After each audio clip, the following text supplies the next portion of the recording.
Hello and welcome to AEOS India League. This has been an amazing tournament. With me today, joining me for starting off this amazing stream today is the legend Kyle. Kyle, how are you doing?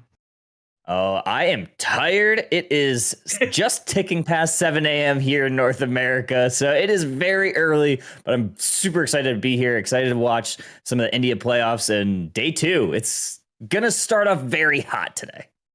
Well, I can assure you that I've already turned on my AC to the maximum that it can go to because it's already heated. The first match is actually going to be a repeat telecast of what happens in the India Regional Finals because it's a Zenny game versus SA12, and both the teams know each other so well at this point that it's going to be a battle for a revenge for Zenny game, while SA12 will have something like a deja vu that it's going to be a tough game for both of them. And for those people who are joining us today, let me tell you something. आज हम लोग actually एक give away कर रहे हैं जिसमें आप लोग सब ज्वाइन कर सकते हैं. Every 50 likes, 360 subscribers and 100 likes, you will get something. 470 followers on YouTube, 500 followers on Twitch पे आप लोग को कुछ ना कुछ गिव अवे मिलेगा. तो लाइक और सब्सक्राइब करते रहना because this tournament has got everything that you have asked for till now. It has got a drama, it has got the action, and it has got a match in the first phase where both the teams had tied score in the third game, and just one team won because they reached the score first. Yeah, that's one of the mechanics about this game. I don't know, Ravage, if that's ever happened to you and you end up on the losing side, but it is heartbreaking. Yeah. One of my best friends, I was watching their stream, and it was his Masters game, and that happened to him, and he was like, "All right, I think I'm gonna be done for the night." So that's gotta feel bad for the team that ties and ends up on the losing end, but very unfortunate for them. Oh, definitely. And it's going to be unfortunate for the some of the teams that are playing in the lower bracket today. That's what we're covering first. So Zenny game had two chances to beat SA12 this time. If they followed up on the upper bracket, they could have met SA12 in probably round three in the semifinals. However, now that they're in the bottom bracket, they're facing SA12 once again. So if they do beat SA12, one of them is gonna go home today. That's gonna be heartbreaking because these two teams are very well recognizable here. They have been on the top of their game. It's just interesting to see them on the lower bracket. So, do you think there's something to do with the momentum that the teams are carrying from the first phases of this tournament? Yeah, I think it could be some of the momentum.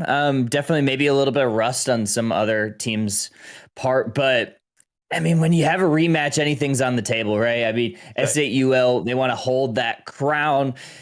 But when you're Zenny game, like maybe you're like, all right, this is our chance. This is our opportunity to finally get revenge and show them who's who. And this is a perfect place to do it right before UCS season 4. I'm excited to see what these teams are ready to bring. Definitely, and I believe so are the viewers here right now. Guys, if you haven't subscribed to Engage the House of Esports, it has been a house for sure. And right now, this house is on fire because the teams are ready. So you better subscribe and like this stream because you will be getting something. So be ready and be prepared. Teams are almost there. They're ready to go into action. Before we hop into action, is there anything specific that you would like to be played today? Ooh, that's a good question. There's been so many things that have been buffed and nerfed within this Right. last patch. Obviously, the hyper voltage patch.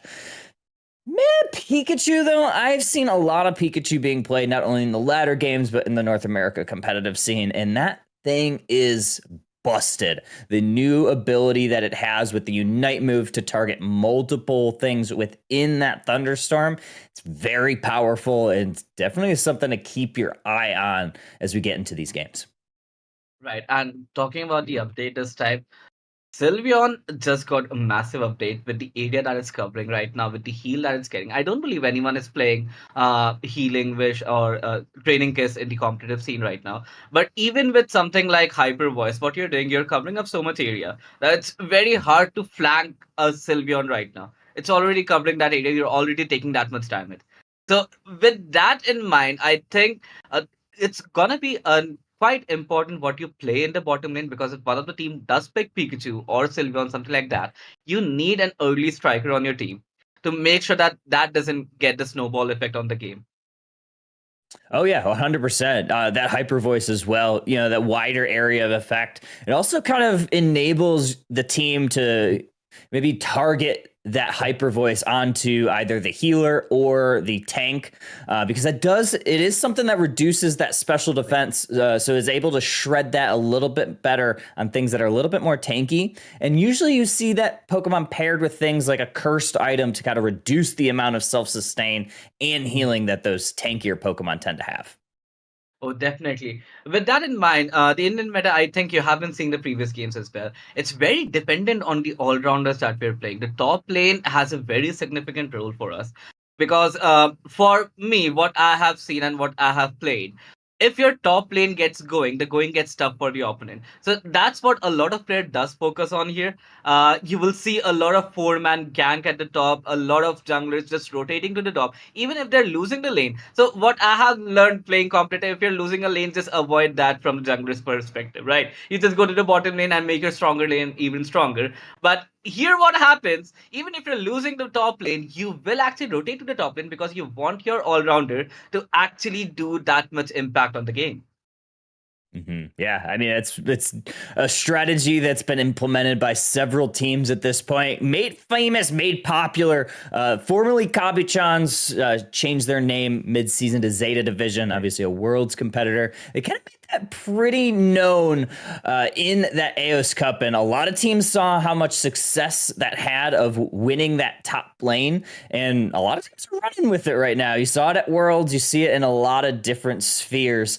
So I completely agree. I think it's still valid, even with some of the changes to the early game jungle area. We still see some invades too. So that was Right. another one of those changes within that patch, right? Changing the amount of experience in those buffs and moving them towards those back Baltoys. It was supposed to, prevent and maybe encourage teams to stay away from invading, but I also seen a lot of it lately, so I don't know if that quite did the job that Timmy was hoping it would do. Well, invade is always gonna be there, and I will tell you which player is gonna invade with which Pokemon once that comes online. So right now, I'm not sure who's gonna pick who, but if you see a Hoopa or something like an Leafeon, you are definitely gonna expect someone to invade. So at that point, I believe, in my opinion, you just let your jungle be, let them take your jungle. You can just go to the lane, get your XP, but that is a thought that differentiates between mind and mind. Like if I have something, you might have something else to counter that and wait, right? My opinion, you just let that be. You just make your lane stronger. What would your opinion be if you're going for an invade? I still think it's a very strong opportunity that a Mhm. lot of teams are going to continue using. I don't think it's going to Right, discourage a lot. I think it might change the strategy of what you do once those first buffs get taken by either team. right, It might be something where you maybe just take a buff and go back to the lane because you don't necessarily need to continue pressing. right, We saw a little bit of that last night in one of the leagues I was covering, and a lot of teams they just ended up taking a buff and then just vacating back to one of the lanes, like grabbing red buff and then heading top, or grabbing blue and heading back bottom. You're not seeing the invader overstay and then get KO'd as much. So I think that might change a little bit. So but I still fully expect teams to try to slow down that enemy jungle. However, I do think, even with the changes, an evolution, so specifically Leafeon, they can right. still end up getting that Zatu a buff and then going to lane. I believe they have to get the buff and Baltoy now, so a slight change, but Right. still looking out for those early scaling EVs. Oh, definitely. EVs are completely dominating the game right now. Whether you go Sylveon, you go Umbreon, you go something like Leafeon. At this point, Espeon has also been a major impact on this tournament. And I believe if you just take Glaceon, go that Machine Girl Icicle Spear build, you can still shred a lot of teams and a lot of squishy Pokemons that teams are opting. Something like a Pikachu, something like I would say Gardevoir, or even Ninetales. We have seen Ninetales in these tournaments. So you can actually shred them down with something like an icicle spear and glaceon, but I don't see that much getting picked a lot. Although it's still viable, in my opinion. Oh yeah, completely. Glaceon is still a menace. It just those. I think it's just a problem with A pressers in general. Any Pokemon that needs to use those basic attacks to get a lot of value, with how much damage is in the game, especially with some of those all rounders, it's too bursty, and you're not able to get as much value as those A pressers because it just bursts you down too quick. So that might be why you see a lot of teams stay away from things like Cinderace and Duraludon, Glaceon, Mewtwo Y. I still think they're strong and they have their place, but I think it's going to be in a much more limited setting. Oh, definitely. And there's one Pokemon that we haven't seen this entire tournament that I would actually like to see. It's Goodra. With the bulk that Ooh. it has, and with so much DPS that's coming on these tournaments, on these games, everyone's picking a lot of DPS. With the sustain and the bulk that Gudra has, even with its Unite, you can actually soak in a lot of damage. Get your team into a good position. If you're just soaking up some damage from something like, let's say you're playing something like Azumarill. If you soak in the entire Mhm. Unite damage, or Garchomp, you can actually soak in all 5 of the storms. Right, if you soak in some of those unites, even Gyarados unite, and you still make your team play in a position where you have to deal with only like 4 or 3 unites at that point.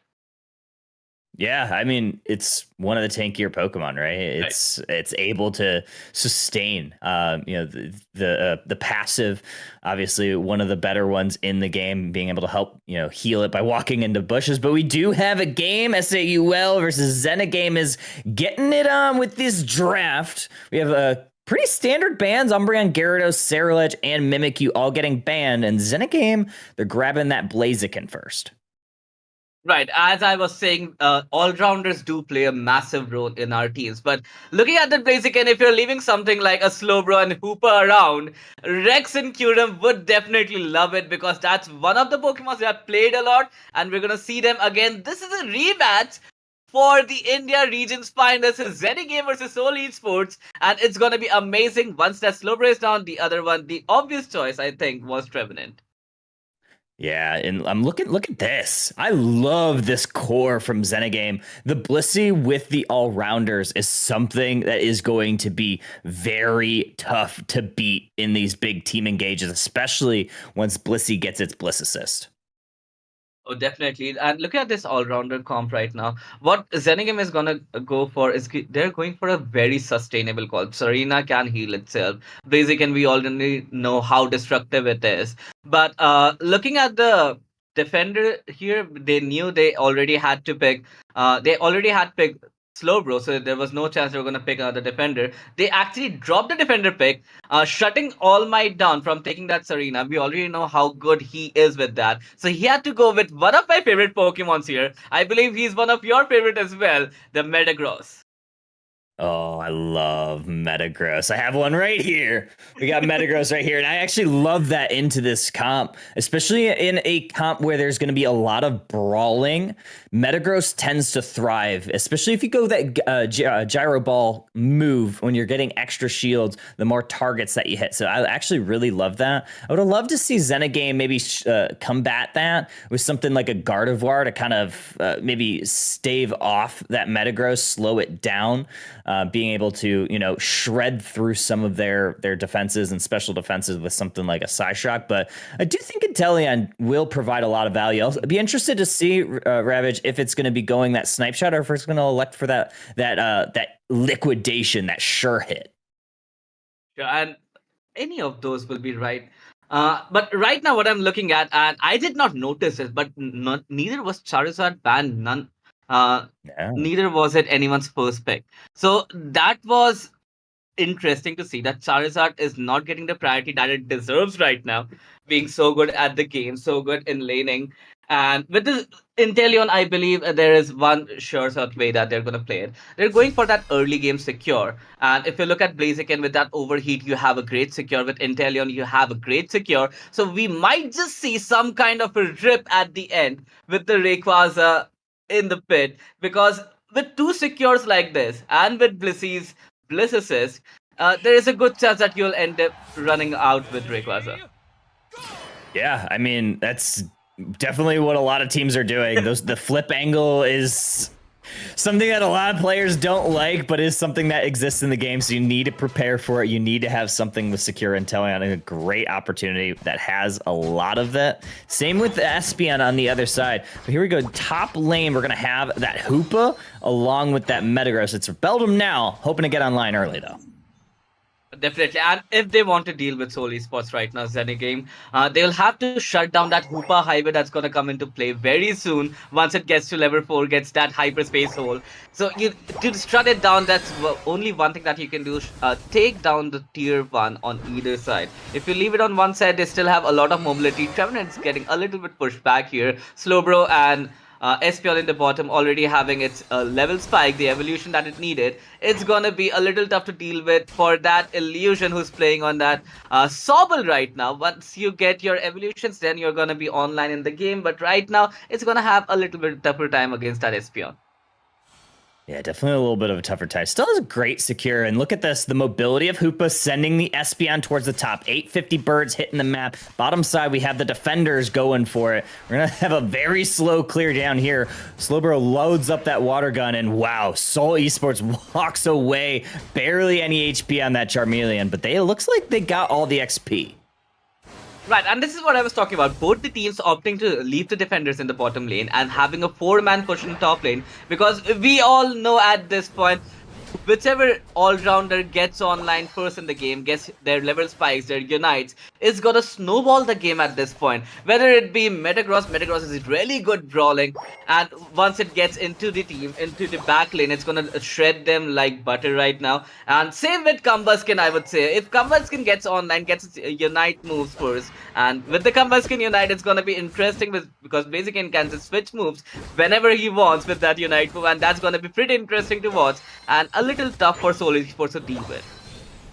Yeah, here 8-minute birds mostly go over to the side of Soul Esports. Getting that Charizard online, that's very important. Serena is going to try to drop kick this Metagross. Are they going to be able to get it? No, big Gyro Ball gives them the shields. Hoopa resets them with that hyperspace hole.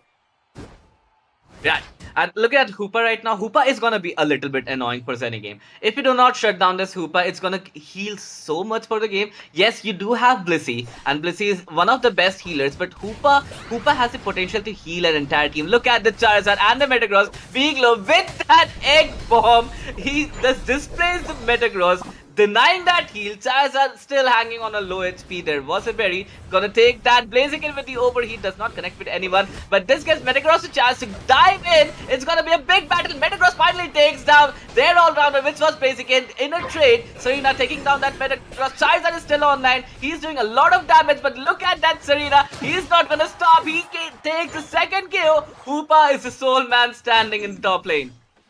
Oh, wow. And now Hoopa's going to try to get on out. They can't. Those critical hits from the Inteleon do so much damage when they get those diamonds working.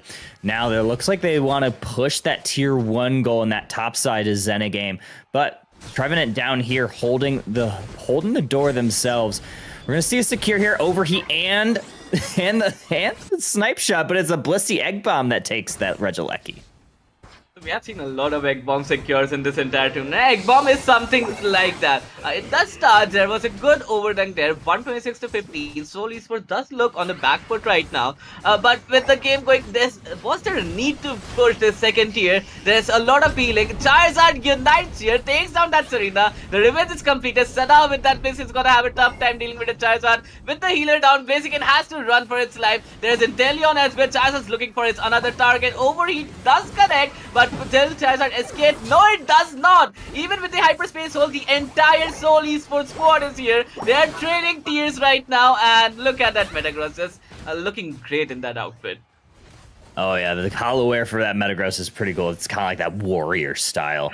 Here we go, 101 to 133, nearing this halfway mark. We have another set of Altaria family getting wood hammered by this Trevenant, and it get cleaned up by that overheat Blaziken. Z&Co is rolling as a squad down towards this bottom path. They're looking to push a pad, looking to maybe get a team fight win down here. More Altaria family in the bottom path, and you have 4, make it 5 once Serena gets here. Looks like they're ready to rock this bottom pad, maybe try to get some goals in. That needs to be that strategy right now. They need to take down the tier ones on the Seoul Esports side as soon as possible. Because again, as I said, they want to shut down this Hoopa highway. Look at that mobility that they have. And with the Hoopa down, Blaziken actually gets a chance to dunk that 40. The entire Z&Co squad is coming in, and Seoul Esports is going for that counter, but that might not be enough because 40-40, they might just be able to take the second tier completely here. Z&Co just playing with the minds of Seoul Esports right now. Where do you want to be? Even if you have a Hoopa, you just switch lanes. They know when you're switching lanes, and with that Trevenant taking down the other defender, which is Slowbro, SP is gonna have a tough time. It's very squishy, might not be able to defend the goal on its own. The entire squad is here. Again, there's a fight. There's a Unite coming in from Metagross. Hoopa does Unite as well, and Hoopa does take down Blaziken. That's interesting. Yeah, Blaziken going down there is pretty big for Seoul Esports. Now that it's enabled them to push this pad, Charizard breaks out the Seismic Slam, gets a double KO. That's going to allow Seoul Esports to go towards this Regice. And I don't know if Z&Co is going to have the secure and the damage that they need, but Inteleon is looming in the shadows in that background.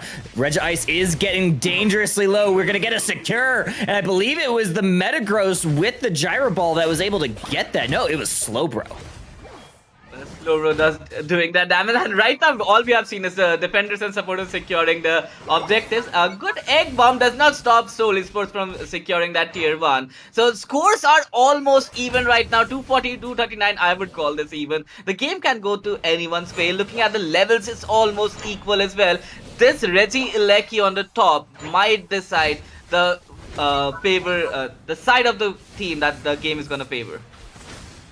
Yeah, this is sizable objective right here, especially at the 3-minute mark. This could be, you know, who is going to be winning. Obviously, with an open goal, Seoul Esports does not want to give this over to Z&Co. God, it almost came through. It almost was the Blaziken, but a nice secure by Espeon, and now Charizard is going to unite one more time. They should be able to get that back, though, before this Rayquaza. Look at Slowbro getting that 40-point dunk in. That gives Seoul Esports the lead for the time being.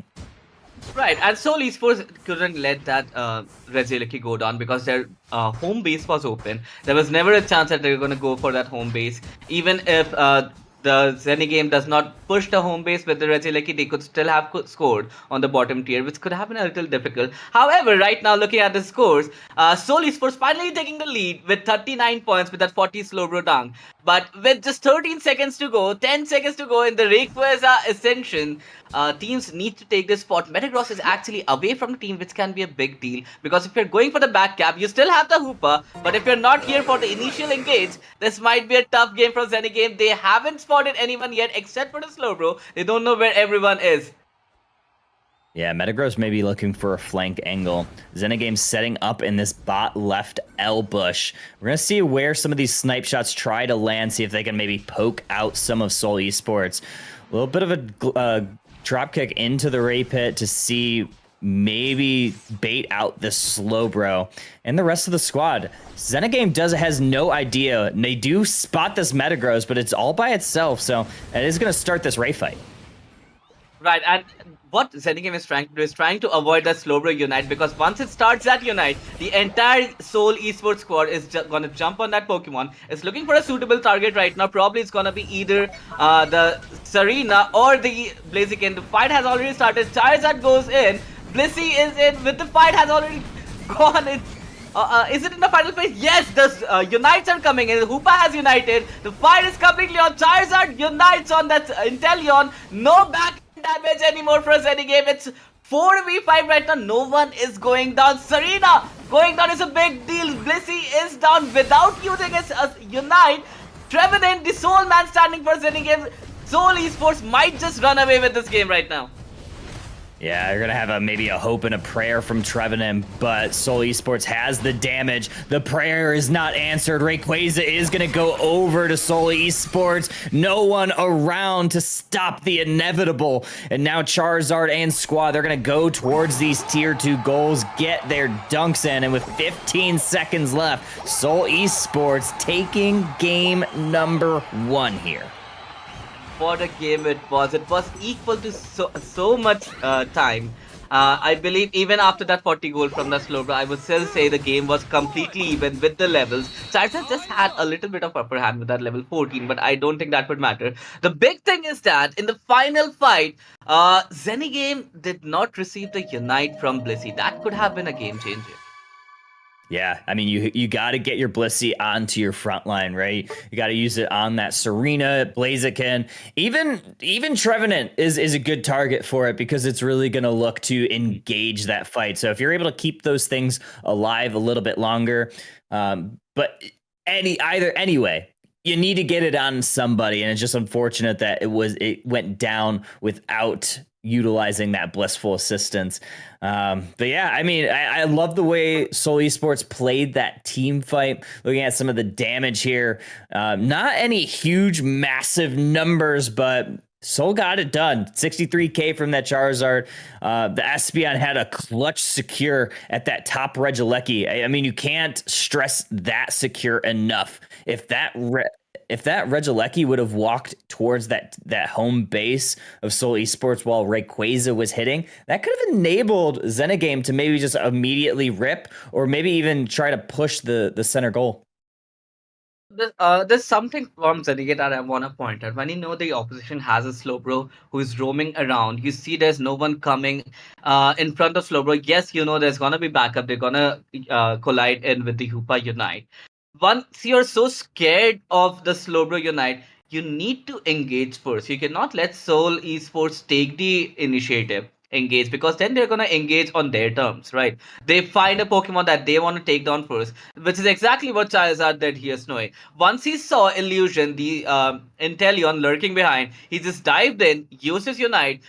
A lot of damage that does come from the back lane is mitigated right now, is eliminated from the team. There was just no chance for Zenigame to come back with so much tankiness that the Slowbro was providing, that the Metagross was providing. Even Hoopa on that Unite, he's very tanky at there. And when you had Fakir on that Espeon, he was safe, he was secure on the backside, dealing a lot of damage. Looking at damage, I would again like to spot this out. Illusion, the water type, the Inteleon, was doing the most damage on your team. He was at 55,000, where your the top laner has already only done 38,000 damage. So if he's not the main damage leader, if you're counting on your mates to do the most damage, you want to keep it secure for as long as possible in the fight. So when Swifty, the Trevenant, uses Unite, we know their basic attacks do a lot more damage then. That's when Disapple or the top laner, the all-rounder, had to dive into them. Right. Blaziken was apart from the team at that point. I don't know whether he was separated, whether there was a communication gap, but you cannot let your all-rounder not engage where your team is already united. Blissey did not get a chance to unite, which was interesting. It could have united on the Serena. Maybe it could have survived the Charizard unite because Serena was not the actual target. Then it went down with the with the squad with just the collateral damage being to Inteleon. But yeah, it could have united. Might have taken down the Charizard with its unite. But there was some communication gaps. The final fight could have been better. When you're going back, when you're on the back foot, you want to initiate the fight on your terms. You cannot let the other person start the fight. Yeah, I absolutely couldn't agree more. One thing that you need to watch out for too is the unite moves, right? I mean, Right. Charizard's unite move, Serena's unite move, both those single targets. You know, those are very dangerous moves if you're on the opposing side. You really need to watch out where those go onto. You don't want them to go onto your squishier targets, and having the Charizard unite move go on to the Inteleon, that's absolutely not what you want if you're Zenigame. You want to protect your squishy, especially like you said, if they're going to be the main secure target, the main damage dealer, you need something to protect it. And unfortunately, it just wasn't protected in that Ray fight. Right. And absolutely, with that, the problem is that you have already brought your big guns. There's no Hoopa, there's no Slowbro, there's no Charizard, there's no Metagross, which I loved actually. So it's going to be interesting for Seoul Esports. With this playlist draft, you cannot play the same Pokemon again. And Seoul Esports have decided that no one's going to play Hoopa again in this set because they're banning Hoopa. Cerulege has been banned, so no Cerulege again. So it's go big or go home time for Zenigame because if they lose, they're just going to go out of this tournament. Yeah, I love the fearless draft, right? It makes things a little bit more interesting. I hope that they bring something like this within the, maybe even some portions of the UCS season.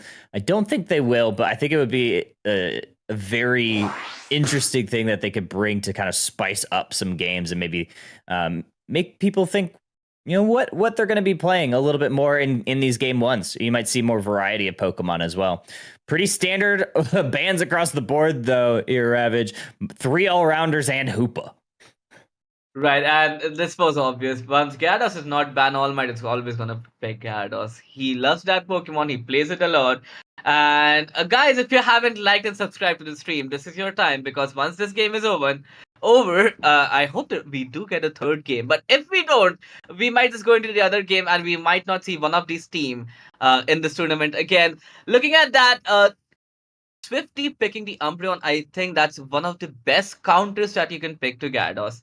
But you have again left something like Trevenant to be open, which Rex is taking right now. But you cannot take Trevenant. Okay, I don't know what I'm speaking. But again, yes, for Gyarados, Umbreon is probably one of the best things that you can take. With that mean look, you can just shut Gyarados down. This Apple going for that Urshifu, is it alright to reveal your jungler so soon in the trial? Yeah, I think it's okay. But you also might see it in lane. It's unorthodox if you see Urshifu in lane, but you definitely can. And I love the counter pick of that Trevenant and Clef. I mean, yeah, you could probably say those are just the core that they wanted, but the Clef into this Urshifu could be really helpful, especially if it goes gravity and that Urshifu picks the water set. The Rapid Strike Urshifu thrives on those dashing abilities and that gravity. If they lay it down in the right spot, that'll negate any dashing that the Urshifu wants to do. Oh, definitely. And I did see Miraidon for some time on the screen. I'm just sad they did not pick it. Hyper Voice Sylveon. This is what I was talking about. It's gonna deal a lot of damage. It comes online early. It has a lot of mobility. So that's something that's they're gonna be afraid of in the team fights. If you cannot just group up a lot of Pokemon together, Hyper is going to do a lot of damage. Chandelure, I think they had better options to pick, but I think right now Soul Esports, with the one game advantage, they're just going to go with something more comfortable to them, something they're more attached to playing with their Chandelure. Yeah, going back to what you're talking about with that Hyper Voice Sylveon, I think that's a perfect pick here. You see it has the Curse Incense, and we talked about that pregame, but you see a very tanky squad on Zenigame. You have that Blastoise, you have that Umbreon, and then you have the Comfey healing everybody. With that cursed item, that's going to help prevent some of that self-sustain that some of those Pokemon will have and prevent some of the healing that they want to do with those abilities. So I really like this, and I'm looking at it from the additional lens. I do like the Chandelure. I think in this situation, you could have even gone with a Speedster in this situation. Something that could get to that Delphox, because right now Delphox is probably maybe tied with Chandelure of who can outrange. So Speedster might have slowed that down a little bit better. But overall, I love Soul Esports comp here. Oh, definitely. I just realized something. I think you pointed it out as well. With that, Hyper Boss Sylveon can also lower the special defense of the Pokemon. With the bulky build that Zenigame is going for Urshifu, Blastoise, and with that Comfey in for whoever is going to go for. Once your special defense is down, the high DPS that Chandelure possesses, it can actually shred opponents. So if Zenigame is gonna play front to back, they're gonna shred that front lane as fast as possible, because just alone Delphox cannot be enough. Once the Gyarados comes online, and they would like it to be online as soon as possible, we can see that effort gauge filling up fast. It's already been this 40 seconds of the game, and that could be interesting. Once the front to back comp is gone, the front is gone. It's going to be a tough time for Zenigame to sustain that damage. Yeah, you want to get the Squirtle online as fast as possible. Here comes this Urshifu. It is the Rapid Strike, so it's looking to get into the back line, looking to dive through and slice through Soul Esports right now. Didn't get any KOs there, but with a Comfey attached to it, it's going to be a big problem if they're not able to slow this thing down. Right, and looking at that Magikarp right now, their first priority is to make sure the Magikarp doesn't get KO'd, because you want that Gyarados to be online as soon as possible. You don't want a level 6 Magikarp on your team because you're already too late at that point. And look at All Might here, finally, no, he's not yet Gyarados, and his team has left him alone at this point. Sylveon does come to his rescue, does not get any KO. I think right now both the teams are playing a little bit passive, because the Gyarados finally online, and the problem is that you don't have an evolution for your Squirtle. You don't have a Water Tool right now. So how are you going to deal with that Gyarados? Yeah, I mean, two water types facing off. We do finally get the War Turtle. So good for Z&Co right there. You don't want to delay that evolution any longer than you already have. We're going to get these 7 or 8 minute birds here in the central area. It does go a lot of those over to Z&Co's squad, but I believe Gyarados is able to clean up at least a little bit, maybe 1 or 2. I think that's all Gyarados needs. So the problem with Gyarados is that once it evolves, it does not need a level spike to get any updated moves. There's always the plus moves, but right now, we can see the power of Gyarados. Once it jumps onto you, the squad is not getting any chance to stack its items. And the bounce coming in, it's gonna be a little tough right now for Z&Co to deal with that Gyarados. The Comfy is having a hard time. Cliffhanger is definitely there, but they're trying to take down this Gyarados as much as possible. It's still alive. Somehow it's still alive, and the Sylveon finally comes to its rescue. Everyone is so low that they can just clean it up. Gyarados finally going down, but the damage was already done. The Urshifu cannot sustain how much damage the Gyarados did. With the special defense down, Chandler just cleaned everything up, and Seoul Esports looking really good right now. Yeah, MVP of that fight is that Clefable. It laid down 2 crucial gravities within that fight that prevented that Urshifu from just fully sending into the backline. So great job utilizing that ability. That's allowed Seoul Esports to take that Regieleki in that top path as well. Right, and with that Regieleki, I believe to just take down the top tier. There might be an overdone coming. 127 score for Seoul Esports. Registeel is here. If they're able to get this Registeel any game, then they can just push it to their bottom tier 1 with the attack buff for the next 30 seconds. This is your time to take the fight. Your Urshifu does have the Unite. So once the Gyarados is already here, and it's already dealing a lot of that. It's a rapid spin.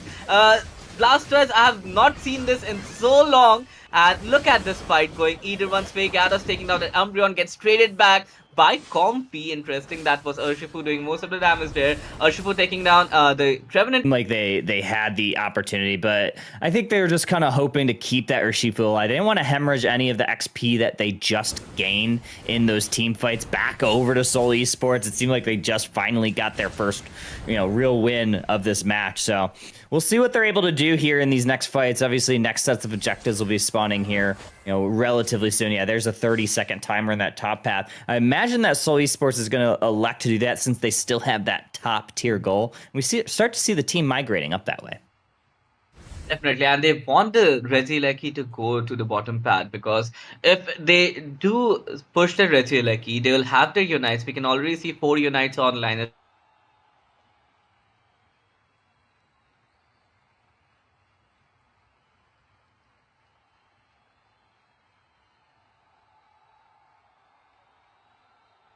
The first big fight that we see in the game. Yeah, I think, oh, there we go. Now we got some action back in, and they're diving right on in, bouncing onto this Urshifu. We're gonna have to peel back a little bit, but Urshifu does not want to peel at all. Gravity gets laid. Urshifu's gonna try to go through the back line. They avoid the gravity.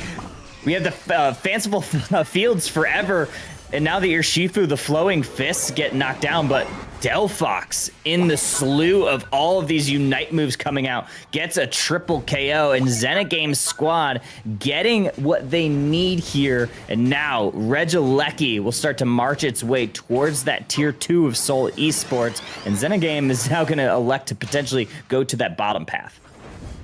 There's something that we noticed with the team fights going on, but how bulky the Z&Co squad is. It's quite tough to take down the entire squad. We saw the Hyper Voice was constantly on the Urshifu, but I don't think the Sandler was following that up when its special defense was on. It was a Gyarados, and that was not enough. With the Unite from Comfy, it was not enough to take down that Urshifu. A lot of people actually tried to do damage, but it did not go down. So We know how bulky Z&Co squad is right now in the late game. So they need to find a way to isolate each player individually on the Z&Co squad and take them down individually. Very low HP on that Gyarados. He might not be surviving. Uses his Unite move. Might be able to get that, I'm not sure. But the Trinidad having a good time. He will probably survive. He has a lot of HP on his side. But this Urshifu is a menace right now for Seoul Esports. Yeah, especially when you have that comfy collar on, right? Gyarados there, unfortunately, is another victim of a mean look from that Umbreon. Looked like Gyarados might have been able to grab the KO onto the Delphox, but a perfectly timed mean look prevented Gyarados from being able to utilize that bounce one more time onto that Delphox, and Delphox got another fanciful fireworks off within that. Look for the fanciful fireworks to help zone the squad of Seoul Esports during this Ray fight, because right now it's a very close battle.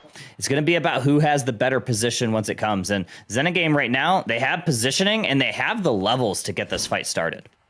Oh, definitely. Looking at the levels right now, not being level 13 on your jungler, on your top laner, and as well as your mage, which is the Sylveon there, it's gonna make a big difference because on level 13 you get your plus moves, which you need. Delphox and Urshifu actually hitting level 14. So if you're looking at the scores, you might think Seoul Esports on the lead, but the situation is completely different. That Fire Spin starting the fight, the rapid Blasto is actually dealing a little bit of chip damage to all that player there. Z&Co has decided that they will not wait for Seoul Esports to initiate the fight. They're doing as much damage on their side as possible. That Blastoise with the rapid spin, just chipping on those opponents. This Umbreon is looking for a good mean look. What do you call that? Participant? No. A good mean look Pokemon. If he doesn't get that, he'll just wait. Look at this, very good engage from that Blastoise, taking down that Trevenant. There's no defender on your side right now. Urshifu going full in on that Chandelure. He might be able to survive, and this is an interesting fight. Delphox finally taking down Chandelure. Seoul Esports is not looking on a good position here. Gyarados is running for his life, and everyone is completely healed right now on Z&Co's side. Yeah, and this Clefable's doing a great job of keeping Seoul Esports in this match, able to heal a lot. But look at this Rayquaza. Rayquaza is getting chipped down. It is at half, and now it doesn't seem like Seoul Esports is going to even able to walk into this Ray pit. Great job by the defense from that Umbreon, keeping people distracted. Now it's just a matter about getting the scores in, and you have some shields, and you have even this Comfey, who has the ability to avoid any damage on the back of this Blastoise. Definitely, what a game by Z&Co. Once they take like 2-3 knockouts on their end, all they needed to do was keep the other players from getting into the pit. They already knew the timers, they already knew where they were gonna come from.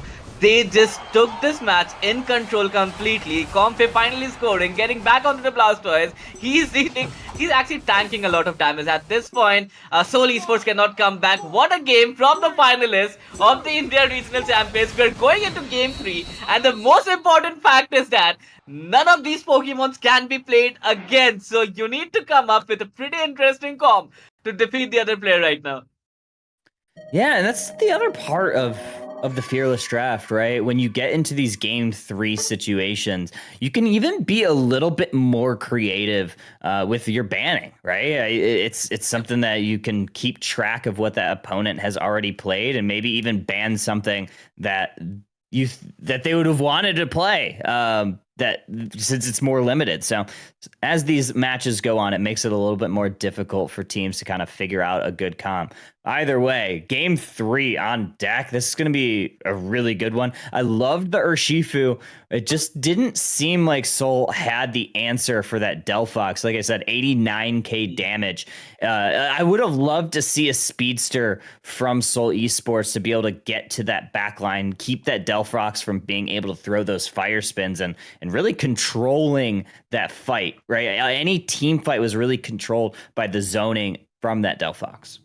Oh, I completely agree. So I believe what Soul had planned was that Gyarados will jump on that Delphox. But if the Gyarados always engage with that Urshifu, who already has a Comfy, you need to commit more than one player to that Urshifu Comfy situation, right? So if you're committing a lot of players there, a lot of resources there, Delphox is just gonna run away with the game. That's an 89,000 damage, which is a lot in a game where everyone is playing passive. Look at that Gyarados, which is supposed to deal a lot of damage, has already done 62. Disciple, which was all time, he was all time in a fight, engaging as much as possible, diving into the opponent's bases, 81,000. But if you're letting that Delphox run away with 89,000 damage, with only Mhm. 19,000 taken, that is a problem that you did not deal with. Yeah, if they're a football player, their jersey is clean, right? Like they didn't get tackled a single time. They didn't go to the turf at all. 19k damage. I mean, there are certain Pokemon that can sneeze on another Pokemon and do that much damage, but they weren't touched. Those fire spins did an amazing job zoning, and then just the amount of zoning that the Blastoise and the Umbreon were able to have. So yeah, it just didn't seem like Soul had an answer. So we'll see what they do in this next game. Obviously, you can't play Delphox again if you're Xenagame, so they'll have to figure out another Pokemon, maybe another mage that has some crowd control, some hindrance ability. I'm trying to think of the games that we had. What other mages have not been played? I don't think we had a Pikachu yet. I don't think we had a Pikachu. And talking about crowd control, if you actually want to play crowd control, you can just take a Mammothswine and a Ninetales in a lane, and you have as much Mm. crowd control Ugh. as you want, right? You have the freeze Ugh. effect, you have the entire lane to yourself, and they actually come online pretty early. Yeah, it would be a winter wonderland if they're able to, pick that lane. A lot of snow, a lot of damage. The Ice Fang is another one we saw in Worlds a lot. The Ice Fang Right, is a great tool for engagement. You can really single out a target, and I think people slept on Mamoswine for a right, long time, and honestly, I don't know why. Especially with how bursty the meta is, it allows you to jump in on the opposing squad, pick up a single target, and really remove them from that team fight. It's a pretty long stun. It's about 2-3 seconds. So if you're able to then throw your burst onto that target or even some of the other targets around there, that really flips the team fight fast. So I'm surprised we haven't seen Mamoswine today. I think the problem with Mammothswine, why teams are not picking it, is that it's a three evolution line Pokemon, right? So to get the full potential out of a Mammothswine, you need to get it at level 9, which is a lot when we are speaking about a defender. When you have something like a Slowbro, an Umbreon, or even Trevenant has a two evolution line. Snorlax is just that bulky from the beginning of the game, right? And another Pokemon that I was thinking about that you can play in the bottom lane. However, it takes a little longer to come online, but once it comes online, it can deal a lot of damage. It's Gardevoir. If you're able to Oh get that yeah, Gardevoir in position, it can actually just run down an entire team. I love Gardevoir. I think it's one of the best mages in the game. You kind of have to play it in jungle at Right. least right now, Mhm. or at the very least, you could play it into something that doesn't have as good of a secure because it's early game as the routes. It has an Right. okay secure, but there are just so many Pokemon that have better secures and path than that route. So you kind of forced to play it in the jungle, but it has an incredible level 5. So when we see Right. teams play it in that jungle spot, it provides a ton of value when it comes in for those ganks. For those 850 birds, you can really just burst them down with that Psyshock. So here's my theory. You start Gardevoir in the bottom lane and you take a Leafeon on your side. You give the Leafeon the Mm. first Zatu, then you Ooh. take the red buff and then switch the lanes with Gardevoir and Leafeon. You have an amazing Pokemon to run down the lane. You have the map control and you also have a Gardevoir at 720. Not a Gardevoir, but at least a Kirlia. Yeah, a man of culture. I love that strategy. It was funny. I remember specifically I was playing Gardevoir and Path once, and it was just solo queue game, and the Leafeon on my team was jungling, and they were streaming. And so I popped into their stream, and they said, "Oh, I wish this Gardevoir would be able to take the blue buff, but obviously in solo queue, I can't tell them that." Right. And I said, "I'm here, and I will absolutely take your blue buff." And just that's just such a fun play. And blue buff on Gardevoir is Right. really deadly, especially with I mean, as a Gardevoir, as a mage, you really want to have those Right. cooldowns firing as fast as possible. And that blue buff, whew, it's the best thing for it. Right. Other thing that we were talking about pre-game was that there's still a Glaceon open.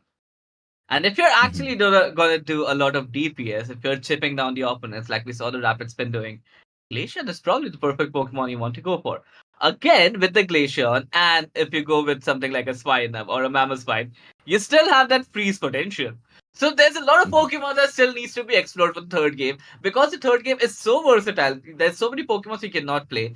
We saw a game where Gengar was doing a lot of damage. You can run Gengar in the jungle. You can run Glacier in the bottom lane for your early spike Pokemon. And then you can run something in the top lane. I completely forgot its name right now. If you're going for DPS, you can go for something like a Garchomp. This does a lot of DPS. You can go for Buzzole if you're going for stun, those CCs. It's an amazing Pokemon to do that.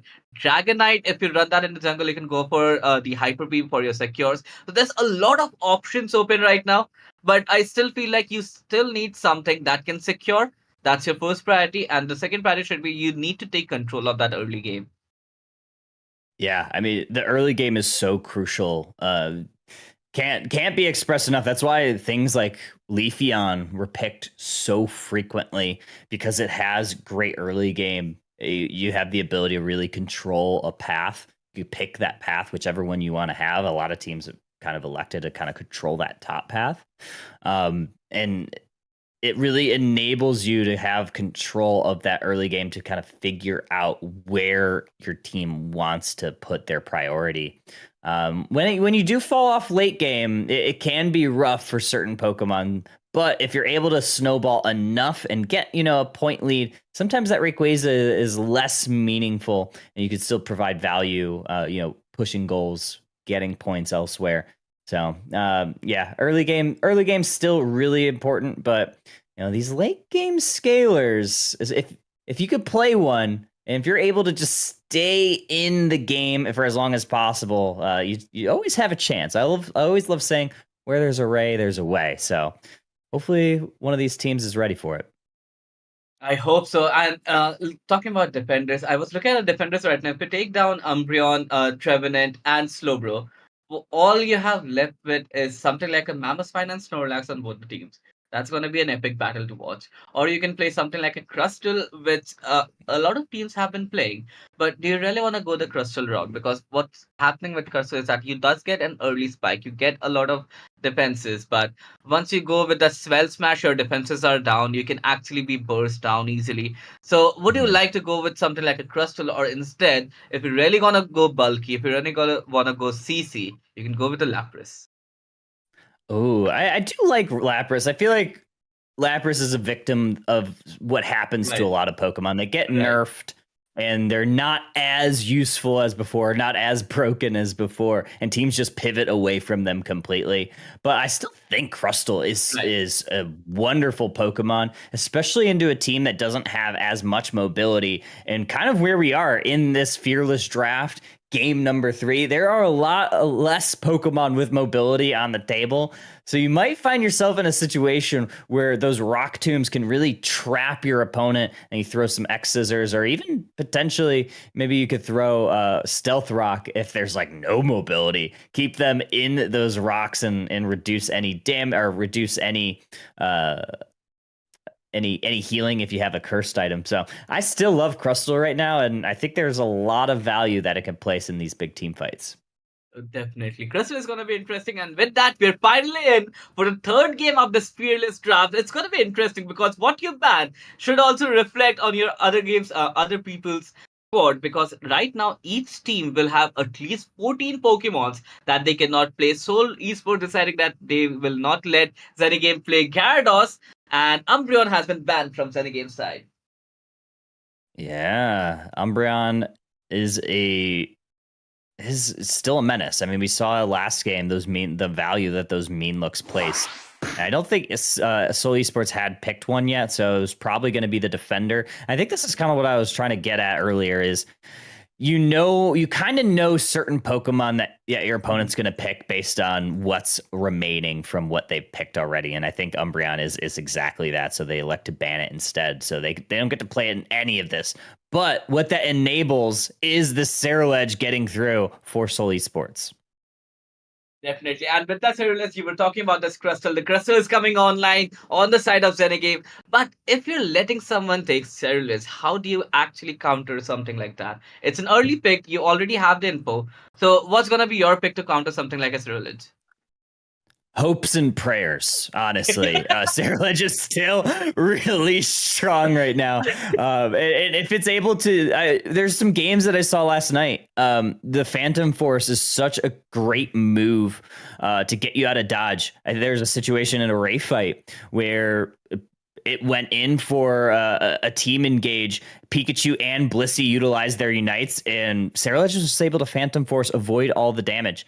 So it's something that's so strong. It has a lot of counterplay, and Seoul Esports is kind of cooking with gasoline right now. Mamoswine and Blissey, along with the Ceruledge, that is a lot of damage that Ceruledge is going to be able to do, especially with a great frontline from Mamo, and even those blissful assistants in those big team fights. Right, and I love the pick of Mew here from Zenigame. You have a lot of potential to stay on the back lane, deal a lot of damage. You have your Unite to actually get out of situations you don't want to be in. But Seoul Esports is you're completely right. They're cooking right now because they got on their third trap. The Blissey, they got a Pikachu, they got a Ceruledge, All Might playing one of his favorite Pokemons of all time, which is Buzzole. So Seoul Esports might just have planned for this game 3. Mm-hmm. You can even see a Wigglytuff here from Zenigame. I think Wigglytuff's all jokes aside, I think it is a pretty good counter for Ceruledge. You can put it to sleep when it wants to engage. You can utilize that Starlight Recital. If there is a Unite move that Revenant Ren, so it would cleanse the stun from that and reduce a lot of that damage. But Zenagame's going to elect to go for this Hoopa here in game number 3. With the Wigglytuff, you actually have the option of running the you have the Q-Charm ability on you. So that actually also mitigates a lot of damage that's coming towards your squad. And with the Hoopa available, I think it was a pretty good option to pick Hoopa instead of Wigglytuff. I love Wigglytuff. I actually play a lot of Wigglytuff myself. But once you have the option to pick something like a Hoopa, I don't think you would want to miss out on that. Yeah, I mean, Hoopa, I will never shame a team for picking or banning Hoopa. The amount of utility that thing has is second to none. It allows your team to play with tempo. You can recall your team in really any team fight that gets a little bit sticky. You can really choose how you want to play the game, and it's something that Seoul Esports is going to have to play around. They're going to have to be aware of where that Hoopa is, even if they get a team wipe. And if Hoopa's still alive, it can recall the squad with the rings unbound. But here we go, game number 3, Seoul Esports on your left, Zenigame squad on your right, and this Leafeon for Zenigame, it's going towards the jungle. Oh, it's definitely gonna go for the invade. You want to keep that Ceruledge out of the game for as long as possible. You want it to stay a Charcadet for as long as possible. The Hoopa and it's gonna help the Leafeon with the jungle a little bit. Charmander is completely alone on the top lane with the All Might on that Buzzole, reaching that Charmander. He's gonna have a tough time. Buzzole is one of those all-round that does not need an evolution. It's an Ultra Beast. So it's so strong from the beginning of the game. You need to make sure it does not get to your all-rounder first. The Leafeon is online and it's already stealing your farms right now. But I don't see an invade, which is interesting. Do you really want that Ceruledge to run away with the game? Once it gets to level 5, it's going to rotate to the top lane and cause a lot of trouble. Yeah, I mean, already causing trouble is that Leafeon, like you said. The Solar Blade stealing all of the farm from Seoul Esports, so Buzzwell's not going to get their level 5 by these 850 birds. Mew, along with this Crustle, going to take that back farm. Pikachu and Blissey down here are also ready to, throw some damage on those birds. Right, and with the Cyril Edge online here, he comes to the squad here, and look at that Mammo Spine. They're playing the defender on top, which is an amazing decision. You want someone to tank that damage, and they're tanking a lot of damage. It's a good push from Seoul Esports. They're able to dunk a lot of scores, but the Mew is here with Hoopa's Hyperspace Hole, and they're able to secure at least one knockout here to even the numbers. Yes, so Cyril Edge goes down. That's a big knockout for Seoul Esports. Your jungler going down, that means you're giving out on a lot of XP. Yeah, I mean, you don't want to hemorrhage a lot of XP. You have Mew utilizing the coaching, trying to get some value, but getting the value is the Charmeleon onto that buzz wall. Blissey is going to try to do their best to hold this, but it's a tall task to do, especially with 4 members of Z&Co pushing in on that tier 1. They're getting their stacks. They're getting online. They're winning this early game. Definitely, I would say the early game has completely been on the side of Z&Co. 82 to 18. They're on a good lead right now. They haven't broken any tiers yet, but the situation they're looking in, they already have a Charizard on the screen. They have a level 8 Leafeon, which means they have their Unite. It's gonna be a little tough for Seoul Esports to come back, but I would say with the comp they're playing, it's a very much late game focused comp with the Cyril Edge, with the Buzzhole, and the Mammospine will also come online later. With that Unite move, it can soak in, it can disrupt you a lot. And the Charizard is just gonna do Charizard thing. It's gonna fly above you. It's gonna deal a lot of damage. With a small flame charge, dealing a lot of, not a lot of damage, but a little bit of stun. And I don't think Stoll is push this here with the Hyperspace Hole. They have the opportunity to come in. They take down the Buzz Hole with everyone on the top side. They might try to push it again. Just 5 left on that tier. They will try to get it overdone. Hoopa Hyperspace Hole is gonna be the complete healer for the team. It's like a hospital itself. It heals you completely no matter how many people are there. Blissey is gonna have a tough time because Cyrillus goes down. 2 knockouts for that Leafeon. This is gonna be a good... Wait. Oh, yes. They are gonna calculate and they're gonna dunk the most points there. 115 for Z&Co, and they will also be able to secure this Regi Lucky now. Yeah, I love that. That was a great deal of optimization there. You saw Charizard looking to score their 24, but they stopped their score to allow Leafeon to score a little bit more. I believe it was 9 extra. So yeah, that's something to watch for. If they win by 9 or less, you're gonna look back at that play.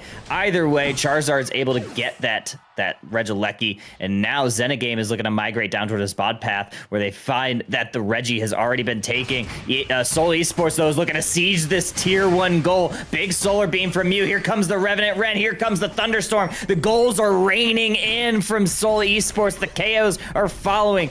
Blissful assistance onto the Cyril Edge, and now Seoul Esports, they're going to turn tail and head back towards their T1.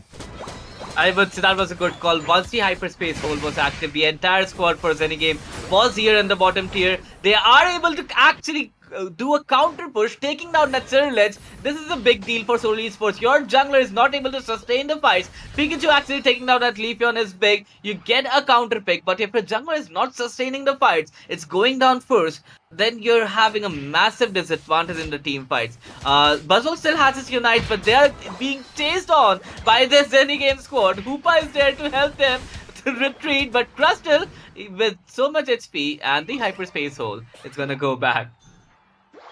Yeah, that was a beautifully placed Hyperspace Hole by Hoopa, getting Crustle out of dodge with maybe a sliver of HP. Note objectives right now. Mammospine's just going to gobble up some of this AEOS energy, try to get some points, maybe look for a break here of one of these pads, because right now, Hoopa's level 8, it's about to tick into that 9. Getting that Unite move will be crucial for them. But if you're Seoul Esports, you just want to start breaking a pad, because you don't want that Hoopa to give the team all the mobility that it offers. Right, and looking at the scores right now, 39 to 135, there's a difference of 100 dunks right here. But I would say in the early game, it does not really matter, because once you go into late game, it's just a matter of 1 dunk. So it would still go as well. Pikachu actually unites. They are able to take down that Leafeon. The push is coming through for Seoul Esports, but they still have to go back. They are not committing enough to this lead because they see the Hyperspace Hole. There's just the Hoopa coming in. That means if they take 1 down, it's just the Mew. No Hyperspace Holes. They will be able to break this fight. Finally, something going in Seoul Esports way. Leafeon coming back, but with that Volt Tackle, it's being shut down. Yeah, big overcap too, up in that or down in that bottom path for Seoul. So they're gonna inch a little bit closer in the score lead. They still have a little bit of a deficit to make up, especially if Z&Co wants to push this tier 2 pad. And it's just this Buzzwall defending. Instead, Saralege is gonna elect to try to score 40 against his Leafeon. Are they gonna get it off? It doesn't look like it. Buzzwall is on the defense, and Charizard and Crustle looking to push. There's the Seismic Slam. They pick him up. They go to the sky, and that Regieleki walks on in. No problem there for Z&Co. They're going to be able to break this pad. The problem is that you don't know what Z&Co is going to do in the late game. Do they go for the Rayquaza, or do they just use their hyperspace hole on your home pad and just dunk 500 points right there? If that happens, so Seoul Esports needs to take a call. Do they need to target Hoopa as soon as possible, or do they just go for the Rayquaza? Because even if they take Rayquaza, with your home pad being open, you're very vulnerable right now. Oh yeah, but here comes some scores. They're raining on in for Seoul Esports. They're gonna again inch their lead or their score deficit a little bit closer. Now within 33 points, Rayquaza is gonna be spawning here in the next 40 seconds. This Mamoswine is gonna look to really start these team engages. Look for maybe the Mew, maybe the Leafeon to try to stop them in their tracks, because you don't want those things ravaging through your backline. Right, and at this point, you neither want Mamoswine nor you want Buzzhole to get into your backline, because if Mew gets caught with the Buzzhole Unite, it's gonna go down. If Leafeon gets caught in the Buzzhole Unite, it's gonna go down. You have a good early game, but again, in the late game, I feel those two Pokemons are a little squishy. Charizard will have to take the lead here. Just 6 seconds until the Rayquaza ascends here. The dragon is gonna ascend, and the Buzzhole actually, not the Buzzhole, but the Mamoswine being caught in that fury of barrage of attacks that were coming from Z&Co side. He's gonna be safe for a little while. Charizard and Mew doing a little bit of chip damage, but he's gonna live for right now. Yeah, we'll see what's gonna go. Mamoswine look to engage, but the hyperspace hole sent the team back. Big shield here, given over from that Resonant Guard. Here comes the Revenant Ren, though. Saralege using it mostly just to get out. Mamoswine looking to peel, keep that Charizard away, and it does do that for the time being. And this Rayquaza fight is kind of stalled out quite a bit. Right, and right on the problem is that Cerulege and Mamoswine were able to scout out 2 Unites without giving any KOs. Cerulege does have to use his Unite, but with 2 Unites down, it's still the Hoopa Unite that they're completely worried about. Charizard Unite as well, it's going to do a lot of damage, but it's just the Hoopa Unite that's might be causing a problem right now. With 4 Unites on their side, Seoul Esports need to start the fight right now. They have the information that they're not in the lead, they're running behind, so the engagement is gonna come, and finally they're engaging on Mamoswine and still no Unites. I'm not sure what Seoul Esports is trying to accomplish here. Yeah, it looked like they were trying to get onto that Hoopa, try to get it KO'd before it could use the Unite move, but this might be just an angle where they might need to just go to score. The rings have come unbound from Z&Co. Here come all the Unite moves, the Thunderstorm's out, Charizard goes down, and now it's Seoul Esports that are looking to take this Leafeon with this Mamoswine. A big Earthquake stomps on through, another KO from the Pikachu. The Electro Balls are coming through here, Savage, and they are absolutely doing so much damage. That is a triple for Pikachu. And now Seoul Esports is looking to take the Rayquaza. It is secured. Pikachu with the MVP. They need 10 seconds. They can have enough time to get to these goals. 14 comes in from the Crustle. Pikachu needs to get there. Are they going to get it? It looks like it. And Seoul Esports might have just taken the victory, stealing victory out of the hands of defeat in Z&Co squad. They are going to be eliminated here. I don't think you can get a better opening match like this. Going into game 3, winning in literally the last second when Pikachu and that Blissey scored 82 dunk from Blissey, 100 from Pikachu. It could have been anyone's game. If the team fight was delayed for 3 more seconds, the goals wouldn't have gone through. Do you imagine how close this game was? Seoul Esports was losing this game, and in the last second, this dunk to save their lives. Wow, that was just magical all around. I love the plays by Rex, really able to engage, and not only that, but Kyurem on the Blissey kept kept that Mamoswine topped up a majority of the fight. There are plenty of times where Mamoswine would go in, engage, and they get chunked down by the squad of Zenigame. And Blissey was just like, hey, here, have an egg. And then Mamoswine is just able to rinse, repeat, and go right back in. I don't think they went down that entire fight. So wonderful teamwork by Seoul Esports in that last Ray fight. They knew what they needed to do. They stayed cool, calm, and collected, and that allowed them to win that team fight and secure that Rayquaza.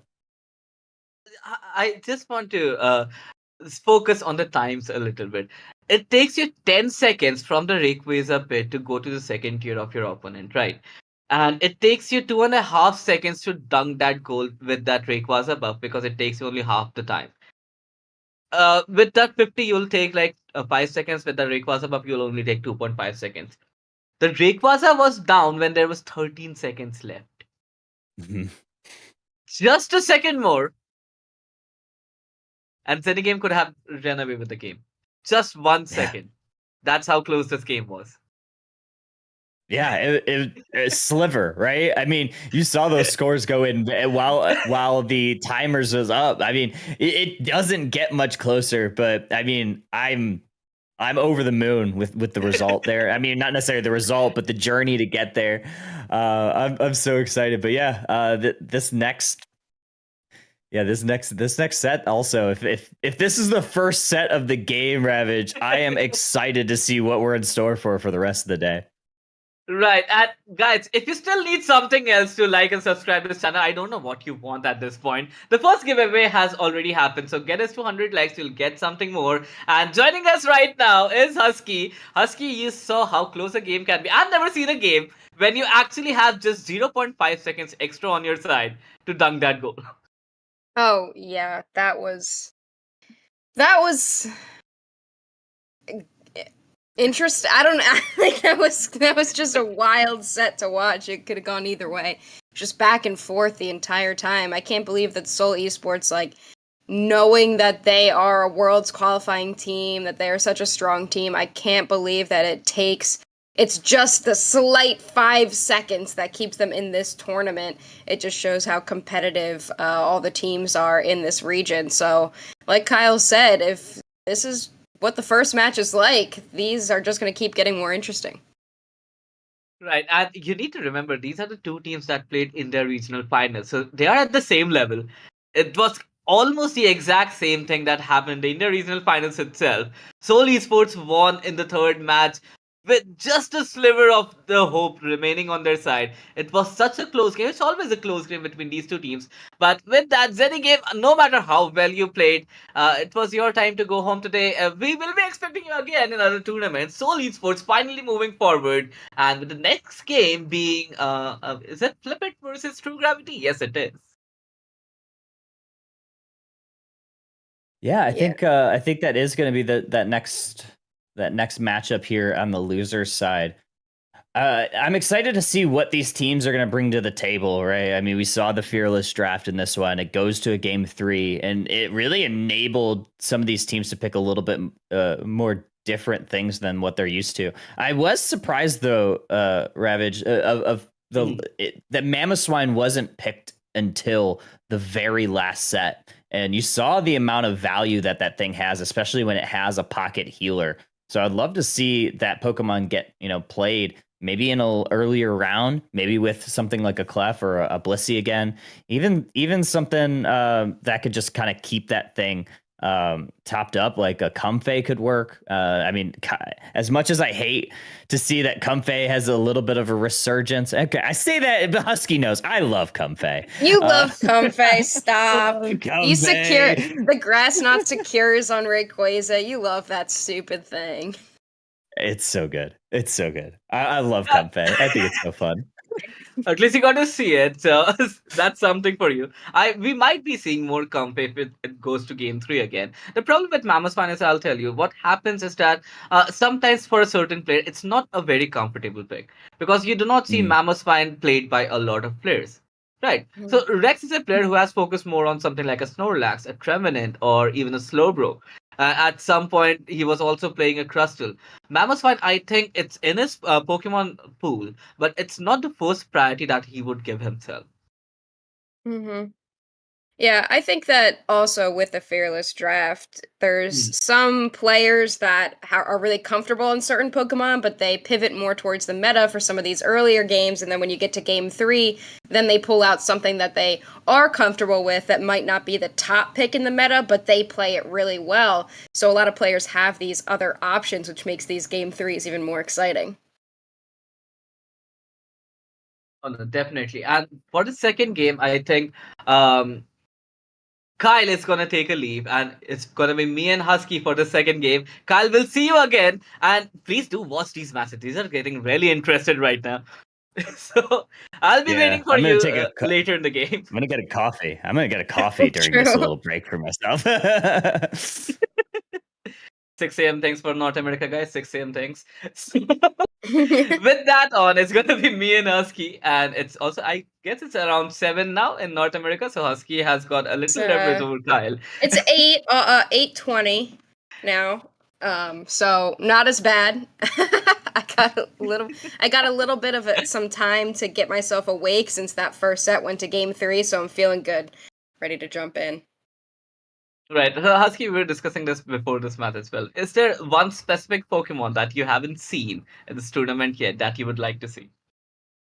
I don't know if we have seen it actually maybe in just one or two games, but the Gardevoir is something that I Right. think is pretty strong in the right team comp. It's a really good last pick. Another one is Zoroark. We were talking about that a bit yesterday, and since we were talking about the Comfey, if there's a player who can play a Zoroark with a Comfey attached to it really well, then that can just kind of run over the early game. But I feel like that's a Pokemon that not as many players are comfortable with, and you have to be like really confident in that pick to make it really good. So it might be another one of those game 3 situation Pokemon that comes out instead of picking it up early. But I don't know. I love seeing different types of speedsters, and Gardevoir is just a personal favorite of mine. I feel like it's still pretty strong, so seeing that more as that mage fill would be pretty fun. Yeah, definitely. Gardevoir is going to be a really strong Pokemon on either team side. But the problem is that with so many jungler options available, that this thing me and Kyle discussed as well, Gardevoir takes a long time to come online. You need that Hmm. evolution as fast as possible. With so many different jungles online right now in the Pokemon squad, do you really want to substitute that for a Gardevoir? Hmm. Yeah, that's the thing. Like, it still takes some time. So you can give it an early jungle. You can send it to lane and just hope that it does okay. But there are just so many stronger lane Pokemon that are getting picked up that it's really difficult for Gardevoir to come online. It's the same with the Delphox, which is also really, really strong. We've seen it a good couple times and it does perform pretty well. But it is just difficult to make it work because of how much XP it requires in the early game. But those two Pokemon are examples of mages that once they get on, then they are great. But if you give the other team the opportunity to run away with the early game, then that could be detrimental to your late game when those Pokemon really shine. Definitely. And with that, I think we can jump on the next game. Has it started yet? I'm not sure. But last time I got an update, the teams were ready. So I don't know what's going on right now. And before they start, give me a team comp you want for the first game. Both of you. Ooh, I'd love to see some Absol. I'd love to see Okay. some Absol. Absol. A Yeah. lot of teams are starting to pivot back into Absol and realizing how great this is. I hope that we get to see one this next game. Right. Husky, your pick. One Pokemon that you want to be played on this first game. Well, I have to give it to Meowscarada. That's my girl. So it'd be awesome to see it. I doubt we will, as we are getting into our next set. We're seeing some standard issue bands, as Kyle and I like to call it. Triple all-rounder bands. They're hovering a Lucario band. That is the quad all-rounder band to start us off. And with Ragnar in the squad on Flipper's side, we know that he's gonna pick Pikachu. But he did not get to play it last time. He was like really itching for that Pikachu, but he got banned. Nightmare had the option to go with Ceruledge, and he decided to go with Trevenant. It's an interesting pick for sure because you're letting Ceruledge run free right now. Yeah, that means True Gravity picks up both Umbreon and Ceruledge. Trevenant is very strong. I don't know if it's first pick strong over something like an Umbreon or Ceruledge, but we will have to see how it does. Potentially this player is a very good tree, or there's someone on True Gravity that plays a really good tree they want to take away from them. So we will have to see, but Ragnar does get his signature Pikachu, so I'm sure he's happy about that right now. Oh, he's definitely happy about the Pikachu. He did not get to play it the entire day yesterday. But the problem is that I believe you can actually counter a little bit of Cerulean with that Umbreon, with that mean look. It's a good defender against it. But you're giving away both those Pokemon so freely. It might be that Flippet might be just scouting the first game. They might have something in mind for the second and third game. True Gravity going with that Mew. It's a very comfortable pick for Z-Shawl. I know he has been playing it a lot. Actually, Z-Shawl is going to switch to something else later on. He might switch to something else. But I know it's very comfortable for True Gravity to go with the Mew. They have played a lot of games with it, and they're going with a double defender. I'm not sure if they're gonna. Why are they doing this? I guess they're going to be running Umbreon as their support. So they're going to be running Umbreon with Wish and Mean Look, likely to stop that Buzzwole, to stop that Mimikyu from diving in too hard. And they're going to be playing it more as the supporter, and they're going to be playing this Crustle more as potentially an all-rounder. I'm seeing the 2 EXP shares on Eldegoss and Umbreon, and so I imagine, I can't quite see the items, but I imagine that Crustle is going to be playing more of an all-rounder. So potentially Crit Crustle, more of a diver, speedster type of play, and that's going to be, the goal of that is likely going to be to go up against this top. Well, you know what, maybe they will play Ceruledge Jungle, they'll play Crustle in the top path, and they're going to try to counter that Buzzwole in the top path early with the early stuns that the Dwebble has. Problem with Crustle or any defender when you're playing it as an attacker or as an all-rounder top lane is that its attack is not going to scale as much. Yes, it might have a very high attack value at the beginning, but it's not going to scale as much. So in the end game, your attack is going to fall off. It's not going to do as much damage as you would need an all-rounder to do.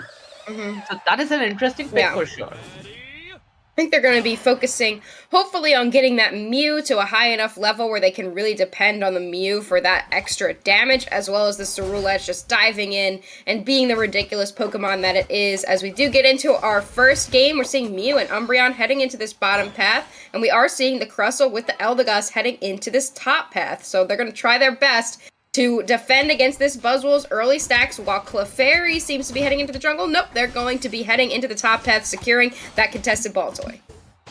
I think Clefairy was there in the jungle expecting any kind of invade if there was going to come in. Buzzwole is living on the little bit of HP, but he will survive here. So we know Buzzwole is a very good Pokemon when it comes to diving. So the entire aim of this Buzzwole is to dive on that Mew whenever possible and just unite it and take it out of the game as soon as possible. No one wants chip damage to coming on your side. Looking at that right now, the game is going pretty even. This 4 points down for True Gravity. The Crustle is finally online, and I'm really interested to see what it does in the first engage that they'll have on the top lane, where they're gonna fight for those birds. They have both central area Pokemon up in this top path right now. Ceruledge getting ready, Mimikyu also there. They jump with the play rough on the Eldegoss, but not enough damage, and Clefairy, who's not yet a Clefable, does go down right away. Mimikyu now getting very low. They do get another play rough out, and they take down the Ceruledge, but they also lose both the Mimikyu and the Buzzwole, so ultimately True Gravity does win that early fight, and that just shows the power of the early Crustle like we were talking about earlier. Right, definitely. There was a lot of damage coming in, but Crustle with that high HP soaking in all the damage. Clefairy is still trying to get into that Clefable. Sadly, there's no Moonstone here that can evolve it. He will have to rely on that experience, which he's not getting right now. Buzzwole is doing just Buzzwole things, punching things around, punching the farm around, getting to level 5 is impressive, but that level 6 Ceruledge, level 6 Crustle, it's an early game Pokemon, and it's gonna deal a lot of damage in the early game. Again, that Buzzwole getting caught in between 4 Pokemon. He might even survive. The Crustle finally going down to that Mimikyu. Buzzwole is being traded on by that Eldegoss, and things are looking a little bit good for Flippet because they're getting those knockouts. They're getting the levels back. There were kind of 2 fights separately that broke out in that central area. As Mimikyu does dunk another 26. They're looking for a couple stacks as well. Crustle trying to isolate this Clefable, and the Mew coming in with a Surf. huge surf right there for the Mew to isolate both of those Pokemon on Flip It. Both go down. Pikachu will also go down, picking up a double KO for Mew. It's now just Buzzwole in this top path trying to defend against 4. Buzzwole will also go down. That is a Mew triple KO. And Clefable is going to have to back up, just give up this top path to True Gravity while Trevenant and Umbreon try to deal with some of these birds in the bottom path. Hasn't even been 3 minutes yet, and they have already lost a tier on their side. That is going to be a little depressing on Flipit's side, because if you're losing so much on the early game, and what do you have for the end game? You have your Buzzwole and you have your Mimikyu. Pikachu might not be able to do so much damage because something like a Cerulege or even a Crustle at this point dives onto that Pikachu. It's gonna get shut down. That's gonna be the strategy for True Gravity right now. And what we're seeing in play is what Comfort does. You would not pick something of this kind in a tournament game if you're not comfortable with playing this comp. So True Gravity has played this. We can see the comfort level on these Pokemon, and they're confident with this kind of composition. I'm not very confident, but look at them taking KOs around the map. Cerulege finally goes down to Pikachu. The Pikachu is dealing a lot of damage. Ragnar, on his favorite pick, is doing what Ragnar does. That was a huge Revenant Wren that we saw, really doing a ton of damage to multiple Pokemon. Ragnar now in a lot of trouble. The Crustle coming with the Rebel Rouser. They do not back up for some reason. They just stand there and let themselves get KO'd by the damage of Rebel Rouser. If you damage Crustle, it damages you right back while it's in its Unite move. So both Clefable and Pikachu will go down. Buzzwole's still not level 9. They just ticked into it, so now they do have access to a Unite move. But with one goal pad down on the side of Flip It, they might try to go for a push here into this bottom path where we do see that basement Reggie is currently spawned. Right, and it's definitely going to be interesting for Flip It because they need to take this fight. But what do they take the fight with? They do not have the Unite. Buzzwole finally getting the Unite. Mew has it Unite. Umbreon has it Unite. So True Gravity will be looking forward to scout out some of the Pokemon, engage as soon as possible. We know how Flip It plays. They like to play the aggressive game, but the aggression is coming to them from True Gravity this time. Pikachu now just kind of hovering around this bottom Reggie. Crustle looking for a back cap, but Buzzwole is just standing there on pad. Both of those Pokemon are just kind of staring menacingly at each other. The Umbreon passive does get broken right there by the Pikachu, so that's going to be good, knowing that Umbreon does not have its full heal passive. It's basically a full heal. Both Pokemon, both sides are just kind of chipping at this, but it is a 4 versus 3 because Eldegoss has now joined Crustle in this top path to go for it. Here comes another Revenant Wren, but immediately into the Thunderstorm. Does not matter. Pikachu going down right away, and the Wood Hammers are out to try to prevent Cerulege from doing any more damage. The Mew picking up the Clefable, and the Play With Me does come out on the side of Mimikyu. They take down the Cerulege, but now everyone that's remaining is still pretty tanky on the side of True Gravity. So now it's just Trevenant in this bottom path trying to defend against both of those Pokemon. And that was another very back and forth fight from these teams. That was an amazing engage from that Umbreon right there. He used his mean look, and as soon as the Pikachu was caught in the mean look, everyone just concentrated making sure that Pikachu goes down. You know how much damage a mates can do on the back lane, and you don't want that to happen the entire fight. Once the Pikachu was down, I don't think anyone won that team fight because Reggie is still standing. So no one actually won that team fight, but it was in the favor of True Gravity because they were able to shut down the most damage that was coming from Flip It. That was the Pikachu. And Regieleki has spawned again. Cerulege able to take that Regieleki, pushing it to the tier 2 of Flip It, but I don't think anyone's gonna follow that up. The Regirock is still standing up. Flip It is here, they're bursting it down. Umbreon has all the vision it needs, and it's gonna chase down the Pikachu again. They're going for score, no one's gonna defend the score. 40 coming in from Crustle is a big deal. Pikachu is taking some damage from Regirock. Another 27 from True Gravity. Even if they lose this Regirock right now, I think they have covered it up with how much score they have just dunked in.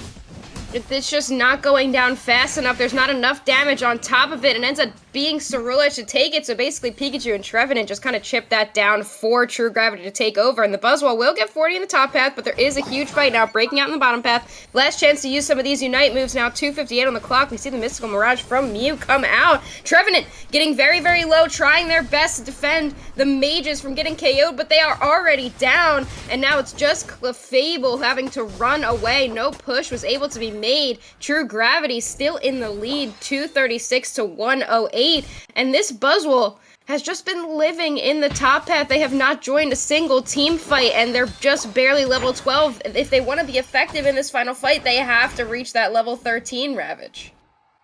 Yeah, and that's going to be definitely a problem. Pikachu is still level 11, so I don't see a chance where Pikachu gets to level 13, gets those plus moves for himself.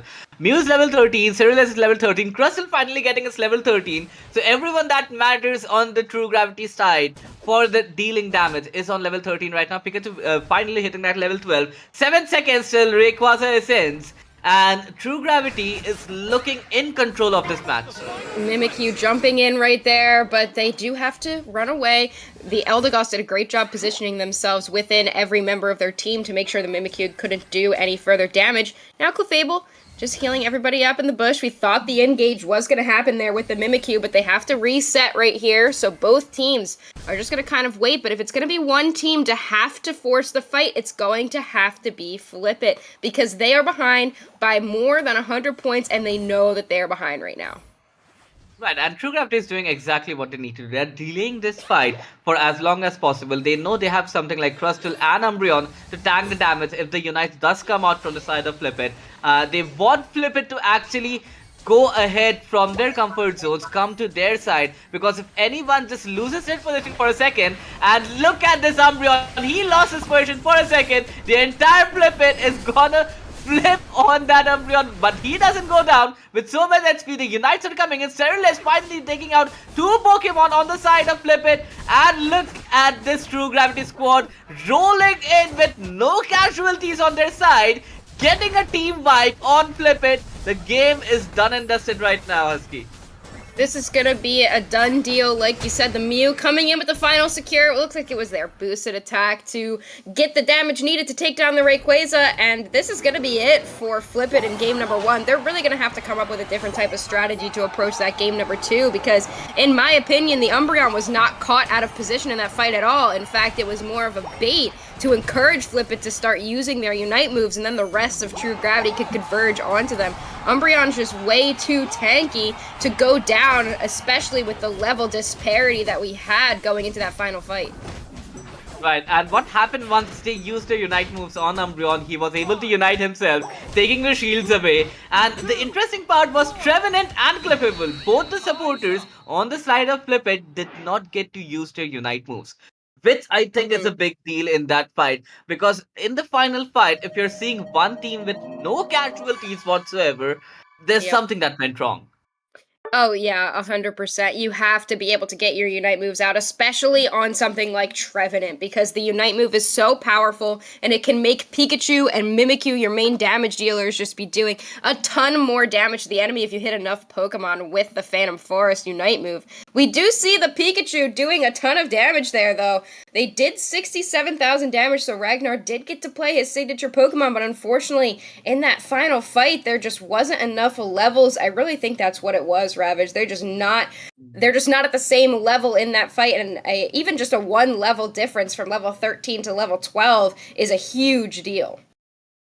The problem is that if you're playing with the same level of Pikachu, with the same level of something like an Umbreon, if the defender is on the same level as you at level 12, then you have not farmed enough. There was enough farm on your side, but if you're engaging so much, Flip It has always been an aggressive side. But if you're not winning those team fights, if you're not winning those engages, then at some point you need to just disengage from the fight and try to concentrate on your level. You have 2 XP shares on your side. It's not possible that an attacker on either side does not get to level 13. It's supposed to be pretty easy.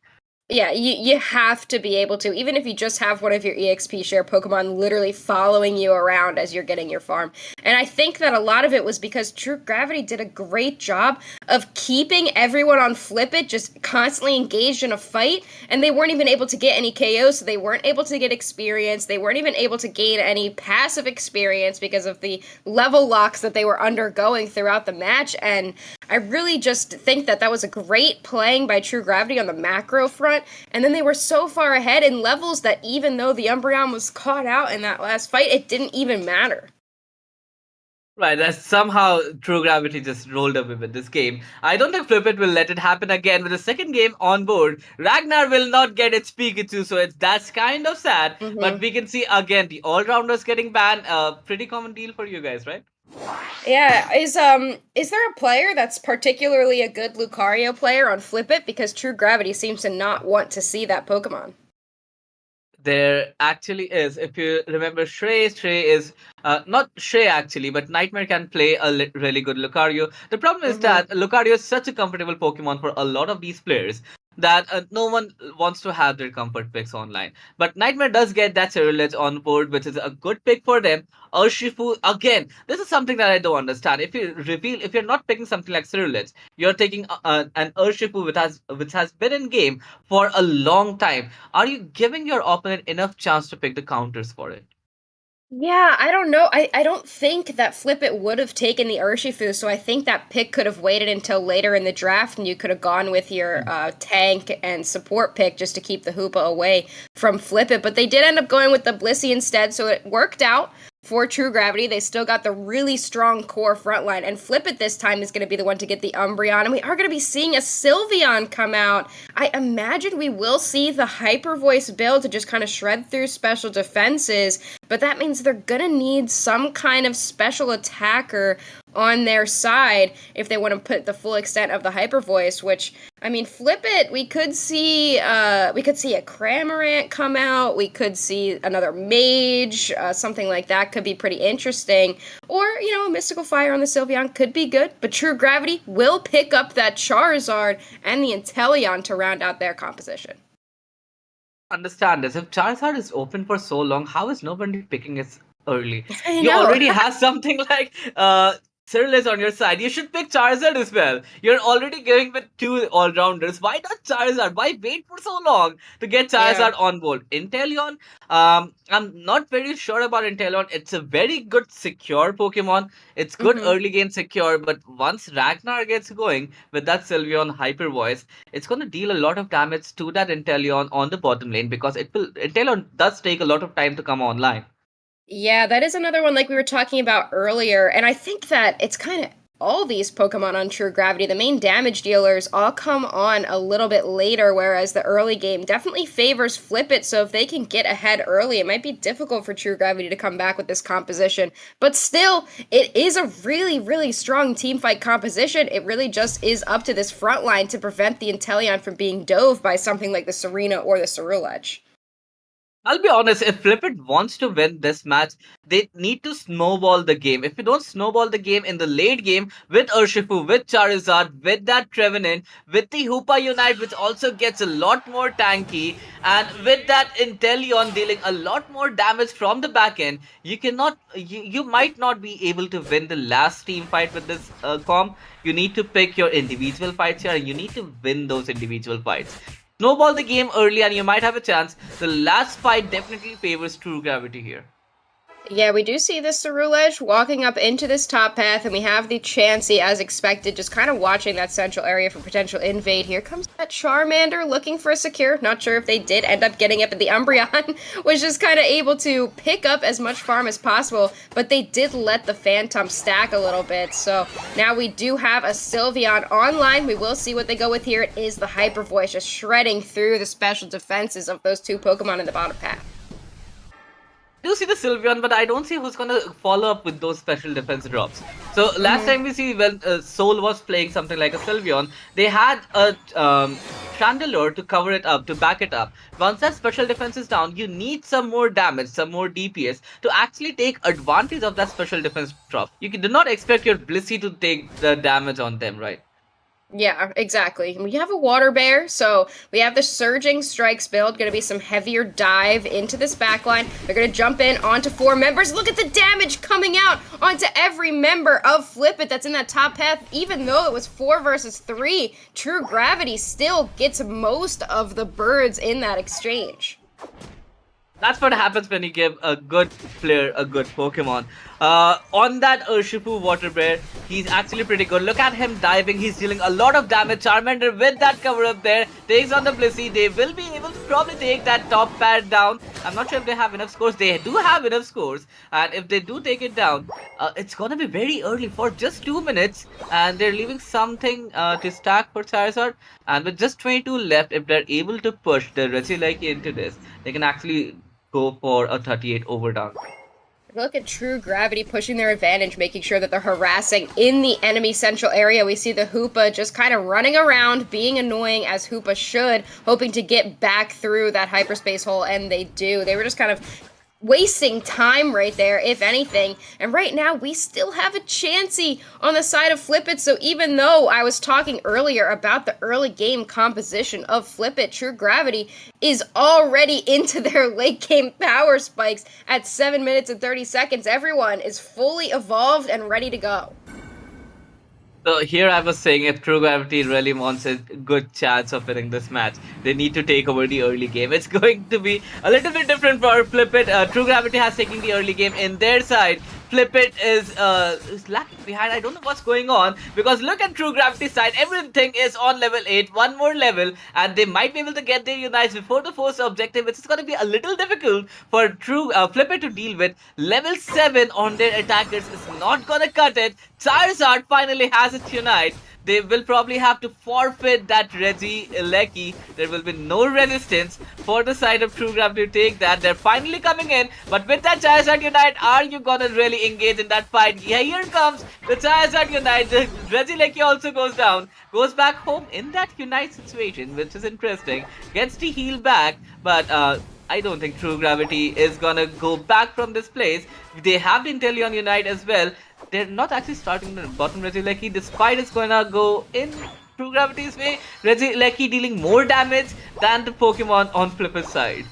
I'm not sure what Flip It was doing there, taking that Regieleki down. It really would have been better for them if they just let it walk in and then get the experience at the top path. But they do decide to take it down, and they want to go for a push here. Umbreon does get 5 points in, but there's a Charizard online and no Ceruledge Unite move. Inteleon pops the Azure Spy Vision, and they're going to continue in with their onslaught. They take down 1, they take down 2, and Charizard's going to go for that 40 cap, which would have been mitigated if Flip It had just let the Regieleki walk in the first place. You wouldn't have had such a big overcap, but now it's 205 to 23. Right, it's a huge lead for True Gravity. They're also going to secure this Regirock. There's no resistance from the side of Flip It. I think there might have been a little bit of panic mode there when you take an early game comp and you're not able to take control of the early game. The game is not lost. There's still 5 minutes and 30 seconds on the clock. You need to focus on what's on your side, but True Gravity doesn't seem like giving any farm to Flip It right now. Level 8 and level 9s on the side, where True Gravities are rolling with levels here. Level 11 on both their laners. His jungler is the one that is lacking behind in levels. That is not what you see every day.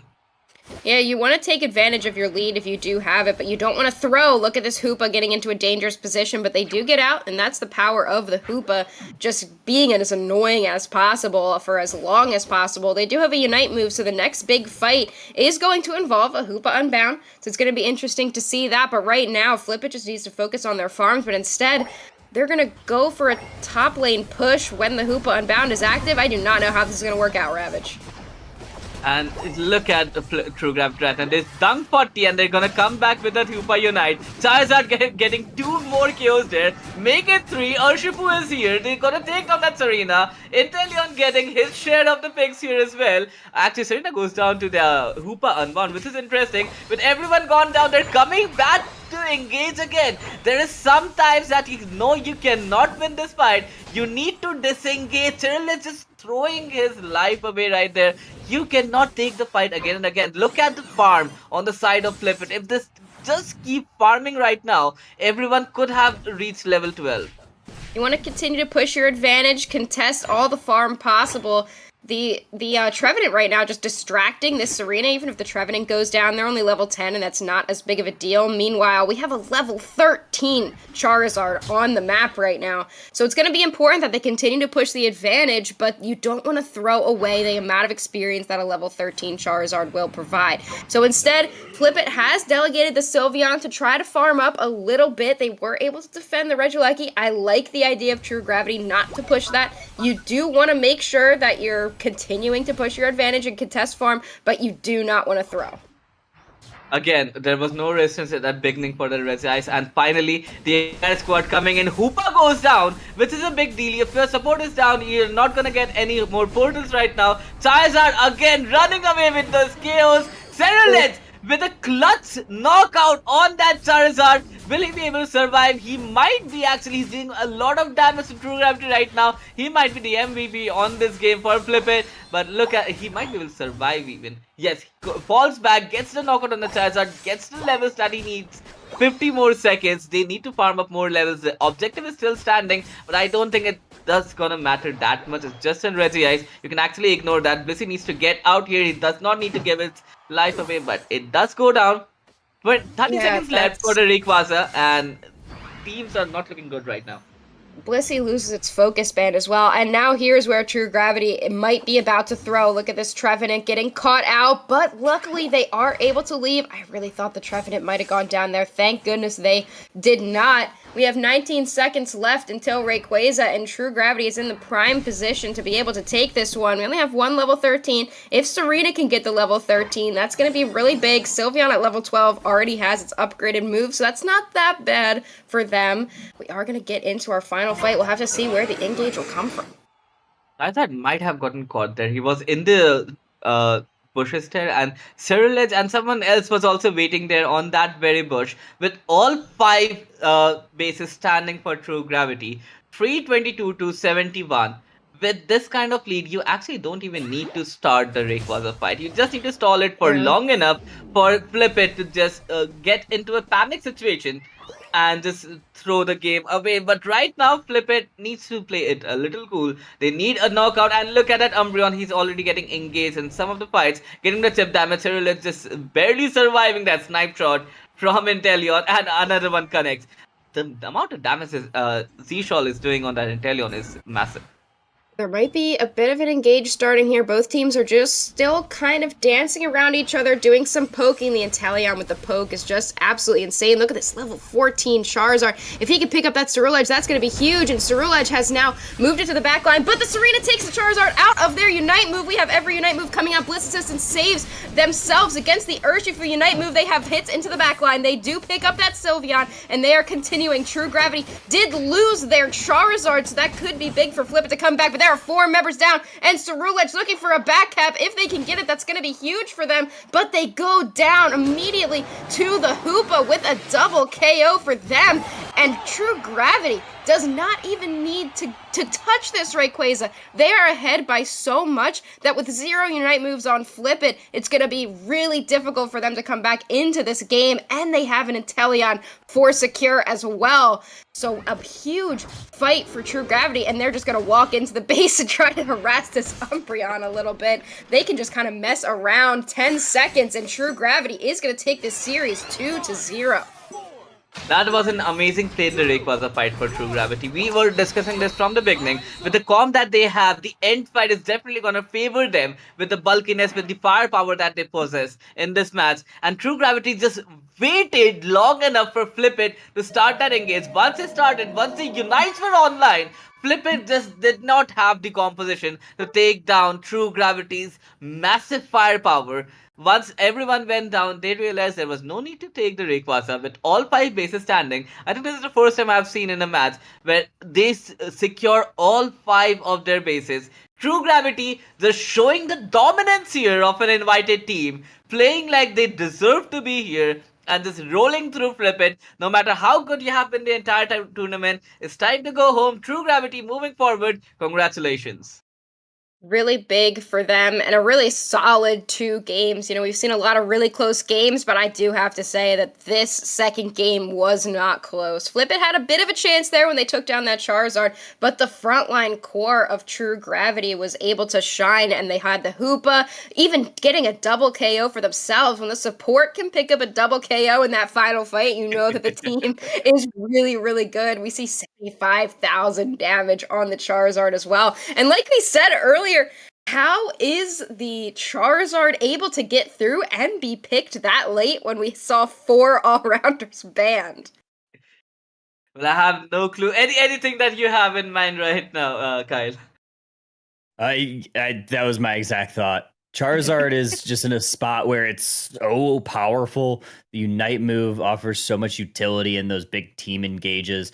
I'm surprised that we didn't see any situation where Serena was able to cancel Charizard's Unite. With the most recent update, I don't know if it's a bug or if it was intended to be that way. Intentional. But Serena, Yeah, it's I didn't see intentional. a single time where Serena was able to do that. Like, that's why She you would pick did do Serena. it in the final fight. She In the grabbed final the fight, yeah. Charizard out it of the was Unite possible, move, yeah. and they did take down Charizard, but at that point, the Charizard was not the was only thing over. that you had to worry about. We had the Yeah. Inteleon and everything. So Serena did do what it was supposed to do, but still, when you have, it's not just the Charizard. That's the threat there. We had an Urshifu, we had an Inteleon for that damage. But yeah, I do think that the Serena's buff to its Unite move is intended to be able to grab anything. I think that it can also grab a Slowbro while it's uniting. Mhm. Yeah, So believe so, too. yeah, it there's can catch yeah. anything that's unstoppable. And the interesting fact is, Serena did not get a single knockout in this game. Ragnar on that Sylveon did not get a single knockout in this game. So your two main damage dealers are not getting knockouts. Why are you Mhm. keep engaging again and again? You need to pick your fights. That's what I said in this beginning of this battle again. You need to pick the fights here. You cannot take down every Pokemon, and when all of them are together, that's not the time to engage. Yeah, the Ceruledge was putting in some work. Nightmare did their absolute best. That Pokemon is really, really strong, so we were able to see that is still very powerful. Had some really good Unite moves as well, but the level disparity coming into the final fight, once again, True Gravity was just able to hold them to much lower levels than they were, and that's just really the difference maker in those final fights. Oh, definitely. And True Gravity, I just love the team composition from there. I believe there could have been a better pick than Inteleon here. There was definitely some Pokemon that were still available. But again, when you're so comfortable on a Pokemon like this, when you know what you can do with it, why would you not pick something like this? Yeah, Mm-hmm. I mean, comfort picks are Yeah. comfort for a reason. You know how to play them. You know the limits that they have. You know how far you can push them forward, and you saw that a few times. I mean, you saw Inteleon utilize that as your spy vision in a very aggressive format, very much not in a defensive manner, going, just for the KOs and the KOs. I think there were a couple moments specifically in that top path that they were able to do that. The other thing, though, too, I think both of you guys called it out, is Hello, you cat. really Sorry. needed the kitty. You just needed Flip It to play a little bit of Stardew Valley, play a little bit of Pac-Man, gobble up the experience, and they just were under-leveled a majority of, honestly, both games. Yeah, that was really a big thing too. Just the level disparity. They weren't able to manage the farming. And I think that I called it out in the early game. They didn't let the first Regieleki walk. And I really think that was the beginning of the end. Imagine how much more experience they could have had throughout the game if they had just let it walk right there and backed off and went to go collect their farm. Instead, they let Charizard get that huge overcap. And that was just kind of a macro mistake that a lot of teams will make occasionally, but that could have been where they had some more options for experience gain. Oh, definitely. There's just one resource in this kind of MOBA, that is Pokemon Unite. That is experience. And if you're not managing that, then there's something definitely going wrong with the communications here. And I guess someone is hungry, so I might need to take my leave right now, guys, because it's gonna scratch me all over the places. So you guys take over. That's so And I'll just go real. feed Alaska here. He's not gonna let me go. So just take over for the time being. I'll be back, but till then, just enjoy your time, guys. This is going to be an interesting battle, the next one. Yeah, Look we at him. will He's be coming back. seeing. He's coming back again. He really wants some food right now. Yeah. He is ready to eat. I believe the next match that we are going to be seeing. What is the next match that we are actually getting? We're getting. Um, is it I believe we're the getting. semifinals winners, or are we seeing the losers semifinals? We are going to be seeing the loser bracket semifinal. So it'll be Soul Okay. Esports versus True Gravity. Okay, so then we are We've seeing seen True both of these Gravity teams again. tonight. Yeah. Mm-hmm. Yeah, both have been showing up. Seoul Esports did drop a game to Send a Game Squad, but True Gravity has not yet dropped a game today, so they're going to be coming off of a high of winning 2-0, which is going to be fun to watch as well. But these are both invited teams that people did not even expect to be down in the losers bracket at all. So we're going to have to see which of these teams ends up going home and which will continue to move on and make the losers bracket run of a lifetime. Yeah, I mean, this is the number 1 and the number 2 seed. You'd expect that they'd face each other, just not in this side of the bracket. You think they'd be on the winners final side, but the scripts have been flipped. They're on the bottom side, and then you have IND Elites and 6 Upper Moon on the top side. But Seoul Esports, I mean, yeah, they did lose that game over to Zenigame, but those are 2 squads that faced each other a lot in the UCS season, one of those regional finals, if I'm not mistaken. So they're very familiar teams. And whenever you have like a rival team, it's never expected to just do a quick 2-0. Teams are familiar with play styles. They're able to be a little bit more strategic with those counter picks. Yeah. So things are pretty even, and it came down to just a couple of unfortunate plays for Zenigame. So they could very well have been in this spot, but Seoul Esports coming out on top there, and that's really a true testament to the experience of that squad. Yeah, a true testament, more like true gravity. I don't know. I had a pun and I thought it would come to me as I started speaking, and it didn't. So whatever. We'll be seeing some really good. The point is, the teams are good, and we're going to be able to cast them, right, Kyle? Teams good, cast good. Better. That's Team good. Team good, Cerulege broken. I don't know why we're prioritizing all-rounder bans but not banning Cerulege. I know that it's lost. It loses games. It's not like it's an automatic win, but that thing is just so insane still and so difficult to play against. So I don't know, I feel like it keeps getting through and it's picked no matter what, but it can be used to kind of bait out a pick, right? You can not ban the Cerulege and force the first pick team to have to take it, and then you get 2 picks that you want instead. So there's some interesting play styles around it, but I do think that it's still broken, even though it got the little tiny baby slap on the hand nerf. Yeah, the hand slap nerf is just a little, I appease you. Just bad a little tab. Cerulege is a cat. Yeah, like it's for any cat owners out there. We don't punish cats. Like they get up on the counter, it's like, you're not supposed to be up there. Oh, bad kitty, and then you just pet them. That's like Timmy to Cerulege. Like, you're broken. I'm so sorry. Like, it's okay. We'll get you down from here. Yeah, they're still broken. I think both of those Pokemon very much deserving of a ban still. And I wouldn't shame a team for banning either of those every game. Yeah, I feel attacked. I feel attacked here. Yeah, but I'm gonna take my leave again. But I feel attacked. No, that's how I handle my cats too. I love like if you've ever seen my stream last night when we were casting Indigo League, Floof just jumps up on my desk. He started biting my feet, so I'm just like holding him like, oh, bad boy. That's so mean. Don't bite my feet, mean boy. Yeah, we had Mooney had a vet appointment. She had like blood work done, and she was upset about it.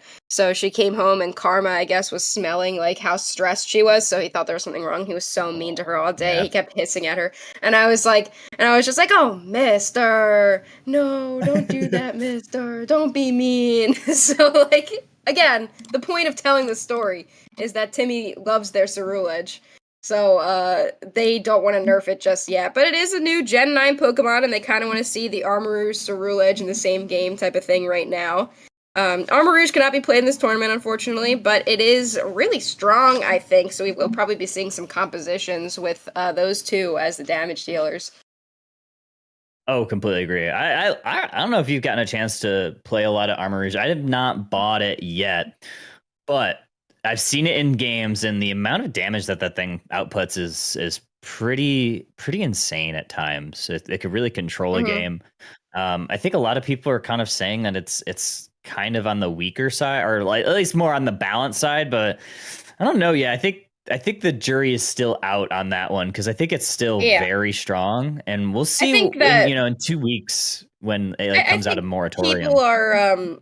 People are learning how to play it, and then, if you pick up a Pokemon and it's not super broken, you might think that it's, like, not that great, but you do just need to learn how to play it for it to be really good. Because I've seen some Armarouges come in, and they're, like, whatever, and like, it's very easy to play against them, but then sometimes it's, like, impossible to play against them, especially with all the stuns that it has and stuff like that. So It seems really cool. It seems like a Pokemon's play style that I really, really enjoy. But and I'm excited to see when it starts coming into tournaments as well. We will have to see. But for now, we just have the alternative one, Ceruledge Edge, which is noticeably broken. We see mainly the Phantom Force and Bitter Blade still throughout all of these matches. We will have to see how the bans go in this next match that we're going to be seeing very shortly. We could see the all-rounder bans, but I've seen Soul kind of prioritize some more of the defender bans instead, so we will have to see what they go with as we get into our draft. We do see Soul banning out a defender to support, but 2 all-rounders on True Gravity. Yeah, probably the right play here. When you're in that first slot, you typically want to ban whatever the second, whatever you don't want to play against. Or not what you don't want to play against, because like you want to try to keep whatever strong Pokemon is your priority, so you just kind of want to ban out what the counters to that are, and Umbreon Hoopa, always a good ban in my book. And I really like True Gravity's draft strategy here. They ban out 2 all-rounders, they force Soul into the Ceruledge pick, and then they get to pick the Charizard. They go with the Slowbro as their main tank, which is going to be answered with a Blissey Crustle, which I do like the Crustle, but it's being prioritized very heavily in this tournament. And honestly, it's surprising to me how much priority Crustle has, because I just personally think Tree is so much better. But maybe the plan is just to kind of shut down the Charizard a little bit harder, keep it from diving in as hard as it would using the Rock Tomb. So that could be the strategy there. Yeah, completely agree. I mean, you throw those Rock Tombs down, and Charizard doesn't really have anything that can pass through it. It's a great barrier to kind of keep it from diving onto your more squishy targets. And the squishier targets that they're looking to grab is that Espeon and maybe that Serena. I think both are very strong picks right now. Espeon has great secure, and right now that's really your main secure ability for Soul Esports. I like the Espeon. I hope they do go with the more mage-style Psyshock build. There's not a ton of mobility on True Gravity, especially if they do go with this Trevenant, which will likely be an all-rounder Trevenant. I do like this pick, but I think that the Espeon is really set up to have a great Psyshock Psybeam game, and then that can be really, really positive with the Secures, and just acting as the heavy backline damage dealer. If it does go with stored power, I'll be surprised, but I do get it because you're getting some more consistent damage. But like I said, I really think Psyshock is the play. Yeah, I love Psyshock right now, especially you usually see the stored power build when you have to stop something like a Speedster. No Speedsters on the side of True Gravity, so you don't really have to worry about that. I do love seeing the cursed item on there. Able to kind of spread that anti-heal onto things like that Eldegoss, the Trevenant that's going to want to self-sustain a lot. So I think that's a great item right now. So I'm really liking what Soul is cooking up here. Yeah, but True Gravity, I don't know if you caught it. They put 3 curse items. The Charizard, the Slowbro, and the Eldegoss are all running curse items. So they're going to try to be shutting down that Blissey and the healing from the Serena as hard as possible. They want to make basically the Blissey not matter at all, so they really only have to worry about the Unite move from the Blissey, but we will have to see how that goes as here we go into our game number 1 of this set. Yeah, we're going to have this Charmander take the jungle area for True Gravity. Charcadet on the opposite side. No real invades going on right here, though. Yeah, kind of surprising to me. I mean, usually you do see a bit of an invade, but the Eldegoss instead just going to prioritize getting the Trevenant online as fast as possible in that top path. I imagine they would be the one to invade, potentially Slowbro as well, but look at this Trevenant. This is what happens. You let the Eldegoss into the top path, and then Trevenant gets a few early stacks. So they will be able to get some. Their passive didn't even break. Yeah, didn't get to break the passive, but I believe that might have been potentially a focus ban right there. Eldegoss going to continue putting on this basic attack pressure, but Soul Esports able to take that contested farm. Charmeleon now heading up to this lane. I imagine we will see, yeah, we do see the double gank into the top path, so level 5 Ceruledge versus level 5 Charmeleon. Ceruledge definitely has the upper hand here, but we have also the Espeon coming into this top path, leaving just Crustle in the bottom path. Yeah, here we go. 4 members of Seoul Esports looking to take siege on this top path. They're looking to target the Trevenant. Trevenant's going to have to run away, able to get back to the safety of their base, but Seoul Esports able to take a lot of that experience. And Espeon is the stored power, which honestly, I am not sure why they would go for that move. I guess they just want the more consistent damage. I really do think Psyshock would have been the play. We do have the Cursed Trevenant coming in. They're going to try to jump in onto this Blissey, but they are a tanky thing regardless of the amount of cursed items on top of it. And Eldegoss will evolve here with a little score of 2 points. Yeah, a little dunk, get online, probably the best play there, especially wearing that XP share. 8-minute birds are going to be setting up in this central path, and Seoul Esports is here, but True Gravity has also arrived to the fray. Charmeleon looking to maybe throw some damage on there. Cerulege going to throw that Bitter Blade on there, get a lot of damage, but Charmeleon evolving to Charizard right here, and Mew throwing some solar beams into the backline, and a Mewsted attack to boot, taking out the Crustal. Cerulege now going down at the hands of that Char. I really don't know why the target was on the Slowbro instead of the squishier attackers right there. So now True Gravity's going to try to push their advantage. They get a 30 dunk, they get another 30 dunk, and they will break this pad pretty early, 94-0 for True Gravity. A big goose egg here for Seoul Esports. Very unfortunate. And True Gravity doing a little bit of a dance party. Slowbro waiting for those 720 birds, but that has opened up this top or the bottom pathies and DDs for a little bit of extra XP for this Seoul team. Charizard already level 9. They're going to be able to easily take this bottom objective, but it looks like instead True Gravity has pivoted up into the top path, and that's their priority. Seems like a lot of these teams do end up prioritizing this top path objective, and Charizard's going to be ripping down this basement Reggie by themselves, but we still have 2 members of Seoul there to contest it. Here comes the Serena with a big stomp for an INGAGE. Slowbro finally going down. Oh, here we go. Bitter Blade. They get the buff from the Registeel in the bot pass. Cerulege now looking to utilize that buff, but they're only going to use that back in the Pokemon Center because Mew gets a KO right on top of them. Eldegoss going to continue healing themselves with those Pollen Puffs, try to keep this Trevenant in the front line healthy. However, Serena Blissey up in this top path. No Unite move for Blissey, and Serena is just about to tick into it. Serena needs to go off lane and go farm. It shouldn't really be up in this top path with the rest of the team. It needs to go get its level 9 and then come back instead. Espeon has a level 8, so they do have a Unite move available, and they will be able to use it in this fight. Serena is able to secure away that piece of farm, so they do have their level 9. We have a Revenant Ren INGAGE, Kyle.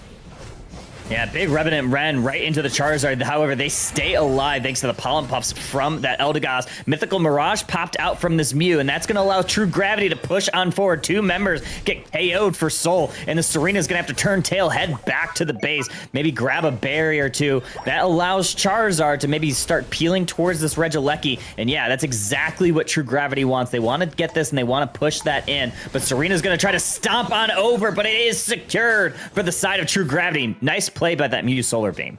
You think we're really seeing the power of these curse items on True Gravity. Serena's not healing pretty much anything on those stomps, and the Blissey is just ineffective. You do have the Charizard going in onto the Espeon. They use the Seismic Slam on them, now chasing down the Blissey. That's going to force the Cerulege away. And the Slow Beam right onto the Serena. As soon as they jump in, they're not able to get their Unite move out once again. And this Regieleki will walk in for True Gravity. Really dominant early game for them. Yeah, absolutely. Yeah, 207.54 here at the halfway mark.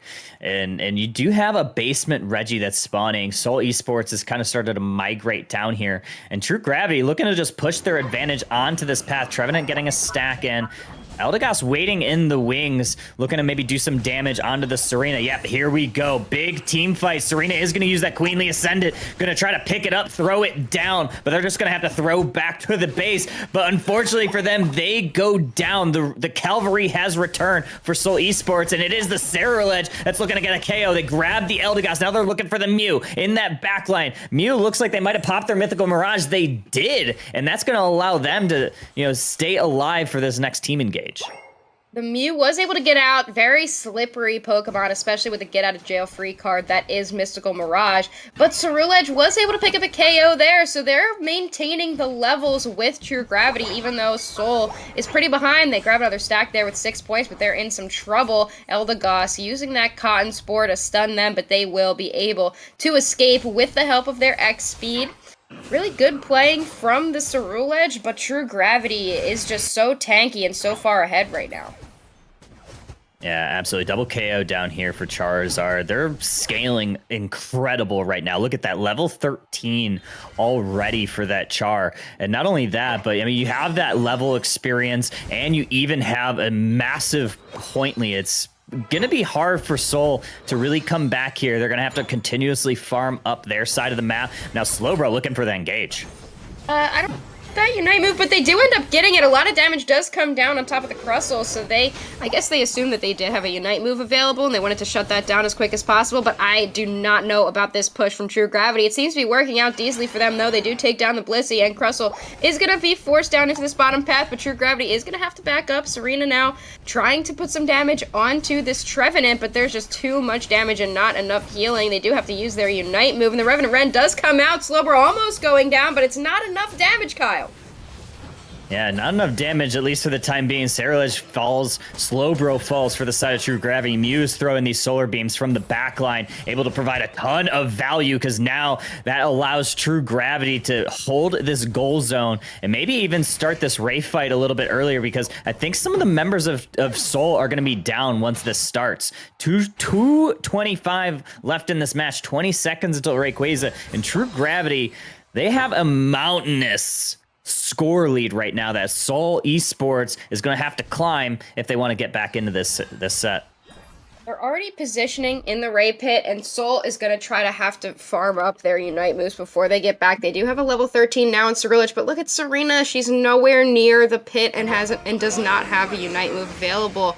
The Mew also able to just kind of poke at this Crustle. The Blissey is able to heal, but it looks like Ray is getting chipped at. It might be a full rip. I can't quite see right now. The Mystical Mirage does come out, and Ray's getting very, very low. We could see secure. The Serena is there. The Stomp! The Serena Stomp is able to secure it. It's going to be up to Soul to try to go score right now with the shields that they have, and they will take down two Charizard very low in the middle of their Seismic Slam right now. They need to back up and prepare for the onslaught of Soul Esports with their Ray shields walking into this tier 2. Oh yeah, some of the shields are going down. Serena though, almost gets to get it, but the shield goes down, but it doesn't matter. Cerulege offering so much utility, so much damage, and now Soul Esports is getting their dunks, and they have a 200-point lead. And True Gravity, they have the mountain to climb, but there's still a minute left.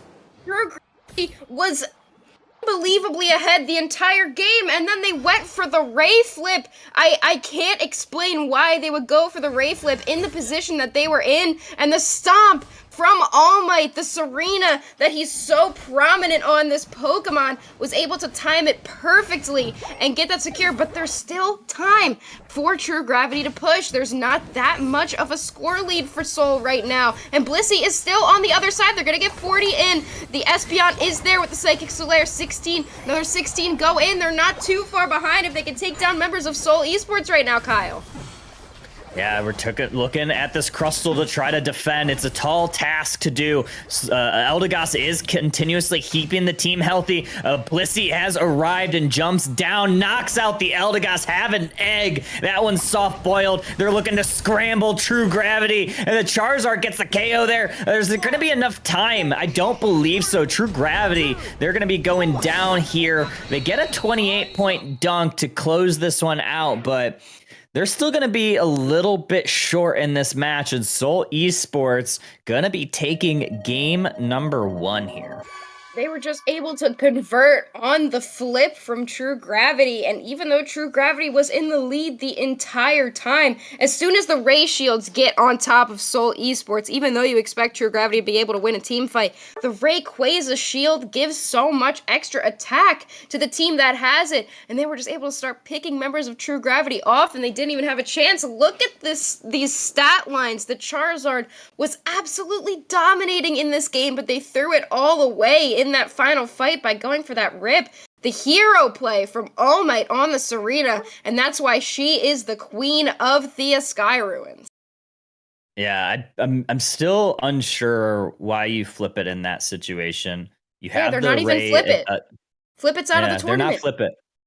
Right, exactly. I don't understand that play. especially when you have such a large score lead. Really, the only lose condition that you have there is if you allow Seoul to go ahead and steal it from you, and that's exactly what happened. I mean, even if you win a contested team fight, you have the level advantage. Just fight the opponent, get the team fight on. You're probably going to win it because that Charizard was massively fed that entire game, and Seoul just did not have the bodies to win a team fight. But if you do free labor, they're going to have that opportunity to steal it, and that's exactly what happened. There were so many opportunities. They had a slow beam. They had a seismic slam. They could have just walked in and taken the Cerulege out right away, and then everybody converts onto the Serena. And then what do you have? I mean, the Espeon did a ton of damage, and compared to the rest of the team, Espeon's so squishy. If they were able to get the slow beam onto the Cerulege, take them down, and focus on winning that team fight, everyone on Seoul was so spread out, they could have easily won that fight, but I think they didn't realize that there were members of Seoul in that pit to make the call for everybody to run in, just try to get the secure, and that's exactly what happened. Yeah, very, very unfortunate if you're True Gravity. You just got to have to pick yourself up by the bootstraps and get ready for game number 2, because that's the only thing you could do in this game. It's a 10-minute match. You just have to be, going with Ted Lasso sake, you have to have a memory of a goldfish, forget about what happened, and just go on to the next one and do your best in this next match. Because if you don't, you're already in the loser's side of the bracket. You'll be gone from the tournament. So you have to find something here. You're winning that whole match. So you have to take the positives from that. You're winning that whole match. You had control of the game. You just need to close it out this next one. Yeah, exactly. And unfortunately, they were not able to do that in that last fight, but they won't have to go up against the Serena again because, again, this tournament is a fearless draft, so every Pokemon that you played already in the set cannot be played again. We won't be seeing a Serena, we won't be seeing that Cerulege that was so dominant in that match, but that also means that True Gravity won't be able to play the Charizard again, which was really strong for them in this game number 1. Yeah, really strong in game number 1. You can't use it. And you didn't even get the win. So very unfortunate for them. You usually, if you want to play your strong Pokemon, I mean, obviously, hot take here, Husky. I think you want to win every game that you play. But if you're going to take the top picks, you're absolutely going to want to win. Yeah, I think that winning is probably the main priority for much of these teams. But, this is why I'm not a competitive player myself. Maybe I don't understand the priority. But I really do think that True Gravity is going to have to take a different approach into this draft, especially because many of their strong picks were used in that game number 1. Yeah, that's what I love about this fearless draft format. I really do want them to bring it into more tournaments.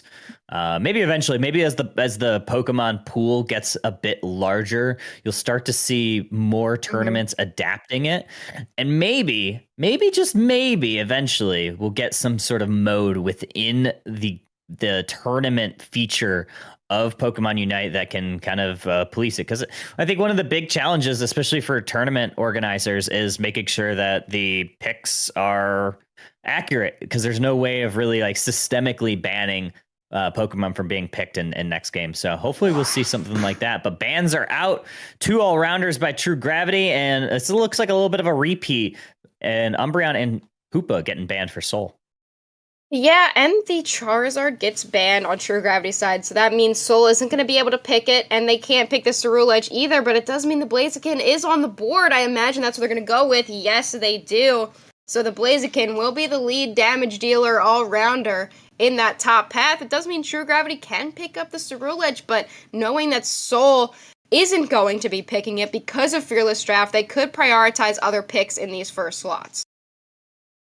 Yeah, I mean, I love this, right? I love the Mamoswine right now. You are going to have something that has some damage follow-up, and a recently buffed Pokemon, that Pikachu, that has plenty of damage follow-up to follow these Mamoswine engages.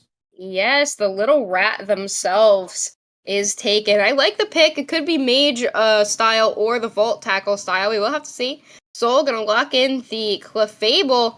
and the Slowbro. So we are going to be seeing the Slowbro switch sides over here. Soul's going to grab that. It's going to be powerful into something like a Pikachu that can be shut down so easily. Vulcan picks up the Blissey, and we are hovering the Zoroark, which I did talk about. It looks like True Gravity wants to select a Speedster.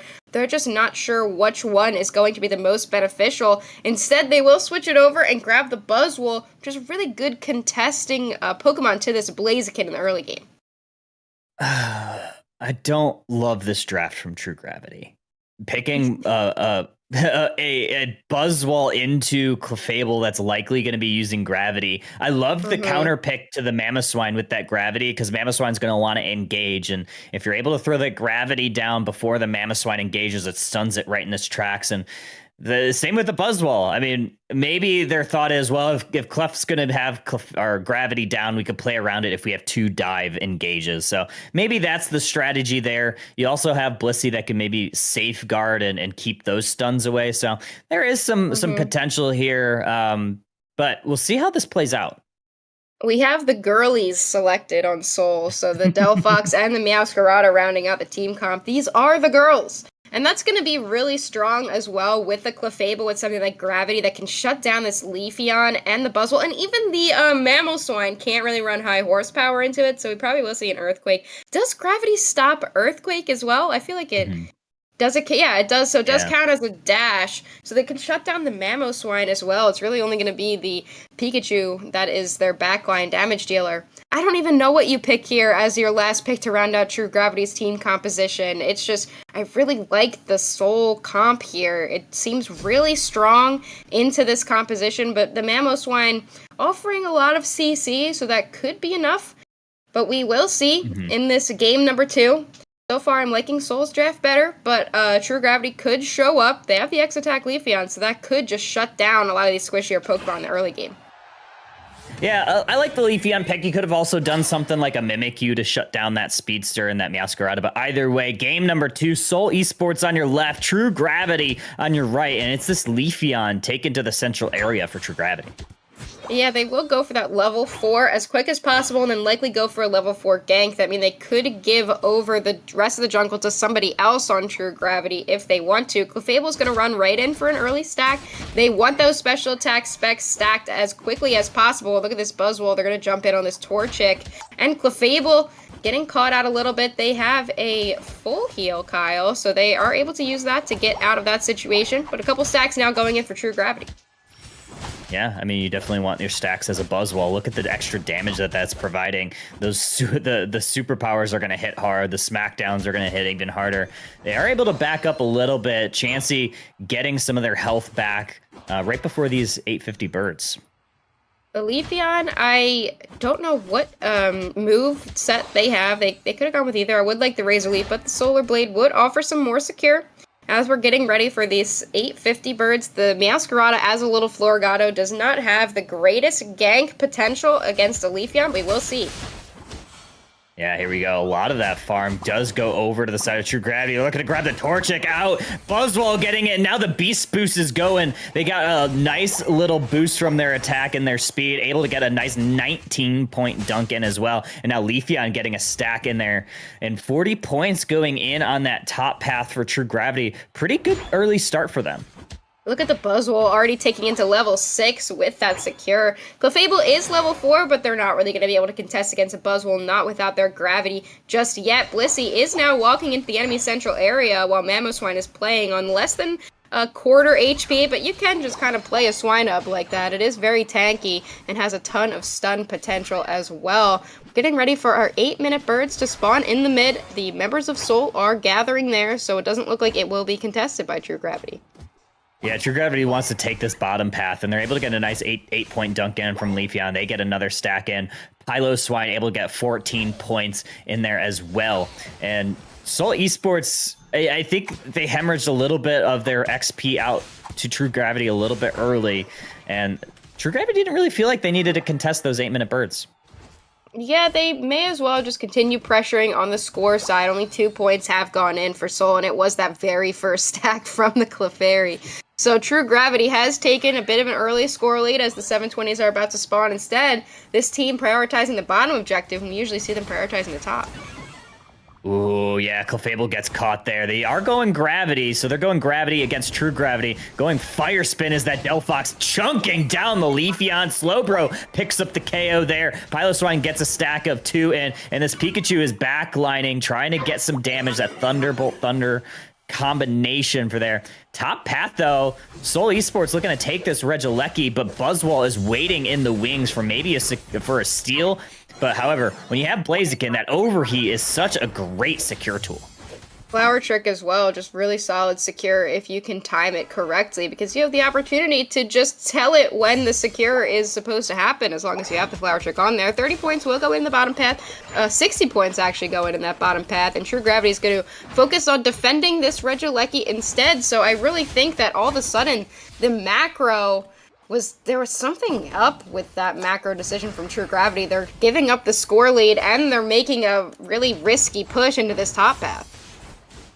Yeah, it might have been a little bit of indecision. They're looking to now push this top. Leafeon throws down the Emerald 2-step. Ultra Swole Slam comes out from Buzzwole. But just as we say that, the Reg Ice gets secured by Soul. That's going to give them a little bit of extra HP regeneration. And that's going to be important, especially for this Meowscarada, who's picking up a triple KO, looking like Husky Star in the Thea Sky Runes. Yeah, almost as good as I am on this Pokemon, honestly. But they did pick up that triple, and now they're the ones who are going to push. If they can get the stun on the Leafeon, that's going to be huge. They get a Flower Trick on top of them, but not enough to take them down. They don't have enough stacks. I didn't know if they were running an attack weight, but the Meowscarada does eventually go down to that Pikachu, and now it looks like we're going to be seeing an opposite push, but the Fanciful Fireworks are out, having to zone out the True Gravity team. Really, really heads up play by the Delphox, using that Unite move as a zoning tool. Yeah, absolutely. 30 seconds until this next set of objectives. The top Regieleki is going to be spawning first. Bot side, though, Blaziken getting some of their levels up. Already ticked into level 10. Looking for maybe a score in this bot path, but Mamoswine is snuffing that out. Big Earthquake, Tectonic, picks them up with the Ice Fang, but it was a clone. It got you in the ruse. True Gravity, though, holds that tier 1 on that bot side, at least for the time being. Here comes the slow beam. The Leafeon goes down immediately to the Meowscarada. Now Blissey having to run down. The Mammoth Mash is out from Mamoswine, defending as the Pikachu comes in with a big thunderstorm. Engage. Blaziken is getting very low, and the Bliss Assistance does not hit the Blaziken. They might still be able to get out. Meowscarada is caught out. They will go down to the Pikachu, and that push is snuffed out immediately by True Gravity. They are not letting that goal pad go down. Even though the Engage was there from the Slowbro, they were not able to capitalize on it, Kyle. Yeah, definitely not able to capitalize. Top path, though, Regieleki still standing tall, but standing taller is that Leafeon taking out the Delphox. That's why you play a Speedster. Take down those squishier targets. Now you get the goal zone broken. True Gravity back in this one. 133.79. They're going to have a Regieleki up in the top path as well that will potentially push into that tier 2 goal.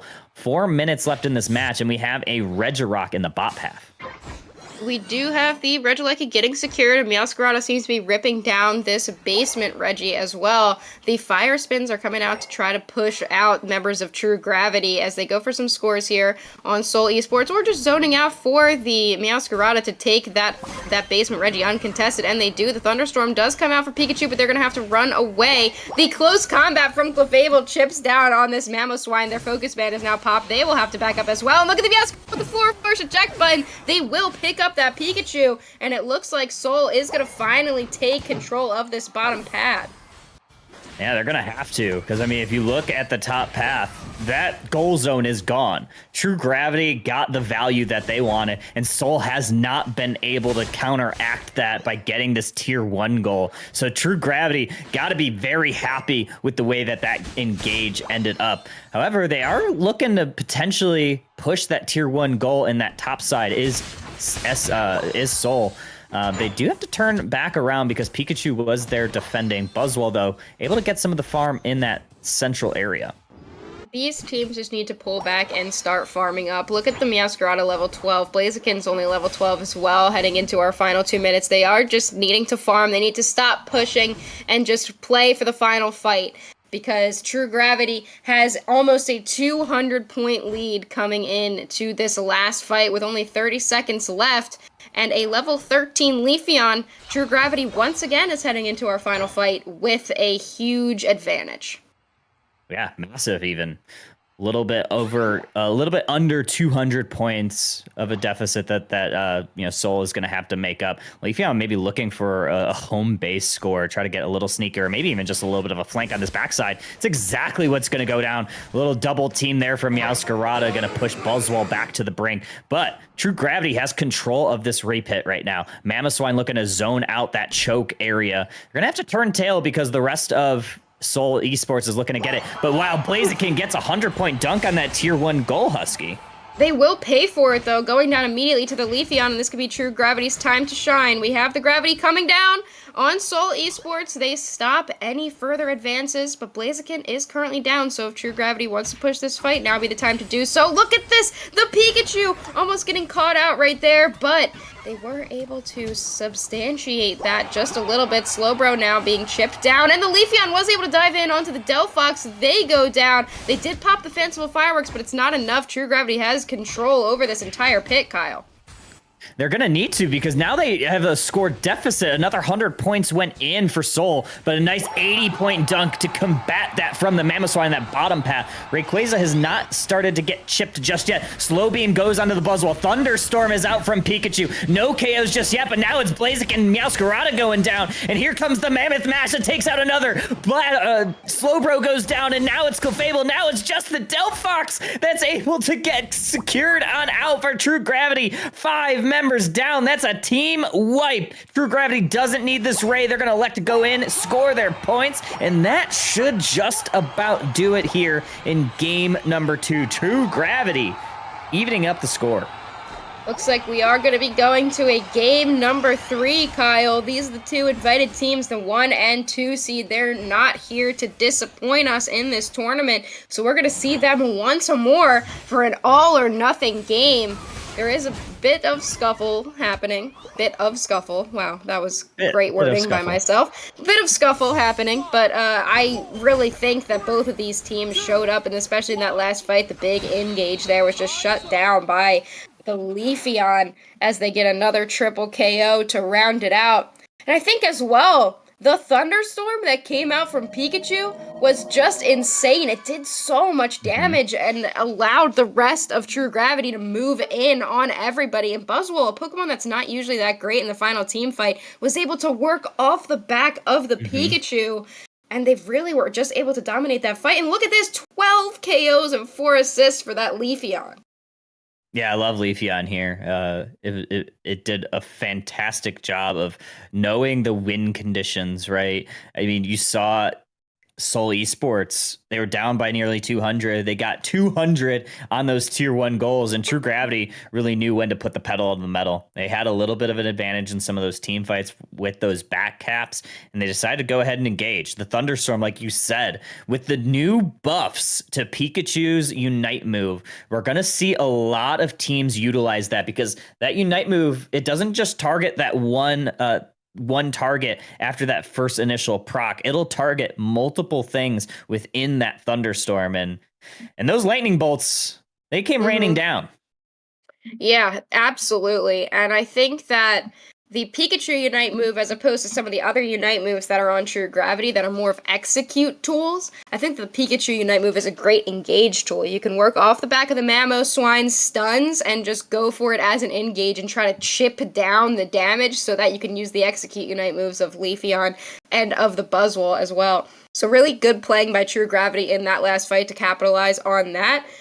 I love to see the Meowscarada coming out, but unfortunately, it was just unable to show up in that last fight. It did go down pretty quickly as soon as the thunderstorm was popped, and True Gravity just rolled through them like a death ball. Yeah, we're going to be seeing Game 3. It should be interesting to see what strategy these teams go for, because now all the Pokemon that they've used, they cannot use again. So there are 10 Pokemon for each team that can't be touched in this Game 3. Yeah, an additional 4 more, right? If the bans are additional 4 more if those bans are gone as well. So I'll be also interested to see how these teams play it out. I love this format because it allows a deeper pool of Pokemon to be seen and seeing what their advantages are. I think that's part of why we're seeing Mamoswine a lot more in the current meta, because it was kind of put to the wayside a lot. And then teams started understanding the utility that it provides. And Mamoswine's a Pokemon that you don't necessarily need the level 9 either. So once teams started realizing, well, the Mammoth Mash isn't really the best part of Mamoswine's kit. So even at level 8, against something that might be level 9 or 10, it still has a ton of utility with that Earthquake Ice Fang. You can really isolate a target. You can really kick off those team fights. And as long as you have something to follow up, and that Pikachu, like you said, is an amazing follow-up tool. The Thunderbolt Thunder is just, it's just so much damage right now. Yeah, and like you said with Mamoswine, it has the Ice Fang Earthquake at level 7, so it doesn't necessarily need the level 9, but even the moves it gets beforehand, it's very early moves, the Tackle, and I believe it's Ice Shard, they both stun, and they do a ton of damage. So you can play Mamoswine as a laner, you throw the EXP share on, you're like, when it gets its level 9, it gets its level 9, and it can just kind of roll through members of the enemy team. So I wonder if we'll see Seoul be picking it up in this final game. They have yet to play it, so we could see them grabbing it instead. But again, we'll have to see what the strategies are, because so far True Gravity has looked like the dominant team in this set, even though Seoul took the first game off them. Yeah, I mean, you saw in game 1, right? Game 1, True Gravity looked like they had that in full control. A little bit of a curious flip there at the end of game 1 allowed Seoul to steal that game essentially. And then this past game, they looked great start to finish. There's a little bit of a scary moment when Seoul was able to take that lead during that Ray engage, but True Gravity stayed cool, calm, and collected that entire time. They knew the win conditions that time, so they were able to play off of that. They were able to get the team fights that they needed and really kind of take that end fight. And you saw it, full team wipe, and they're like, well, no one's stealing Ray if everybody's off the Thea Skyrims and back in the Pokemon Center. So they're able to do that again. We're not making that mistake again. They're like, we're not going to risk it. Let's just go score. We'll end this game without the Rayquaza, because that was our downfall in the last game. So if I had to guess, I would go with True Gravity here in this last game. They looked very dominant, and coming off of their second game win, the momentum for them is going to be high, especially because Seoul just kind of got lucky in that first game. So we will have to see, heading into our game 3, what the plan ends up being for these two teams. Now, I wonder if we will be seeing more speedsters coming out, because Leafeon, obviously the dominant speedster compared to the Meowscarada in that game number 2, but we have not seen a few speedsters that could potentially be played if they want the more dive, and I count Mimikyu in that as well. Mimikyu, I think, could definitely be considered a speedster with the amount of dive it has, and we have not seen Mimikyu picked up for either team. Yeah, I was actually really surprised that we didn't see Mimikyu in that last match. I think Mimikyu is in a spot where it's kind of that speedster killer. It's going to really put a stop to any of the speedsters. I mean, you can utilize the play rough or the play with me unite to kind of put a stop to that. I've seen a lot of people utilize that to, also stop things like Slowbro, right? That play with me is such a great tool to shut down a single target. So maybe we'll see one of these teams break it out, or honestly, Husky, we might see it even banned at this point, because there's a lack of all-rounders that can get played, depending on what these bans are. Yeah, we've seen Mimikyu get banned a lot, and then we haven't seen it picked as much for the amount that it's banned. I feel like it's a weird one in that regard, where, like, it's banned because you don't want to play against it, but you don't want to pick it first because it isn't easily counterable Pokemon with a lot of the supports and defenders. So if it jumps in with play rough, even though it is invincible for that short time and it accidentally hits a defender, it's pretty much done after that. It is like a speedster that way, where even if it is a little bit tankier and it has a bit more escape, it still just kind of gets demolished if it gets into the wrong position and it doesn't get onto the backline Pokemon the way that they want. 100%. I still like the pick. I'll also be interested to see what supports get played. We've seen Hoopa, we've seen Clefable actually a great deal. I haven't seen any Sableye this match. Yeah, I do too. I think Clefable's still good. Yeah, I also don't want to see Sableye. It's a tough one to make work. They could go for it though. It's a bit of a troll kind of playstyle, more harasser type build. Whichever I forget which team used Crustle. One of them did, but they could go with a Crustle with a Sableye as kind of the core frontline and make it more of like the harasser, damage dealer frontline combo. That could be fun. We haven't seen Dodrio or Zoroark yet, two speedsters that are pretty good, but I don't know if a lot of teams are going to be willing to break them out. It really depends on the team composition that you're going into. So again, we will have to see as we go into game number 3. Also, I'm wondering which mages are going to be picked because Pikachu is on the table, but and Espeon was chosen, but we haven't seen a Sylveon yet this set. We haven't seen an Alolan Ninetales either, which could also be really strong, Kyle.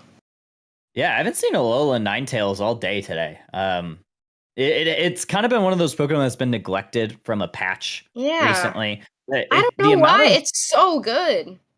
Yeah, the hindrances that it provides within these team fights. I think the problem is that mages just get fallen to the wayside during this current meta. But I think Ninetales is one of those mages that actually could do well into the meta because the Blizzard Avalanche offers a lot of CC. I mean, I think it would be very similar to how you see Delphox played currently, in more of that control mage, controlling the map, controlling the tempo. And that's what Ninetales offers. Yeah, the Delphox using the Unite move as zoning and using the Fire Spin to kind of keep the dive from happening. You're just kind of preventing any dive. And Alolan Ninetales is the same way. I honestly would not be surprised. I would kind of love to see if Sol picked up the Mamoswine and Alolan Ninetales for the Ice Lane combination. That could be fun as well. But yeah, there's going to be a lot of options taken off the board, but there are still a lot of options in the game that are really, really strong. We could see some Pokemon coming out that are more comfort picks, but not necessarily meta in this Game 3, which is why I love Game 3s and the Fearless Draft. We also haven't seen Gyarados, but it is just banned every game. I don't really think anyone wants to deal with it. But if you can prevent the Gyarados from getting online, it's really difficult to come back into the game. Another thing that I'm surprised we haven't seen is the Pokemon that's been buffed recently. Is that Gengar? Yeah, that's true. I think the buffs are really strong on it. I have yet to see it within a competitive circuit. So maybe teams have already kind of, done their research, done some scrims with it, and determined that it's still not viable in the competitive scene. However, I do think there's something about it. If it's available in one of those last spots, like you don't have a ton of CC on the opposing team, or you don't have a Blissey that could potentially cleanse the Sludge Bomb, a Hex Gengar could be pretty impressive. Hex Gengar, I feel like people are saying it's very good, and I've seen it do good, but I haven't seen it a lot. I think yesterday there was a Gengar. Somebody played a Gengar. The Gengar looked pretty good, but they didn't end up winning that game. So I don't know if people are going to prioritize a Gengar pick. The speedsters are so difficult to pick because all the defenders are so good right now. And if you have a good defender player who can have a lot of CC and shut somebody down, you're always going to try to shut down that speedster. So it can be difficult to play them if they can't get into the back line. So we will... And there are a lot of defenders off the table, so it could open the door for some more speedsters as well. If one of the teams wants to bait the other team into picking a less viable defender, we could see them ban out multiple defenders and force one of the other teams into picking up a defender that they know they can play against, or they know they can pick a good speedster into, and then we could see some more interesting picks like that Gengar potentially, if that is what ends up coming out. Oh, 100%. There's a lot of speedsters that can be viable in the right situation. I mean, you think of Zoroark and Zeraora had their moments at Worlds where they really shined. They also had some moments where they were hard countered. So into the right team comp, any of these speedsters can be viable. Even something like Scyther, right? We saw Fusion utilize Scyther in a lot of their games, and a lot of teams were not wanting to see it because of how oppressive that team was with that character. Haven't seen it really much today, if at all. But I guess we'll see what these teams want to do. I mean, we've seen the speedsters that we have seen a lot of today, Leafeon, and that Masquerada. But here we go. We got a game 3. We got a draft. Immediately off the clip, we have Umbreon, Ceruledge, and Charizard getting banned from these teams. I wonder what True Gravity is going to go with. They could go for the Gyarados ban because Soul cannot play Blaziken anymore, so they're going to force them into a different pick, and that's what they're going to do. 3 All-Rounders ban and Soul going for the Umbreon ban. They still don't want to see that Pokemon. They want to play another dive-heavy comp, it looks like, so going to be interesting to see what Soul goes for. They are going to pick up the Hoopa for their first pick. Always a safe pick. Always a safe first pick. It's not like Hoopa has really any strong counters. Only real thing that you could really think of is anything that can push the team out of the hyperspace holes. But I mean, that is something you can usually play around if you want to be Soul Esports. Instead, True Gravity, they are going to elect to maybe play something a little tankier. They do grab that Snorlax and that Espeon. So they do have the option, maybe with that block, to throw some teams out of that hyperspace hole. You could even use that Heavy Slam to do the same. Yeah, I really like it, actually. I think that the Snorlax is going to be solid here. And they go for the Trevenant. The Soul had not yet played the Trevenant, so they did have that opportunity to pick it up. And they might go with the Pikachu. They do lock that in, so that's going to be their mage damage dealer in the back line. And I do like the Espeon into the Pikachu. Once again, from what I'm seeing so far, a Psyshock would be great, but it seems like these teams like to prioritize the stored power a little bit more. And that will give Blaziken over to True Gravity, who has not yet played it. So they're going to pick up the Clefable and the Blaziken. And that's going to give Soul the opportunity to try to counter, but with a Clefable on the opposite side, running anything with a lot of dive or dash could be difficult. Yeah, I agree. Right now, Soul does outrange True Gravity, and True Gravity is likely going to have to pick a speedster here, so I wouldn't be surprised if Soul grabs something a little bit more tanky to kind of round out, and they are hovering that Urshifu. Right now, it looks like it might be that single striker Urshifu, but obviously that could change. They end up picking that Leafeon in that 5th slot, something that is really good in that early game.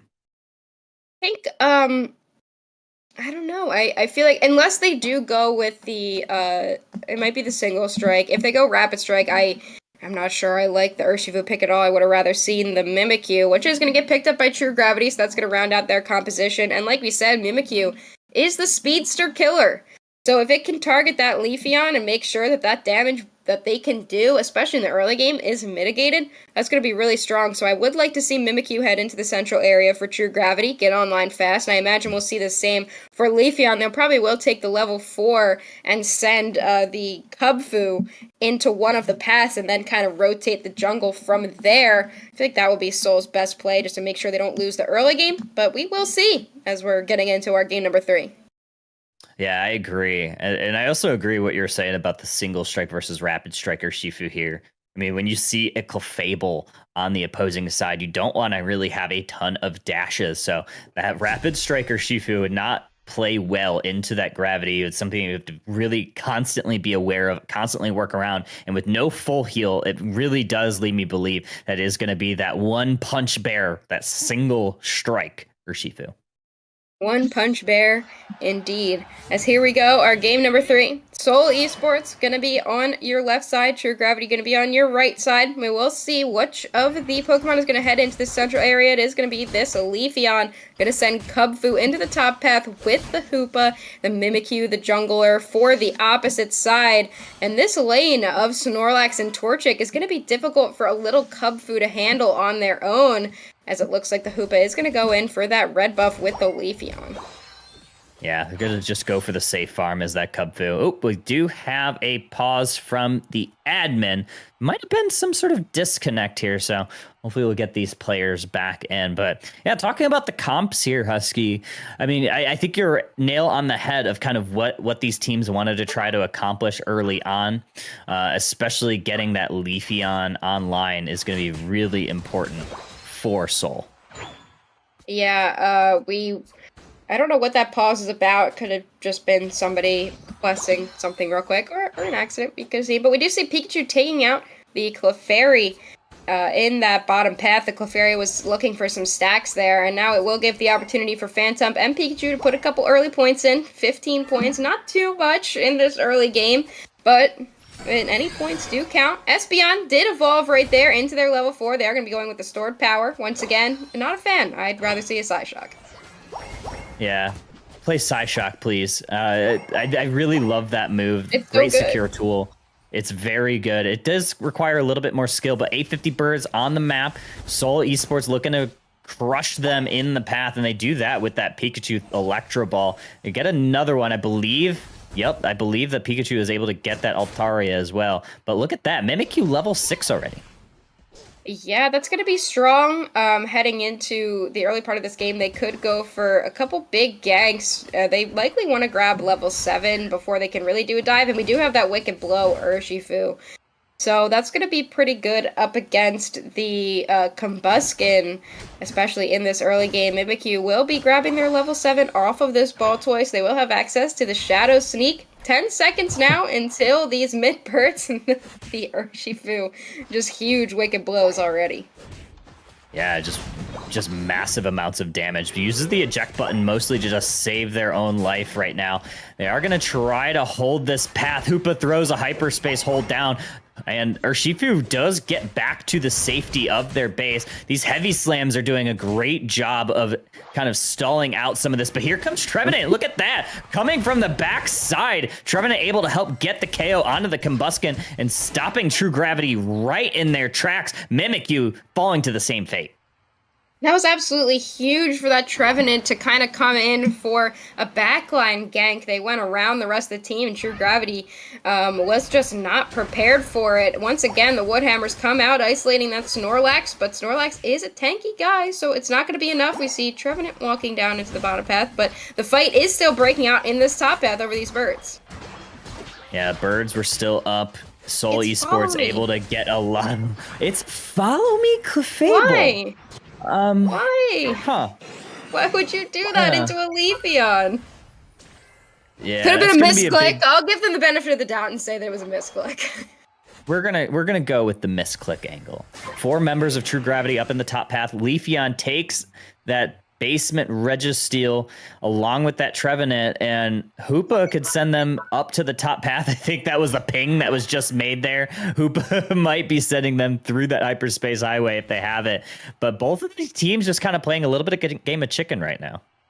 The Urshifu is going to have to farm up a little bit. We see them looking for some farm in that bottom path, and now the Hoopa is prepared to send them both up. The Regieleki is getting chipped, and the Hoopa has not yet sent anyone. They finally will, but it's not in time because Espeon is able to get that secure on the Regieleki. True Gravity might look to push here. The Mimikyu does throw a Shadow Sneak down, but it misses. It does not hit anybody, so they're not going to be able to dive in, and all 5 members now of Seoul Esports are up there on that top path defending against the Regieleki. Once again, the teams are going to opt to take it down rather than letting it walk in, but I do believe that there was not enough score on that top path to let the Regieleki walk in, so they are just going to go for taking it down, and the fight is going to continue over these birds. Yeah, big Electro Ball along with the Wicked Blow comes in. Another massive Electro Ball taking out the Snorlax, sending them back to the Pokemon Center.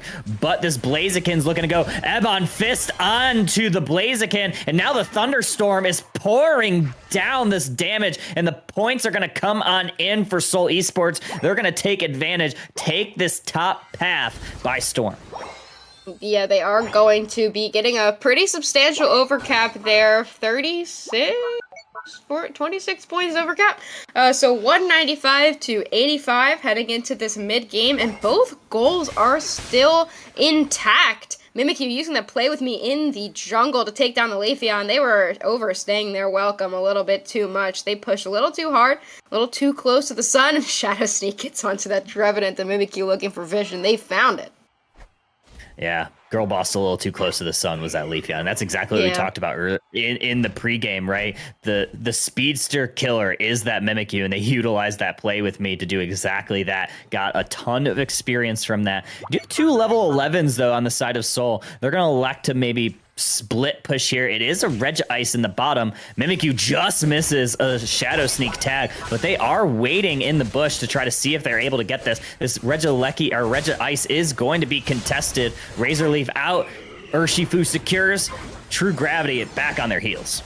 Here comes the Ebon Fist. Once again, Blaziken is shut down immediately from the Ebon Fist and the Leafeon combination, and Soul is just going to back up. The Hoops Unbound did come out, so the Hoopa is just kind of harassing the enemy at their tier 2 right now, but I really do not think that Soul should be pushing here. They should just move through, grab some farm, do the best they can to make it out of there alive. Hoopa is likely going to go down here, but no, they do make it back through their hyperspace hole and survive. So True Gravity a bit behind, a lot more behind than we have seen them in these games so far. They're going to have to just try to farm up, catch up in levels. We do see level 11s on both sides, but the level 12 Leafeon and Urshifu already for Soul. Oh, the Shadow Sneak tags Urshifu. They're going to get chunked down by the Shadow Claw. Emerald 2-steps out from the Leafeon, but that's only going to dance them back to the Pokemon Center. 4 members of True Gravity now looking to peel towards this Regieleki. However, they're on their heels. This Trevenant's looking to engage with the Hornleech. The Hornleech right on through the Overheat. Here comes the Phantom Forest. They're looking to chop True Gravity down. Hyperspace Hole's looking to send some people back to the Pokemon Center, but yeah, Seoul Esports has full advantage of this position of this Regieleki, and that's going to allow them to take this down. I really like the macro positioning from Seoul Esports in this match. They're playing much more reserved as opposed to super aggressive the entire time. And I really like that as opposed to what we've seen so far. I feel like these teams are just going back and forth and more so just throwing themselves at each other throughout the entirety of the match. So I like that we're seeing some bit of a safer play while still pushing their advantage. Urshifu went for that red buff, but unable to get it, and they were able to just kind of back out of there. They want to keep the pressure on. They want to know where everyone is on the map and get their vision. But right now, they are going to prioritize this bottom objective. 2 are sussed out by the Trevenant, and now 4 members of True Gravity to 5 members of Seoul Esports down in this bottom path. Yeah, they want this Regice, does Seoul Esports. They're going to look to get it. Shadow Sneak does tag the Urshifu, and Pikachu able to secure that with a nicely timed Electro Ball, but Snorlax looking to engage on this Trevenant. Trevenant's gonna have to Hornleech on back. They stay healthy. They're gonna get healed up by this Hoopa, ideally. Send them back to base, but Ray has started, and True Gravity, for the first time in this series, is down points at Rayquaza. True Gravity has not been in this position, so they're used to having to be the ones to bait out the fight rather than the ones to stall a fight. So we saw Blaziken looking for a back cap to hope that they can make the score a little bit shorter, but the Leafeon was there, and with every goal up for the Hoopa, they can just kind of stand there at that bottom goal and send people back and forth so that no overcaps can happen. So if True Gravity wants to win this game, they need to win a fight, Kyle. Yeah, 100%. We're looking to engage here. Clefable keeping the team topped up and healthy. Espeon looking to suss out where this Leafeon is looking to provide a flank from. They're going in from this choke area. They're looking to suss out. We're going to see where this Snorlax wants to defend. Leafeon is looking for an engage point. Big heavy slam looks to get on into this Urshifu. Urshifu throws the wicked blow, and wow, Snorlax is going down. Here comes the Leafeon looking for an engage. They're going to engage onto this Blaziken, and there goes the Emerald 2-step. Clefable able to keep them healthy, at least for the time being, but Blaziken likely going down in the fray of this, and now this Clefable next. True Gravity on the back of their heels. 4 members down. Urshifu finds some clutch KOs here, and Seoul Esports is taking full advantage of this Ray fight. It's just this Mimikyu, and it is possible that they could get in onto this Rayquaza for a secure, but with a Wicked Blow available, it's going to be difficult to do so. They do jump in onto this Ray, but it is a Wicked Blow off the back of the Urshifu to make that final secure, and True Gravity goes down in this final fight of the game, even though they looked so good throughout this entire tournament. 100 points, another 100 points, and 94 will round this one out. 2-1 is your final. Seoul Esports will be moving on in this tournament. They're showing everybody exactly why they have qualified for Worlds the last 2 years. The ability to stand tall in the face of adversity. Those first 2 games looked very scary at times. They were down pretty much all of those first 2 games. Obviously, they got that great steal in game in game number 1. But this game, it looked like it was all Seoul. Front to back, left to right. That Hoopa pick was able to really provide value, keeping the team not only healthy from those hyperspace holes, but they're allowed to play with the pace that they wanted. And True Gravity just couldn't find the KOs. They couldn't find the value for scores on the map. And with both of those front goals online for that entire game, Seoul got to play their game. Yeah, they had control over it, you know, and you want to, like, giving up goals is part of the game. You can do that throughout the match. Sometimes it's even more advantageous so that you can gain positional advantages in the final fight and you don't have to watch the goals. But with the Hoopa, that all goes out the window, right? You want to keep the goals up if you have the Hoopa. You want to break the goals if the Hoopa's on the other side. So Kyurem on the Hoopa was just able to dominate the macro play of that entire game. That's exactly what we saw there. Really dominant play by Seoul Esports. We can see the damage numbers, 49,000 damage for that Pikachu, the most damage on their team. Espeon also putting out a ton of damage, but not enough to take down Seoul Esports. And a really, really fun set for the two of them. 2 games to 1 game. It could have gone either way, Kyle. It really could have. Yeah, I loved the play by Snowy on that Leafeon. They waited and waited. They were so patient for that engage. They waited to see where the engage was happening. And once they saw where Snorlax was, the Snorlax was very forward. That was the opportunity that they had to engage on that Blaziken. They used their Razor Leaf. They used their Emerald 2-step, and that was too hot to handle for that hot bird. And we will be bringing our next caster in as well. What is up, Fu? This is the first time that I'm going to be on broadcast with you, and I've seen your casting before for INGAGE. And we are excited to have you join us, me and Kyle, as we get into these next few sets. This is really where it starts to get good. Yeah, thank you so much. I mean, it's wonderful to be back again. This is the first time I've actually been able to cast with both you and Kyle today, so I'm very excited. The clock just hit midnight here in Australia, so I mean, what better time to watch some of these finals, right? Especially the grand finals coming up in a bit. Yeah, absolutely. And I will be the one taking a break for this next one, but we will be back. And I think for now we are going to run it to a quick, brief break. And then we will be back with your next match, which is going to be our semifinals, IND Elites versus 6 Upper Moons. So don't go anywhere. Continue to follow, like, subscribe, all those things, and we will be back very soon.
Welcome back in Pokemon Unite trainers. We are back here at INGAGE here for the AEOS Cup League India Finals.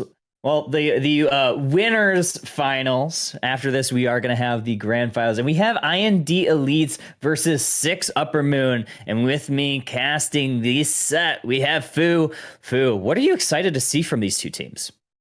I mean, as per each weekend, I love the fact it is fearless draft. So some of these Pokemons, that we normally really not see in the first few priors of the rounds of the games. We actually get to see potentially in a Game 3 scenario, interesting picks.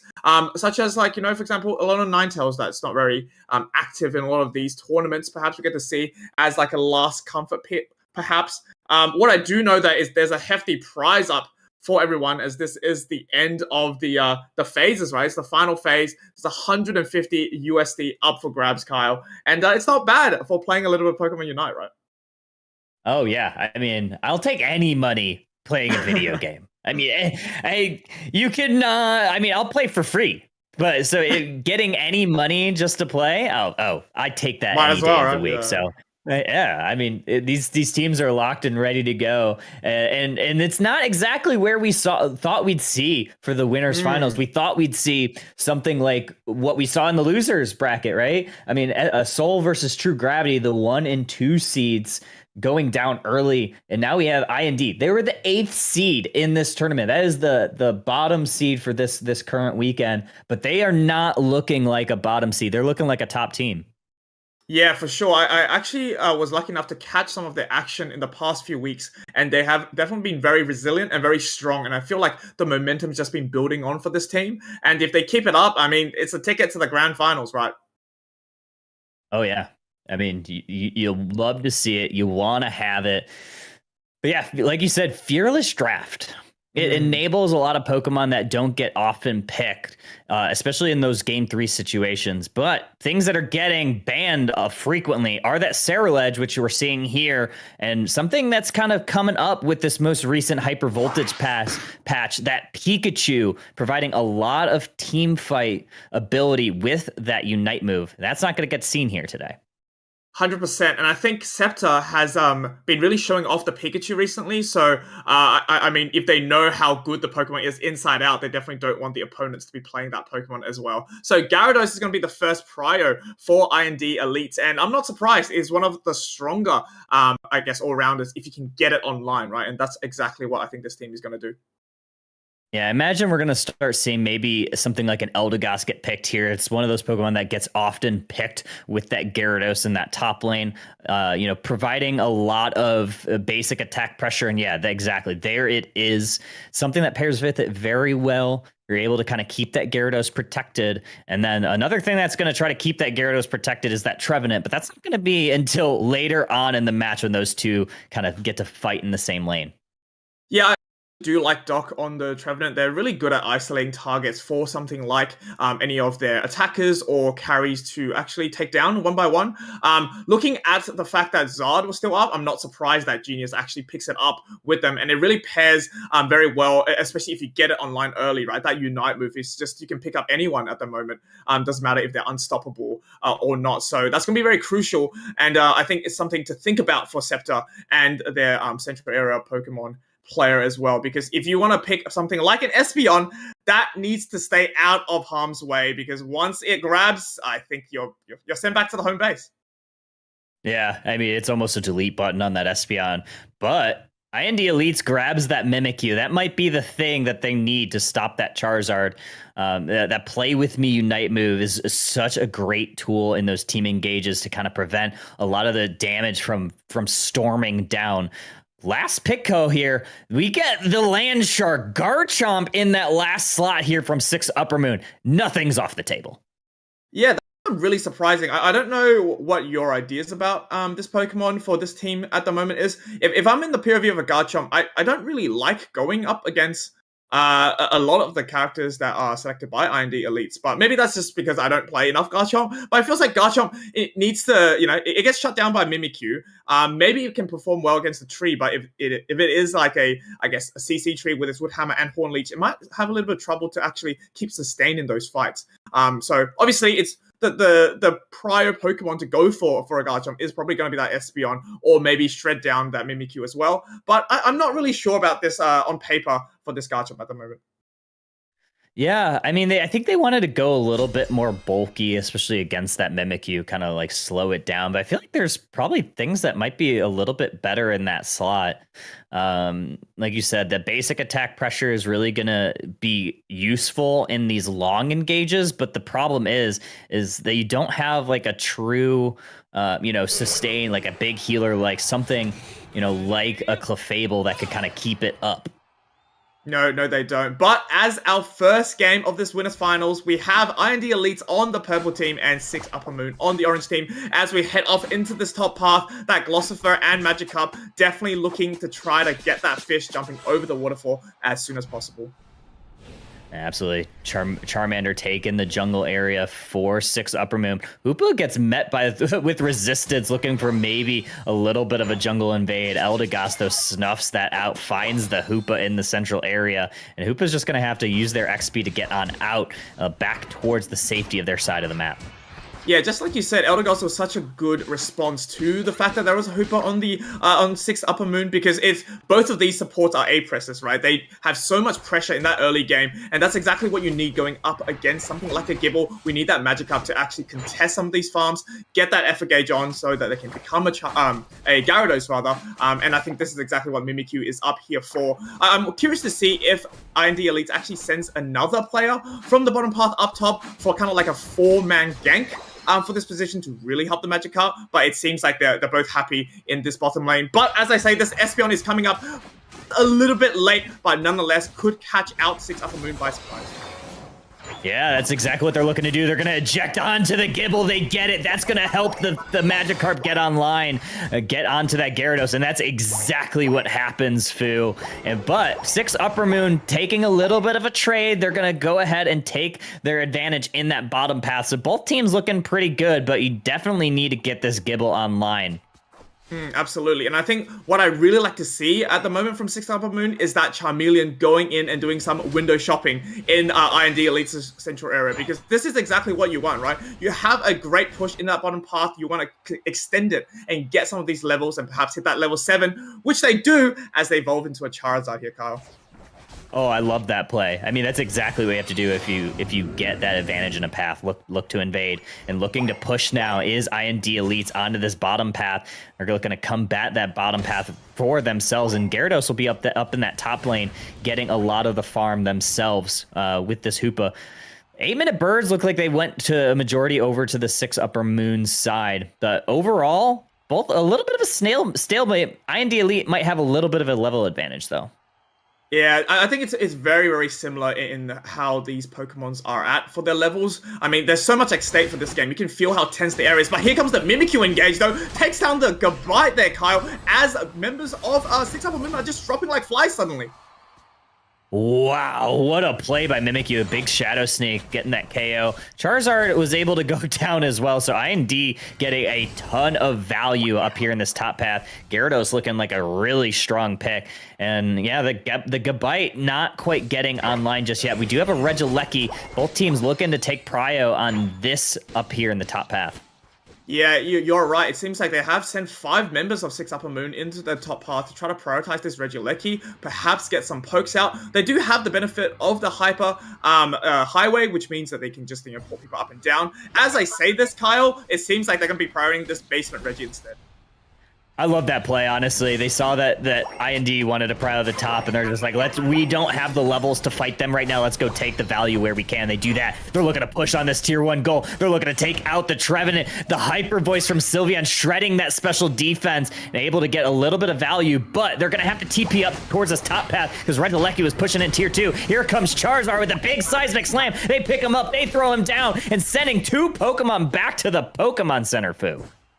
Yeah, the absolute power of Hoopa was just shown there, right? They were just in that bottom path here. They converted to quickly TP up to the top path, defend that any siege coming out from IND Elite, and actually in response they managed to dunk more than like 80 or something points in that top path pad, breaking it for their team, and then actually coming back in terms of the points disparity. They are looking so much better now after that push. also want to call out, they let the Regieleki walk in, but knowing where everybody on IND was, they were like, oh, it's only just going to be that 20 points, so it's not that big of a deal if we let it in. They're not going to get any follow-up scores. So great call out by the team to then just full send into that tier 1 and get the value that they absolutely needed at this point in the match. Yeah, for sure. And it looks like Garrett is looking for maybe a cheeky a back cap here, but there are going to be that Garchomp and Charizard hovering nearby. I'm not too sure whether this is the best play for this Gyarados, as it just bounces in. Oh, it baits the quick Garchomp Unite, though, from the Mimikyu Unite, and just Unites are just popping off here, Kyle, as the Charizard takes the sky. Once again, baits out the Eldegoss Unite as well to keep their members sustained. I don't actually know who or what is going to be the point of this fight. There seems to be no objectives up, but members of 6 Upper Moon is going to go down as Charizard gets knocked out by Espeon. Yeah, a lot of Unite economy was utilized right there. I mean, you saw all of them come flying out. Gyarados is going to get away with that bounce. So great play for them. They got the scores that they wanted, did IND Elite. And now they're going to look to peel towards these objectives. And that Regieleki is almost going to be free unless somehow this Garchomp or Hoopa are able to get to it. So no, doesn't look like it. So this one will also start marching its way towards that tier 2, while IND Elite looking to go down towards that bot path. Yeah, from the level wise as well, the game is still so close, right? We do have 2 level 11s on both teams. That Charizard taking to level 12 here, but looking at the points, it does seem like IND Elites have played the macro game a little bit better. We have Hoopa, protecting that top path at the moment as this fight is going on in this basement Reggie. Yeah, here we go. We have the Trevenant looking to wood hammer on out, but that Hyper Voice just provides so much value on those tanky Pokemon. I'm loving the new look of it. It has such a crazy AoE, and now 6 Upper Moon breaks that tier 1 goal of IND Elite, and now they're picking up the Mimikyu once again. This Charizard is absolutely crushing that Mimikyu right now, but crushing that tier 2 goal was IND Elite. No base for 6 Upper Moon up there. No, and it happened when the Hoopa was protecting, but had to quickly TP down to stop any scores and actually let it in a second time here. So I don't actually know whether this is going to be a great position for them to be in, because if there is the third Regieleki, that means that there's going to be a lot more attention needed in that top path, right? Just to protect a potential home-based Lecky. Hoopa is now in the bottom path, maybe looking for a cheeky score as well. There's a lot of little sneaky backup plays that both these teams are trying to do, but you can just see how well IND Elites have spread out their team. They're looking at both these paths, getting the vision that they require. And look, there is going to be that third Regieleki. Yeah, you see IND Elites kind of setting up for it, trying to grab some vision, see where 6 Upper Moon want to defend it. But that's exactly what you kind of have to do. Luckily, they do have a Hoopa that could TP the team into the Ray Pit if things get sticky. So that is a little bit of an advantage. But getting the KO onto the Trevenant is 6 Upper Moon. That is a KO that they absolutely needed right there. Big heads-up play. For sure, and I think they definitely want a level 13 Garchomp, which they are probably going to get from taking this Regieleki uncontested. IND Elites are now taking position in the Rayquaza pit, which I actually really like because it might catch 6 Upper Moon by surprise. There are 10 seconds to the final stretch for this game number 1 of the Winter Finals. They both want it so much. Let's see how these things play this out. Yeah, we're going to see where Hoopa wants to enter in. You're going to have to utilize those rings unbound at some point. We'll see where they utilize it. Regieleki walks into that tier 2 goal of IND Elites, but no one going for the back cap. They're going to elect to try to take down this Ray. Ray is getting chipped down by both of these teams. Going to keep it low. Charizard throwing out the flamethrowers. Hoopa sending the teams back to base with the hyperspace hole. And Mimikyu in such a prime position for a possible flank if members of 6 Upper Moon get out of the way. But here comes a scoop by Garchomp, though. Uses the Unite to try to chase down this Espeon. That is so masterfully ejects through the bridge and escapes any form of KO there. Hyperspace hole comes through. The Hyper Voice as well. The Psychic Man goes through. Charizard takes this guy once again. The Trevenant has taken down the Hoopa, but gets traded for the Mimikyu as well. It is going to be a 3v4 scenario, a 3v3, Kyle. What is happening in this Rayquaza pit at the moment as the Sylveon gets a KO streak of 2 and perhaps more? Oh my gosh, the Eldegoss keeping the team polished up, keeping the A pressure presses on. IND Elite's now going to peel towards this Rayquaza. They do have the lead, so they don't actually need this. They might just be trying to bait in 6 or Upper Moon, one Pokemon at a time, so they make this a little bit easier. But Mimikyu is here. They're going to use that play rough. They see Umbreon. This Rayquaza is getting chipped low, and it's actually Charizard that comes in from downtown and steals it, Foo. Genius making an absolute genius play there with just a simple bit of flamethrower to just come in, just put a little bit of heat on the Rayquaza, take it for their team, and potentially turning the tables around as they have now taken the lead in this game number 1, 314 points to 292. Oh my gosh, that reminds me of the set from what we just saw in Soul versus True Gravity, where Soul decided to, rip it when they had the lead, or I can't remember if it was flipped there, but either way, I mean, you have the lead, no real need to flip there, and they just IND Elites just allowed 6 Upper Moon to, steal a victory in this game 1. I'm just flabbergasted by the play there. Yeah, I did get to catch that game you're talking about where the Serena stole it from that Mew Solar Beam. So yet again, it seems like a bit of a history repeating itself. I do wonder what the motivation there is to rip. They actually won that Rayquaza fight, that initial one, with a 4-3 scenario at the end, and with about 30 seconds to go, they had the Mimikyu quickly teleport to Rayquaza, and then they instantly used play rough there. And I feel like maybe perhaps they didn't get vision of the Charizard or didn't expect the Charizard to be back before then, but definitely very lucky on the side of 6 Upper Moon, and potentially this stops the momentum that IND Elites had for the entire tournament so far. Yeah, I mean, you hate to do that. I mean, you had victory in the palm of your hands and you just let it slip through the cracks. A Charizard providing a ton of value. I mean, you saw that Charizard, it was absolutely fed a majority of that game. It was doing really great into the Mimikyu. You saw it take it down a couple of times with the Unite move. But in the end, Charizard's getting the last laugh, getting the steal, taking game 1. And looking across the board, I mean, 6 Upper Moon, not a ton of damage. Charizard leading the charge with 61k, but I loved the play of that Sylveon, the hyper voice, able to chunk down and prevent the healing from both Eldegoss and Trevenant at times.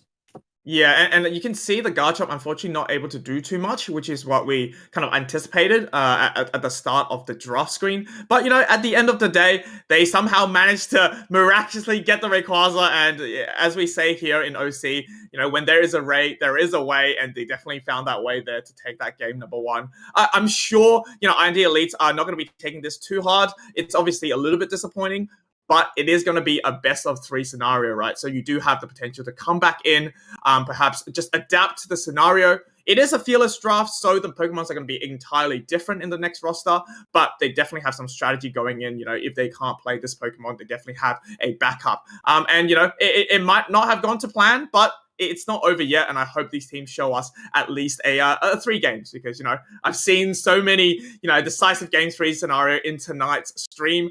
Let's give it one more for the road, right? And what a time to be, since it is going to be that winners finals. Yeah, I've always been of the opinion. I mean, maybe it's a hot take.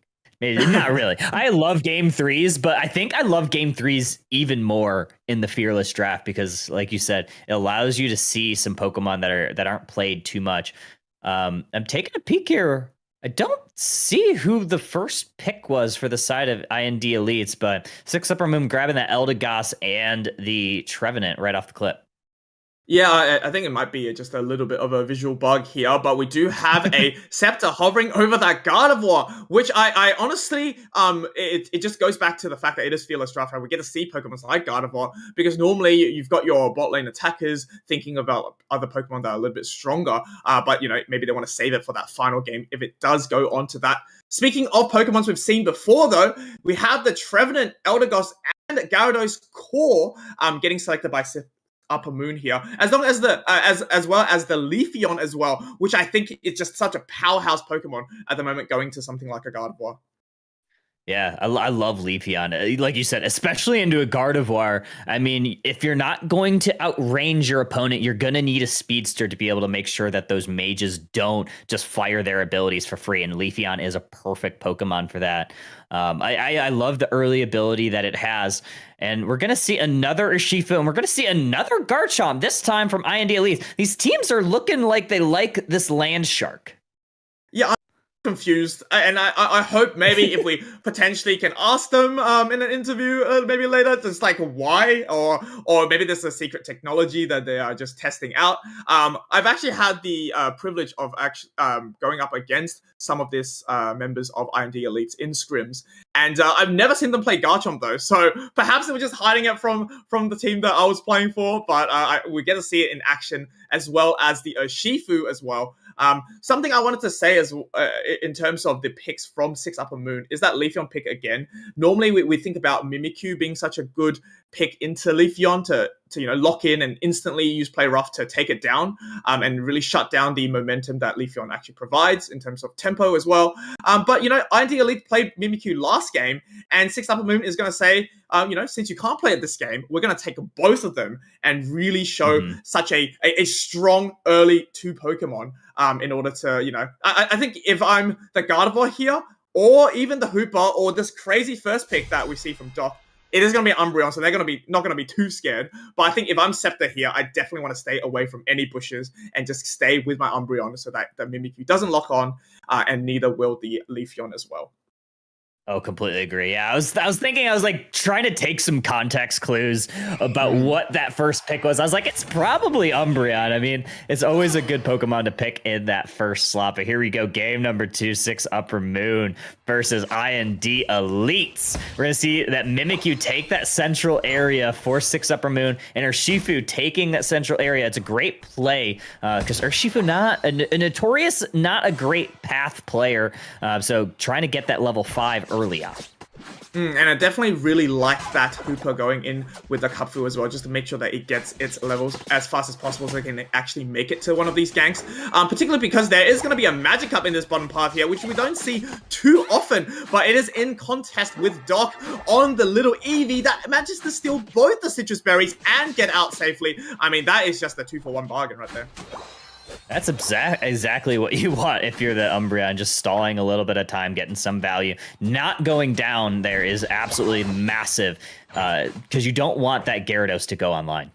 No, you don't. And so as the Urshifu will take its evolution up into the top path, we can see 3 members now against the other 3 members of 6 Upper Moon. It seems like no one's going to be sent up here from IND Elite, so it's going to be a classic 3v3 scenario as the Leafeon jumps in immediately, takes down the Hooper without even looking and batting an eye. And all of these Altaras and Swamploos are just going to be soaked up by 6 Upper Moon, giving them that initial lead of levels. But it seems like things are going not too bad for them in the bottom path.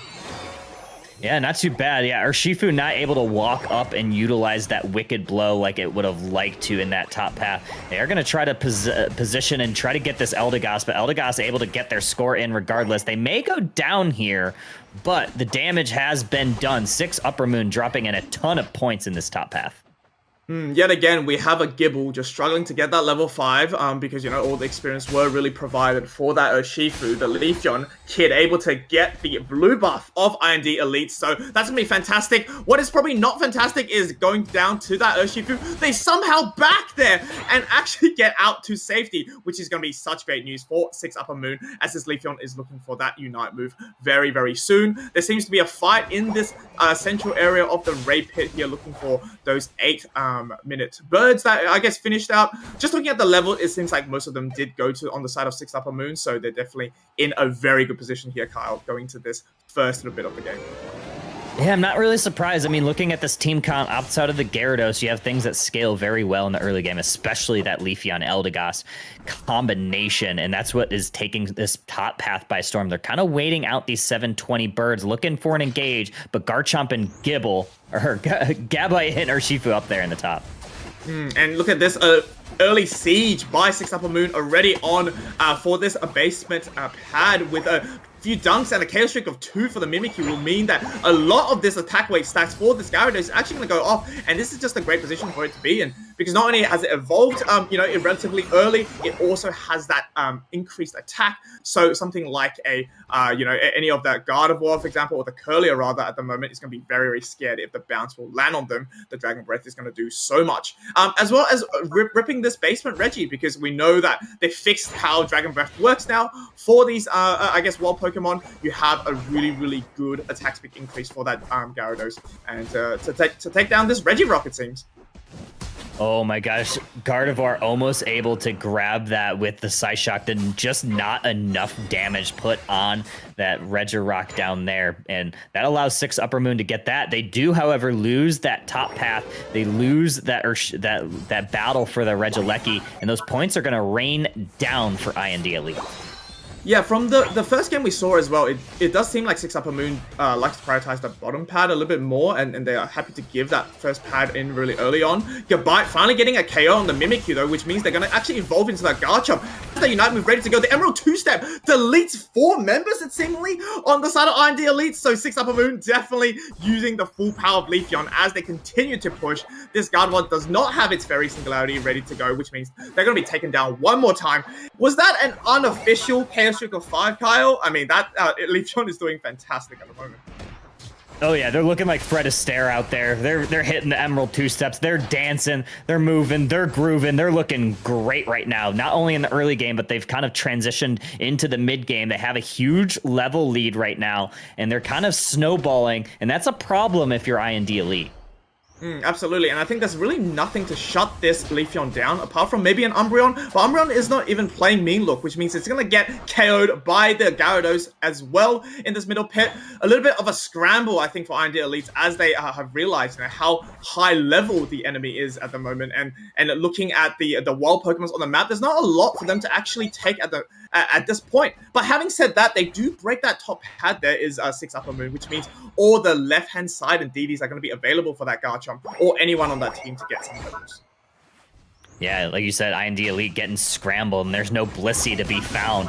Some goals are looking to go in. Another Emerald 2-step out from Leafeon, and 6 Upper Moon. They're just putting their pedal on the metal, putting their foot on the gas.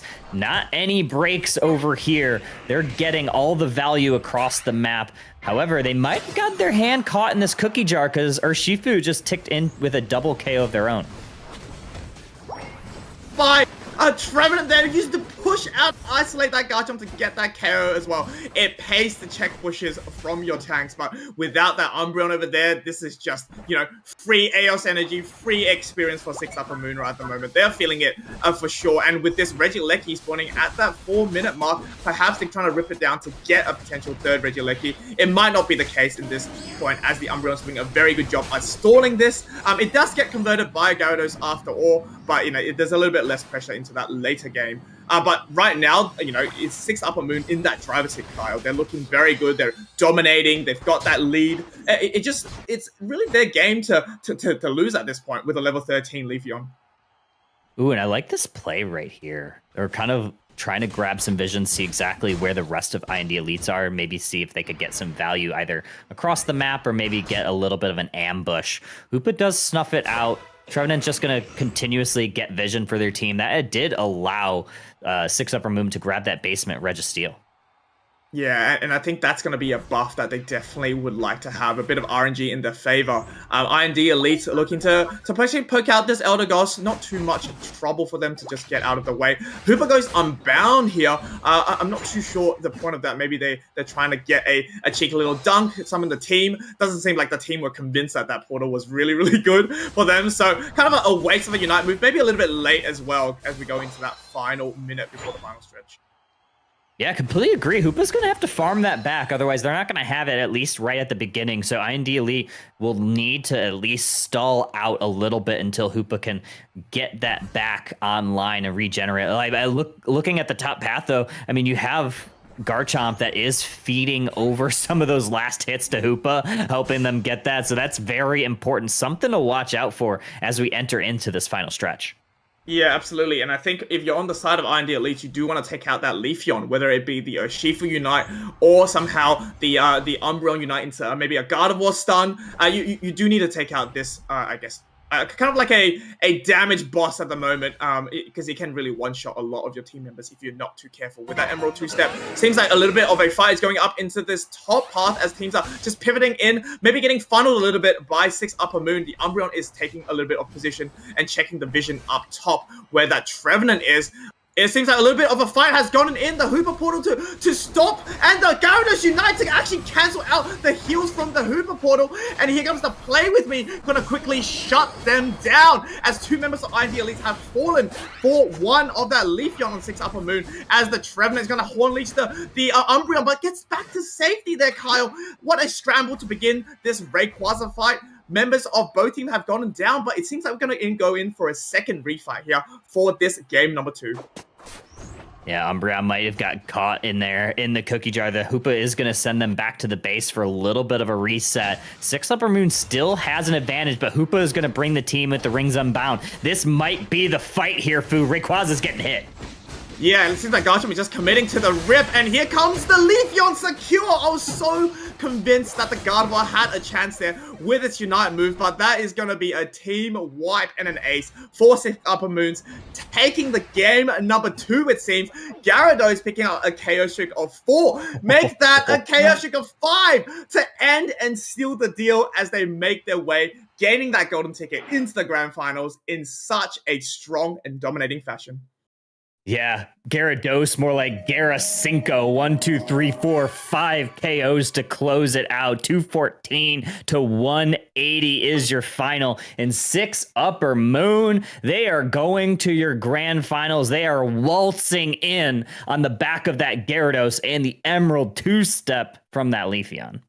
Yeah, I mean, just Leafeon going down, but managed to take out the Garchomp rather, which is so crucial for that early on, because I think Scepter actually got a chance to use their Unite move either on that Gardevoir. So, you know, a lot of shutdown potential that they brought to the table with that Shifu, but it just didn't connect as well as they wanted to. And, you know, with a 2-0, you know, really, I guess for the first game, maybe it was a little bit closer, but it definitely, you can see the momentum shifting to 6 Upper Moon as the second game just seemed completely dominant from the get-go. Oh, absolutely. Yeah, 6 Upper Moon looked very strong all across the board. I mean, they put their pedal on the metal and they did not look back. And that's why you play those early scaling Pokemon. I mean, you saw how much value that Leafeon provided in that top path right from the get-go. And then they just didn't look back. I don't think they got KO'd really until that Ray fight. By the time the damage was done, they got a couple of KOs to help put 6 Upper Moon in position to take it. Obviously, it got a little scary there with that flip angle, but again, Leafeon providing that last hit, and we have Husky back. Husky, what did you think about that game? Oop. We have a muted Husky. She's throwing, chat. Chat, she's throwing. God, you're so right. You're so right. I thought those games were great. They were a couple of games that, once again, could have kind of gone either way, but 6 Upper Moon was really showing that they are the team to beat. I mean, we'll see IND Elites again. They have one more chance. They will be heading to our losers bracket, but they're going to be playing against Seoul Esports, which has had an insane losers bracket run after losing to IND Elites in the first round yesterday. So they're going to get a salty run back. Mm-hmm. Indeed, yeah. Salty runbacks are always fun, especially in tournaments that tend to span over a couple days, because now you have teams that have a little bit of time in their pocket to think about what you did to them, think about some strategies to combat it. But yeah, we are going to be going in IND Elite, and then Seoul Esports, and that was the round 1 matchup, seed 1 versus seed number 8 here in the losers finals. Yeah, definitely a opportunity to get revenge on the team that sent you to the losers in the first place. I just want to see from this next match, maybe just better raid quasify in terms of decision making, in terms of the flipping. Because just looking at the bracket so far, because we did talk about how Seoul Esports ran away with the 2-1 right after one of the games. The Serena was able to secure that after a most random flip by the opposition team, and then we just saw here just beforehand IND Elite having that lead going into that first game, flipping it anyway, and then the Charizard comes to just take it away, and suddenly it's 0-2, not in their favor, and they're sent to the losers bracket where they could have had a straight ticket to the finals. Yeah, it was some interesting matches for sure. The Ray flips, I feel like, keep catching teams out that like shouldn't have lost, but in that case, Six Upper Moon was able to go away with it. But the flip is just so dangerous, and I feel like so many teams get impatient and they just go right for the flip, and sometimes you just need to go for the fight instead. But Six Upper Moon got lucky, were able to get the secure, and are now the team that is waiting in the finals for the winner of IND Elites versus Seoul, which we will be seeing very soon. Yeah, I'm excited to see this. Because obviously you were watching that game with the Garchomps. What are your thoughts, or do you have any idea of why it's been actually picked up by both of these teams for those two games? I don't know, from my end and maybe Carl's end as well, we actually have no idea why it's been picked up. It hasn't been the most impactful, I would have to say, but maybe you've got some sort of wisdom there in terms of why people like these Dragon Pokemon. Yeah, I don't know. I think that it's also just maybe a lot of people at the beginning of the game, they played Garchomp, so they're just comfortable on it and they want to pick it up. But also, Garchomp in lane is very strong compared to a lot of other top laners that take a little bit of time to get on, so it can anti-stack really well. That may be the strategy for early game, but Garchomp, it just seems to be something that it's supposed to be a late game scaling Pokemon, and yet it still falls off in the late game anyway, so it doesn't seem to be as impactful as it could be. Plus, it's so easily counterable. Like, yeah, it's a counter for some things, but it itself is so easily counterable that it can just be... It's a volatile pick. I can see the vision, but I don't know if that vision should be seen again. You definitely have better eyesight than me, because I cannot see the vision for that Pokemon pick at all. It's actually now I remember the only other time I've seen Garchomp recently is actually in the Indigo League about a week ago. There was the defender player for one of the teams actually played XP share Garchomp to really help the top lane, or was it the bottom lane? I can't remember now. Get ahead in terms of another actual tank. So instead of providing a support in terms of a traditional defender role, they actually paired up with like a Trevenant. So the Trevenant had Curse, but was like a really, really big Trevenant because of the experience share provided by their little Gibble. And then once the Garchomp finally evolves into Garchomp, they were able to rip the objectives very fast as well. So you kind of have a nerfed Garchomp in terms of its levels, but if its capacity to rip objectives, get some sort of scoop if it can, it still really provided that. And it was actually really amazing to watch in that end game, because not only do you have a really, really high level defender that, won't really get KO'd easily, and then you've got this, level 13 XP share Garchomp, also quite a tough Pokemon to take down as well. And I think a lot of teams found it very hard to go up against. Yeah, I like it. Yeah, I think that you can offer some of the support with the CC, right? It kind of works like Buzzwole in that regard, where you just pick somebody up and then you hope that your team can do the damage. But I also like it in the early game, because it's kind of like Mamoswine, where it has a good early game, so even if it doesn't evolve, it's fine, I guess. Like, it's okay. Its Unite move isn't the greatest thing ever, and it still has a decent amount of ability to support, so I don't hate that at all. But in these matches, Garchomp as the top path Pokemon, one of the main damage dealers on the team, just hasn't seemed to be performing as well as these teams would have wanted. Yeah, you know how you counter Garchomp? You just walk away from it. It's slow. As long as you just don't engage on it, you're fine. You just wait out its moves and leave. Just wait out. Just wait it out. Walk away. And you're fine. It thrives in those team skirmishes that last forever.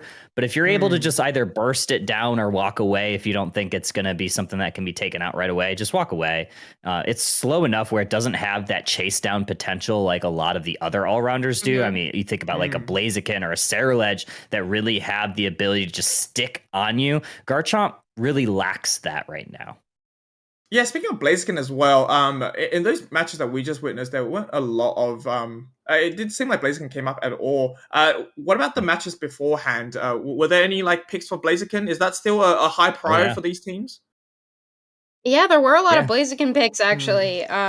It was either banned or it was or it was picked pretty early, so I think it's still really, really strong. I feel like teams are prioritizing the Ceruledge a little bit more, but Blaziken, with the overheat, it still secures absolutely ridiculous. So I wouldn't be surprised to see Blaziken coming into this losers round 4 either. Okay.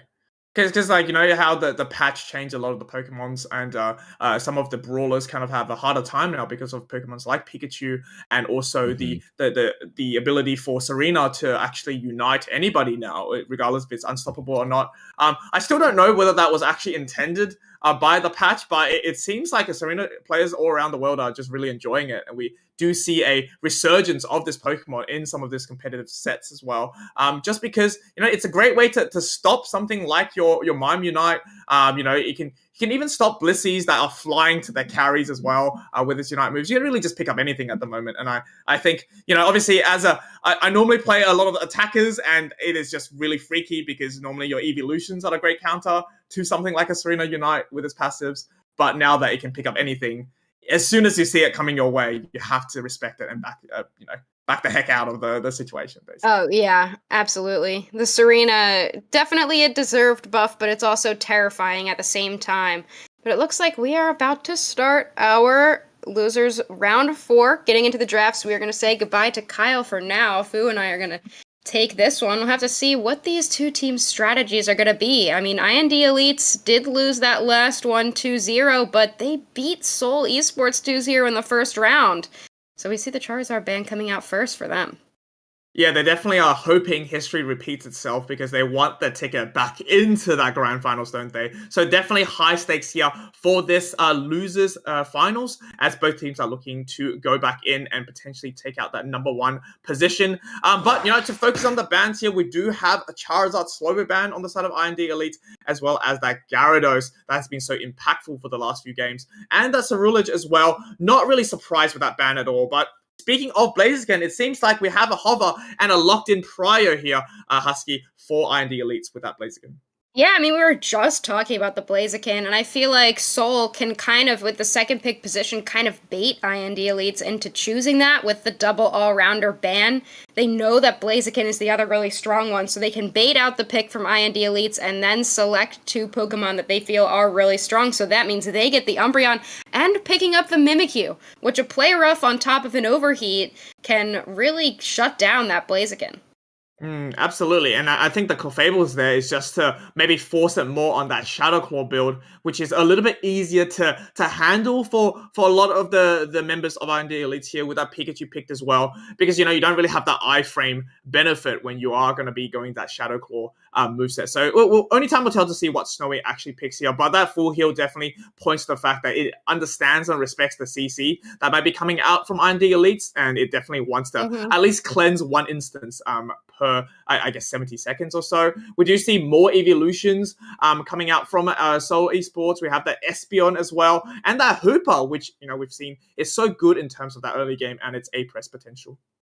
Yeah, honestly, a lot of early game Pokemon so far on Seoul Esports. We have 2 level 4 Evos in terms of the Espeon and the Umbreon, and then Hoopa getting its power spike at level 4 with the access to Hyperspace Hole. And the final picks for IND Elites are going to be rounding it out with a Mamoswine and a Venusaur. So I wonder if we will see the Pikachu go for the Volt Tackle build, considering they can have heavy backline damage with a Solar Beam.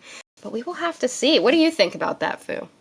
I think Volt Tackle would have been pretty hard into something like a Tyranitar, and that's exactly what Seoul Esports were hovering beforehand. A Metagross, maybe it is doable. I'm just thinking of the way that Pikachu has to play if they're going to be playing Volt Tackle, because it really restricts the distance, right, that you have to be away from your enemies, because if you're playing the Mage or pure Mage double Thunderbolt Pikachu, you can really stay away from a lot of the action and just, you know, be safe with that Venusaur and get those stuns without really putting yourself in danger. But, you know, what you're trading off is you don't have a really easy button to just stun one Pokemon. And that might be good because if there's something like a Mimikyu locking onto your Venusaur, you can really be ready there with your Volt Tackle to prevent the Mimikyu from actually acting as soon as it teleports with the Shadow Sneak. But maybe Doc on the Mamoswine does that job already, so we're going to see some, pure Mage Pikachu. I'm not sure. It is a great question, though, but I do suspect that it could be just the Thunderbolt. Yeah, it's still very solid either way. Pikachu is just insane right now. And I do like the Mamoswine pick. We were talking about it a bit earlier, about how it's really good in the early game, even before it evolves. It's very good, and it just has so much CC potential. So they might not even need any extra CC in terms of a Volt Tackle Pikachu, but we will see as we are getting into game number 1 of this losers bracket. We have IND Elites and Seoul Esports fighting for their spot in the grand finals. Yeah, and we do have that Bulbasaur going to the Central Area. I haven't actually seen a Central Area Bulbasaur in so long. It seems like a lot of these teams are just taking it into that bottom path here. But that's going to be filled up by Pikachu here on the side of IND Elites as they're going to look to contest some of these farm. It looks like Seoul Esports are actually opting these double EVs to not even contest that neutral, which is very surprising to me. But maybe they have some sort of strategy to double stack and get those level 4 pretty guaranteed in this fashion. And maybe, contest the farms on the side of IND Elites instead. Yeah, they want the Espeon at 4, and they do have it. They are the stored power once again. Disappointing to me personally, but that's fine. You can go with the stored power. It is more consistent damage. They are going to contest this Indeedee, and I did not quite see who ended up picking it up. Was it the Espeon there to grab that? I think they might have, but it seems like the EV on the side of the Umbreon evolution is still struggling to get that level 4, but no problem there. I think just getting that Espeon early on is going to be so integral into contesting some of these farms as well. Hooper Porter will send the Espeon up, and that's exactly why we need it, because there's going to be a 4v3 up top, 4v4 rather. It seems like both teams have sent people up.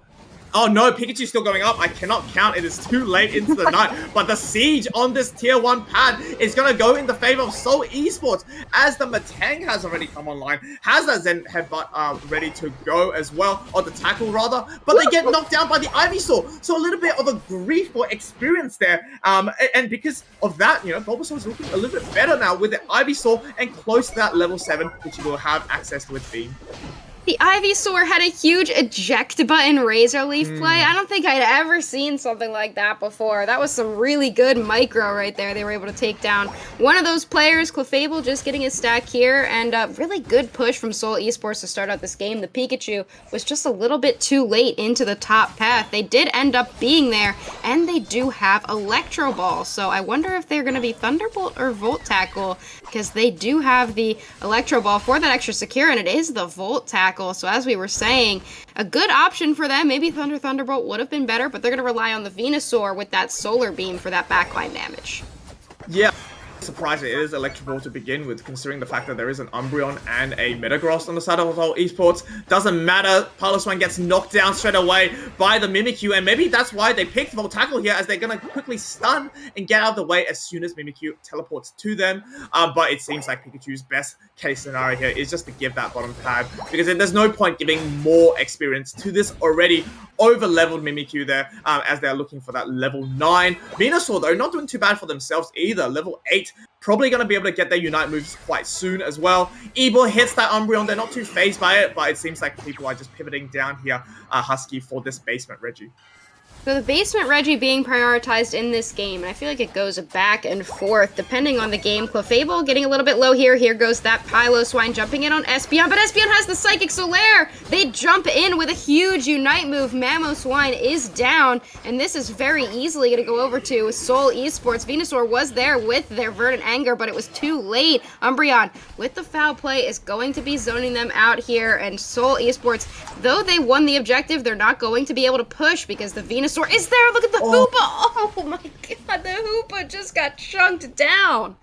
Yeah, I think maybe a misclick to Phantom Force back into the beam there, but, either way, this actually gives IND Elite an opportunity to make a response and push this bottom pad here. No matter, though, the Blade Arena gets set out by All Might here, and the Venusaur is trapped. It is trying to run for their lives with its beams, and maybe, or possibly, no, it does not get out. It does get that trade, though, so the Graveyard KO is going to give them a bit more levels and keep them, I guess, in tune and on par with the level 10 Metagross as well. I mean, this Pikachu getting that Unite move very, very soon is going to probably be the turning point. I think in a lot of these engages, Pikachu able to spam the Unite move whenever and wherever they please, because it just does so much damage now after the Hyper Voltage patch. And in the top path, the Blaziken was able to secure the Regieleki. Clefable putting in another 4 points, but Hoopa is there for SAUL Esports. They're going to be able to send themselves back up into the top path, defend against this push, and Regieleki, though it was won by IND Elites, it does nothing for them. And SAUL Esports off to a really solid start in this early game, and as I say that, the Mimikyu also comes in, but Solar Beam is out for IND Elites. Mimikyu goes down. Pikachu then going down to that Metagross, who's just barely on 1 HP, but the Solar Beam once again is true. And this level 12 Venusaur is carrying the team right now. And it's not over yet for IND Elites in this top path battle, because the Hooper goes unbound to bring the teammates in to try to break this pad early on, but it seems like all the efforts are wasted as Scepter with a massive thunderstorm to pick up a KO streak of 2 and shut everything down. I mean, this is just absolute fireworks of engagements, right? It's going to be like a push on the top path for Seoul Esports, get responded by an IND Elite push. It's just a massive tug of war as Unites are going to go through. But suddenly, members of IND Elites go down as well. What is happening? These fights don't seem to be really valuable for a lot of these members if we're going to keep trading the experience. There's so much value on the other side of the map, such as that basement Reggie, and potentially some scores in that base pad. But I don't know whether it's just the fact that it is the finals day, Husky. These teams want to fight, and they're definitely showing off right now. They're just shifting KOs back and forth. Hoopa now with 40 points. They're going to look to score in this top path. The 40 points don't go in, but 29 do for Mimikyu. They're going to jump in on that Blaziken, but they missed the play rough. Blaziken, though, is down. This is a 4-man push onto the bottom path for SAUL Esports, but the Venusaur is there. And once again, we're seeing these pushes just get snuffed out by both teams, and neither team is really getting the value that they want from these pushes. They're just going back and forth, and it looks like once again we're going to see that ping-ponging as Clefable goes to check that top tier 1 goal zone, and Venusaur and Pikachu are just going to start ripping down this Regieleki, leaving the basement Reggie untouched. Yeah, here comes the Unite from Metagross there, just as a last potential way to use it. In terms of the timing as well, they do get a KO streak of 2, maybe a 3 there, so actually really worth it. And the Hooper with a genius play with the Unbound is going to bring everyone down here to try to break this basement pad as well. The score disparity is now getting a little bit larger, right? And I think this is just a masterful play by Kyurem here to really don't push. Up and down Stop. and control the macro play. Exactly, I do agree though. This push is probably a little bit too optimistic, but definitely, after all the dust is settled, they do have the points lead at the end of the day, Husky, for Seoul Esports. Yeah, Venusaur is level 13 though, but so is Mimikyu on the side of Seoul Esports, and once again we see IND Elites trying to check out this top tier 1 pad. That gives SAUL Esports the opportunity to take this basement Reggie completely uncontested. 2 minutes and 30 seconds on the clock. We are missing a Hoopa Unbound Unite move, so I imagine that will come back up shortly. That's really going to be the game changer of this final fight. Now Venusaur is level 14, so if IND Elites is going to have a chance, it's going to be off the back of that Venusaur. I would say that they do have a better team fight potential if they can protect the Venusaur, but we will see as we head into our last fight. Rayquaza is about to hit the map right now, Fu. Yeah, they definitely have better secure potential as well on the side of IND Elite. So it's really going to be their, I guess, on us to start this fight and possibly convert this to a W here, as the Mamoswine is just going to, bait out this charge. Yeah, the Mamoswine now chipping at this Rayquaza. You cut out there for a second. Oh, sorry, but my bad. But as the Volt Tackle goes through, though, the Umbreon Unite gets shut down, and Unite's just popping off. The Mammomash going in, gets shut down by the Mimikyu. No, the Venusaur there to convert that KO. Members of Seoul Esports are dropping 2 versus 3 here, as the Metagross gets stuck in the Icicle Crash. Gets knocked out there. IND Elite have the upper hand here, Husky, as the Beam will knock out Hooper as well. Yeah, the Espeon is the lone survivor as Umbreon is trying to make it back. They do have a Moonlight Prance Unite move, so they could potentially go for it here. Mamoswine very, very low. They were just being chipped down by that Espeon. Here goes the Umbreon jumping right onto the Venusaur into the back line. They do use their Moonlight Prance, and Espeon is also there. They get a double KO streak right there. They do take down the Pikachu, and the Venusaur is now down as well to the Mimikyu, and SAUL trying to convert onto this Rayquaza, but it's only a matter of time before members of IND Elites come back. Clefable, though, not able to get in time, and SAUL Esports able to secure that Rayquaza after a disastrous beginning of the fight. The Espeon was able to stall for long enough on the rip to be able to take down the objective, and wow, that was a great game, a great final fight for SAUL. I think a really masterful communication coming out from SAUL to really stop that Blaziken in its tracks before continuing to rip the Rayquaza, because they know Blaziken has that favored secure there, and knocking them out really made sure that they were able to get it. I do have to say though, Stall Power definitely came in clutch because they were able to just pop in, use the move, quickly use it to run out and stay out of harm's way, and still do that damage, Husky. So maybe this changes the mind about the conversation between Psyshock and Stall Power, but either way, Seoul Esports definitely getting that first game is going to be so crucial for this loser finals. Yeah, they were in a dominant position throughout the entire game, but I have to give props to the Venusaur. 12 KOs from IND Elites' Venusaur right there. And 12 as well to All Might on the Metagross. The Metagross also looking really good, but I think that the Venusaur was solid. But in that final fight, the Mamoswine got too low and was unable to frontline for the Venusaur, so it allowed the Mimikyu to jump on it. And that's exactly what we were talking about before, that the Mimikyu able to dive in onto the squishy attackers. If it hits them, they're just finished. There's no chance for them to come back. So the Mimikyu being able to take that Venusaur down was really the game changer for them. Yeah, I definitely agree as well, and I think the Metagross was such a good pick because towards the end, when it was like level 14, it just took so many members of IND Elites and so much resource to take it down. And when you're going to be using all your moves and your abilities on this one Pokemon, it really gives the opportunity for the rest of your team to actually take advantage of that and KO the crucial members of IND Elites. So definitely not the path IND Elites wants to take, and being down a game in this loser finals is definitely not the best position to be in. However, the good news is they do have at least one more game to adapt to the situation, perhaps, turn the tide of this match. I am thinking, if we were going to be on the side of IND Elites, what they can actually do going up against Seoul Esports, and, they've tried that secure draft, Husky, with the Venusaur, and also, the ability to have that Blaziken as the insurance policy as well. But at the end of the day, if they're knocked out at the Ray fight, it doesn't matter how good of a secure potential you have. You don't even get a chance to look at the Rayquaza. Yeah, exactly. You need to be able to win the team fight, unless you're just going to go for a full flip. Which it seems like they were trying to kind of poke at it a little bit, but they just didn't commit. I wonder if there was just some issues with calling out there. The team just wasn't sure exactly what to do. But again, this is Fearless Draft, so neither team can use the exact same Pokemon that they've already used in this set. So we will have to see. Either way, the strategies change, but we'll have to see what they change to, as Umbreon is our first banned Pokemon. Yeah, I mean, Umbreon, not too surprising, but maybe they have some sort of an idea of what they want to play themselves going up into this game number 2. Blaziken getting banned is not surprising either.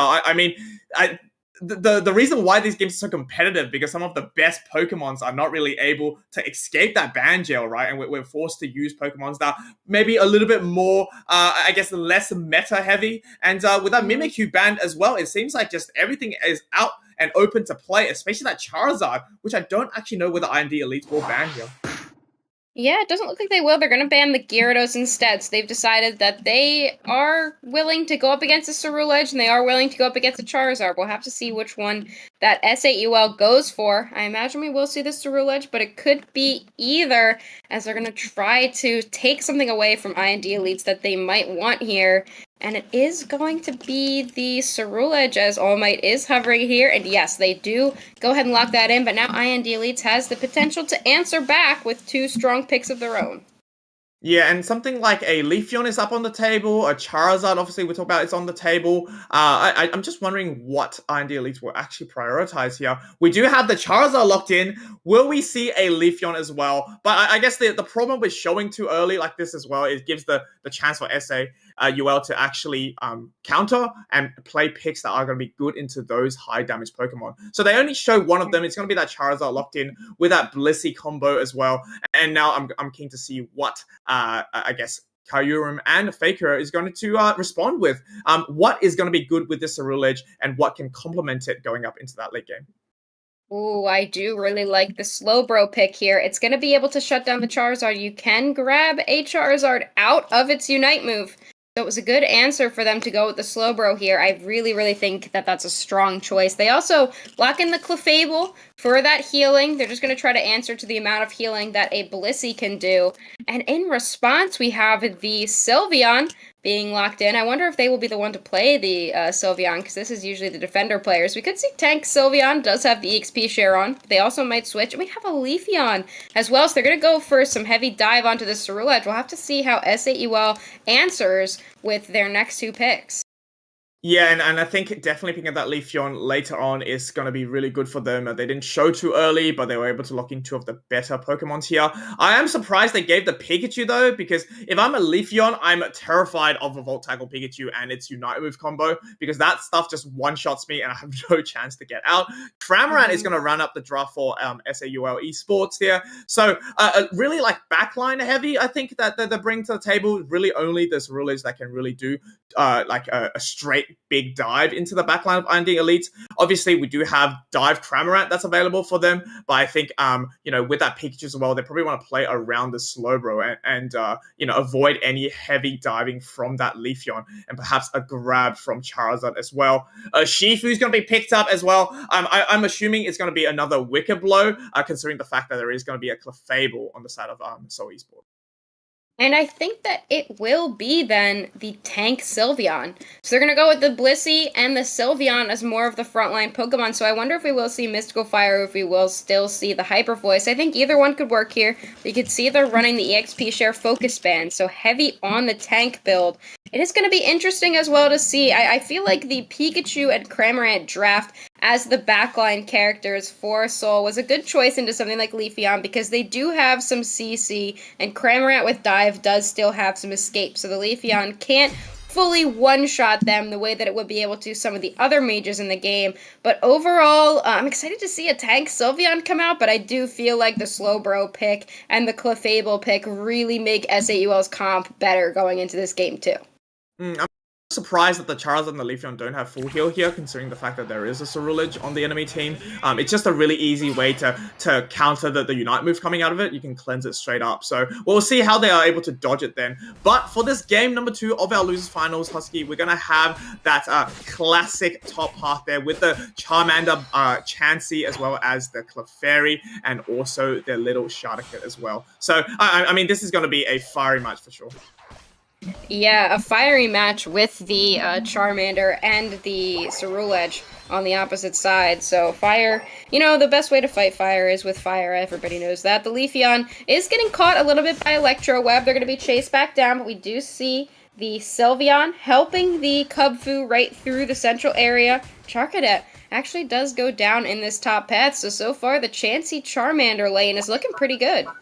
Yeah, and I think that's exactly what the Charmander wants. That it wants to get to that Charizard stage as soon as possible. Doc is back after helping the Urshifu come online early on, which is going to be a great display of how good XP Share is, right? I've seen Doc play XP Share as Sylveon before. They're really masterful in the way that they get vision and assist their team. Not just, in the traditional sense of healing that a lot of the other sporters do, but just able to, distribute the XP to the actual proper carry members of their team. So Leafeon online in the bottom path, going to choose the Solar Blade. So that's the first time I've seen Solar Blade in a while for a Leafeon there. So a little bit better secure potential that Scepter provide to the team. I didn't get to see the fight up top. It seems like Urshifu and Blissey are now moving back into the central area to make sure that they get their level 7. Hyper Voice is going to be the move choice, Husky here. So definitely it's going to be great Curse Incense effects onto that Clefable, which is exactly what they want.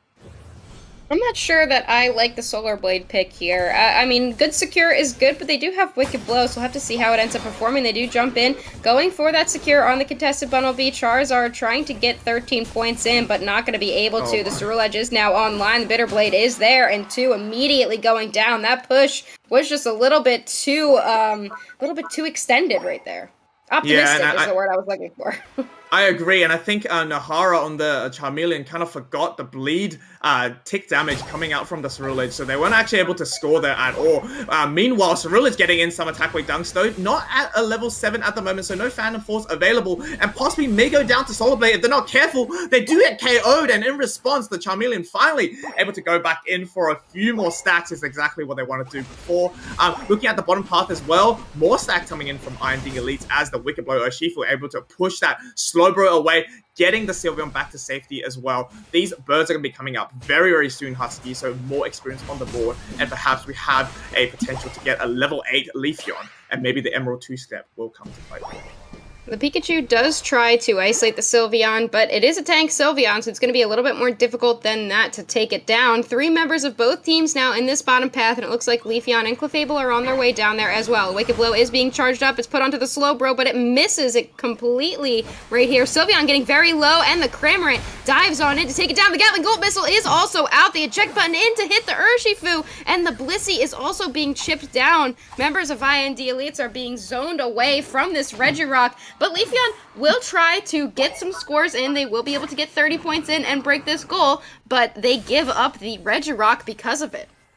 Yeah, that's so insane that the Snowy on the Cramorant actually got level 9 for that basement Reggie, considering that they started in that bottom path there, so very well done. Probably got a lot of value from those experience coming out from those birds as well. The Regieleki will go in though for SO Esports, so that's going to be potentially more dunks than 40 for the Ceruledge on top, or might have potentially their Unite move is going to go through with the Ribbon and Rain, but cancel the Emerald 2-step. No, Leafeon has to back away. They did get that 1 KO though, but yet again, like you said, the Solar Blade's an interesting choice because they don't have the impact of the dive, right, as Leafeon is normally seen in these games.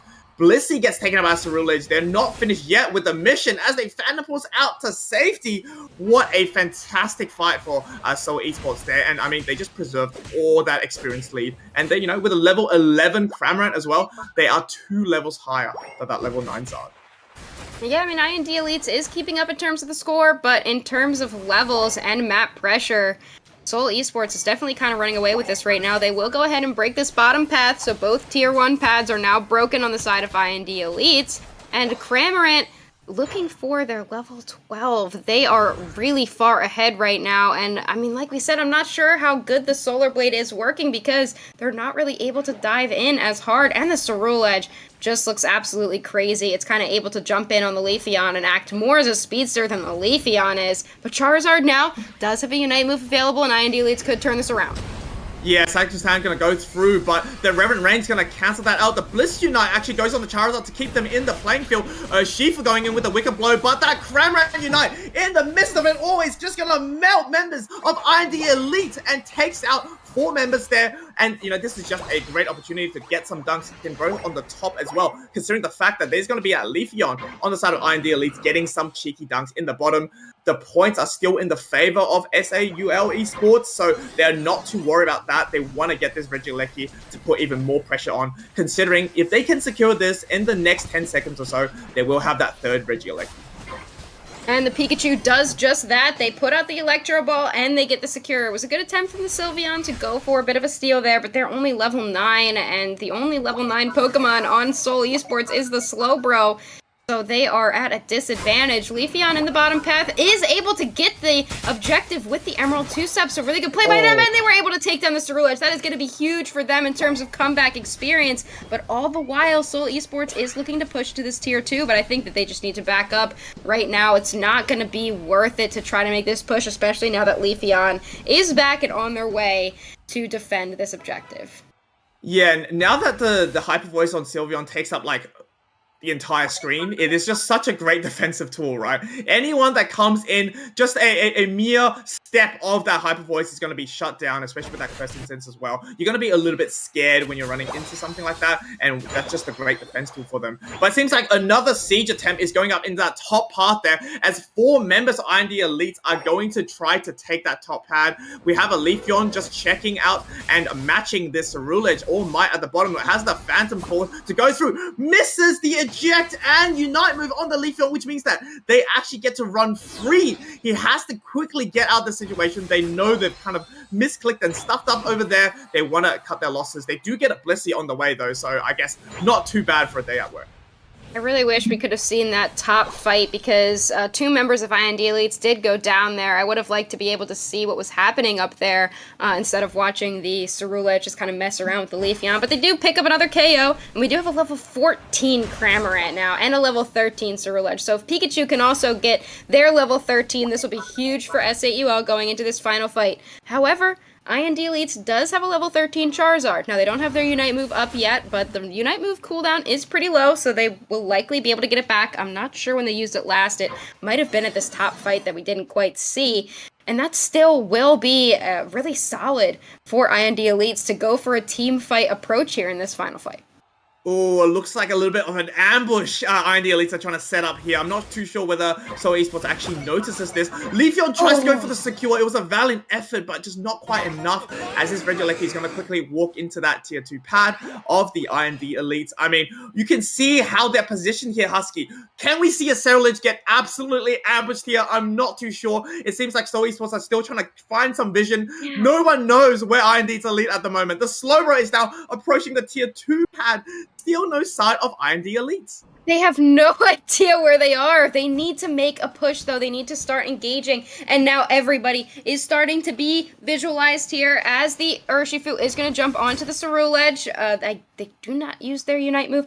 But Cramorant going for a back cab here within all the chaos. They're going to extend the lead of SAUL even more. Rayquaza now getting chipped at a little bit. Slowbro puts that Surf into the back line with the telekinesis onto the Sylveon. But the Leafeon is able to jump in and take down the Clefable. Now 2 members of SAUL are down. The Pikachu going down as well. Gatling Bolt Missile is out to try to save themselves. The Cramorant, level 15, does not want to go down, but the Blissey does go down on the return, as well as the Sylveon. So both of the EXP shareholders for IND Elites are down, and I do not know if IND Elites is going to be able to rip this Rayquaza, and SAUL does not need it, so they can just kind of push everybody out on IND Elites. Is Leafeon going down as well?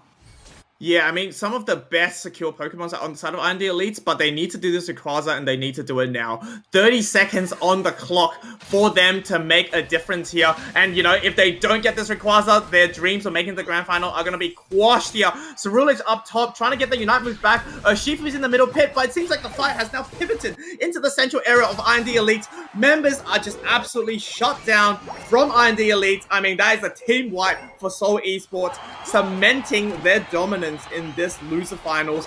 I mean, the Cramorant going to score there was so smart after they finally got vision of where IND Elite was, Husky, and then that really just put an additional pressure, I guess, just baited out some of those Unite moves to come out, and that Cramorant, yet again, I think, an absolute MVP in some of these fights, because they are so patient with waiting for a lot of the Unites to go off before uniting themselves, so that no one actually looks at it and they get the best benefit and the full duration of that Gatling missile. You know, does so much damage, and the teammates just wipe the entire IND Elites out there. Their final score, 617 to 143. SAUL with another very convincing game, and the salty run back was in favor of SAUL, though IND Elites 2-0'd them in the first round. SAUL was not going to be having that again, and look, it's Snowy, 94,000 damage on the Cramorant, and maybe the Cramorant is the one that should have been banned. Unfortunately, the tank Sylveon does not quite work out for IND Elites. I really think that they had some good positioning there with an ambush potential, but they showed themselves too early. They didn't quite commit onto the Cerulege. If they all just jumped on it, then it might have worked out a little bit more in their favor. The Blissey was not there for the Bliss assistance in time. So, yeah, that is a 2-0 win for SAUL. And we are going to be seeing them heading into our grand finals versus 6 Upper Moon.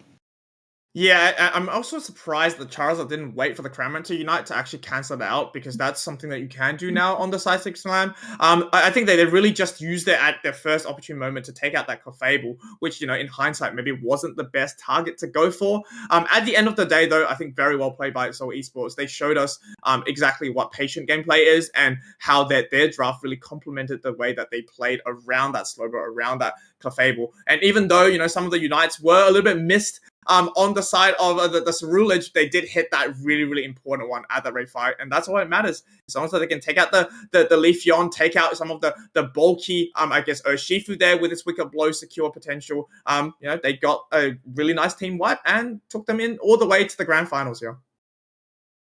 Yeah, well, I mean, that was a crazy couple of games, a really good set for both of these teams, but IND Elites will be heading home. And we, as we get into our grand finals very shortly, will be bringing in Ravage, who will be helping cast in this final game. So another grand finals that I am excited enough to be able to have the opportunity to cast. And it will be these two teams that have just been dominating. 6 Upper Moon has not dropped a single map heading into this Phase 3. They haven't lost a single game. So SAUL is going to have their work cut out for them going into our last match of the day.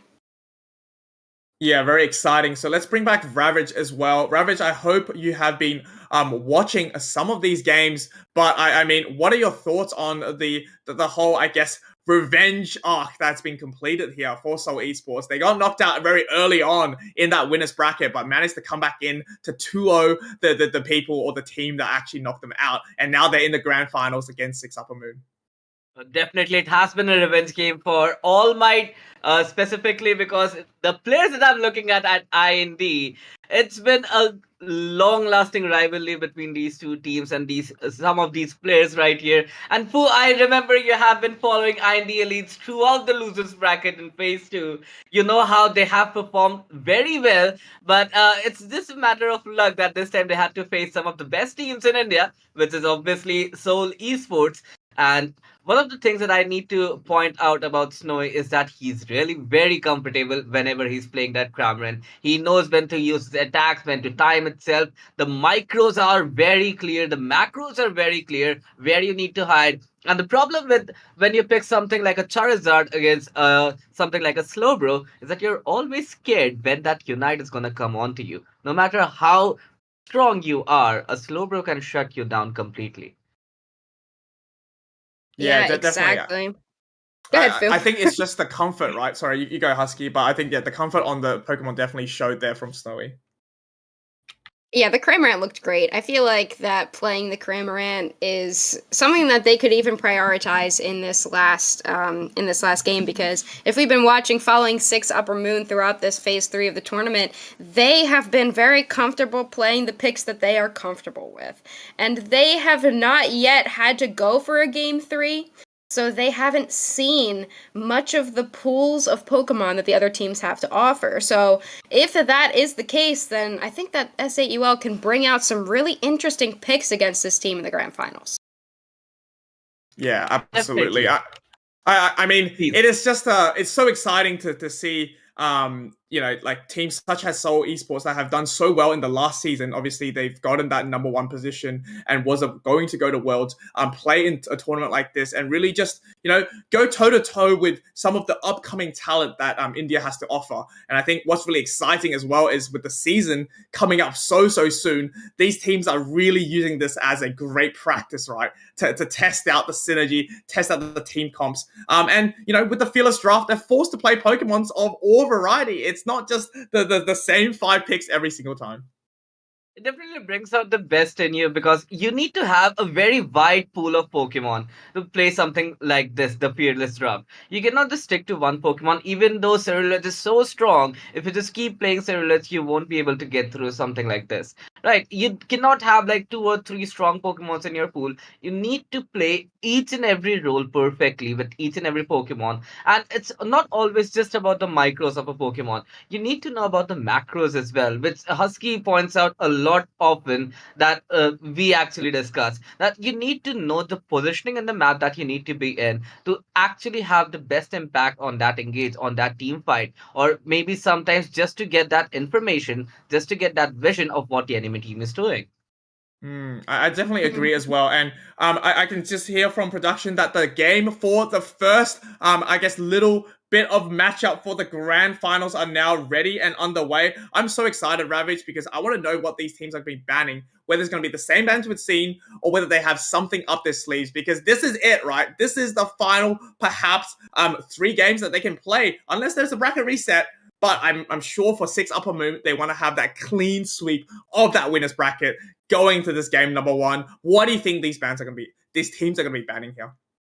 Oh, I'll be completely honest here. I've been dropping fun facts throughout this entire Yeah. tournament. Are the fun facts, 6 Upper Moon and the team that is Seoul Esports currently are one of the 2 oldest teams in Pokemon Unite in India, and they have been going against each other for a very long time. Kid and Soul All Might have been the best 2 top laners that we had in India for so long. Well, now that a lot of players are popping up, I wouldn't call anyone the best right now because it does comes down to what Pokemon you're playing and what position your team is. But these 2 have been going at it for so long, and I know for a reason, I would know for a fact that Soul All Might is gonna pick in one of those matches his Buzzole because he wants to play that so much. Look at the bans here; it's a completely reasonable ban from Soul Esports to ban out that Cerulean. It does a lot more damage. IND Elites know what pressure can a Slowbro apply, and Rex on that Slowbro is very good. Any defender, any OG defender, which is Slowbro or Trevenant or even Snorlax, he's really good at it. Yeah, I'm really surprised, Ravage, that Kaizen actually priors the Umbreons for their team when there's something like that Blaziken, Charizard, and Leafeon all on the table. It seems like they really think Umbreon is going to be the great start to their team draft. And in response, I'm not surprised All Might just locking that Blaziken for this game number 1, as well as Kyurem on that Hooper we've seen so often in these past few games. I mean, this is a great start, I think, for both of these teams.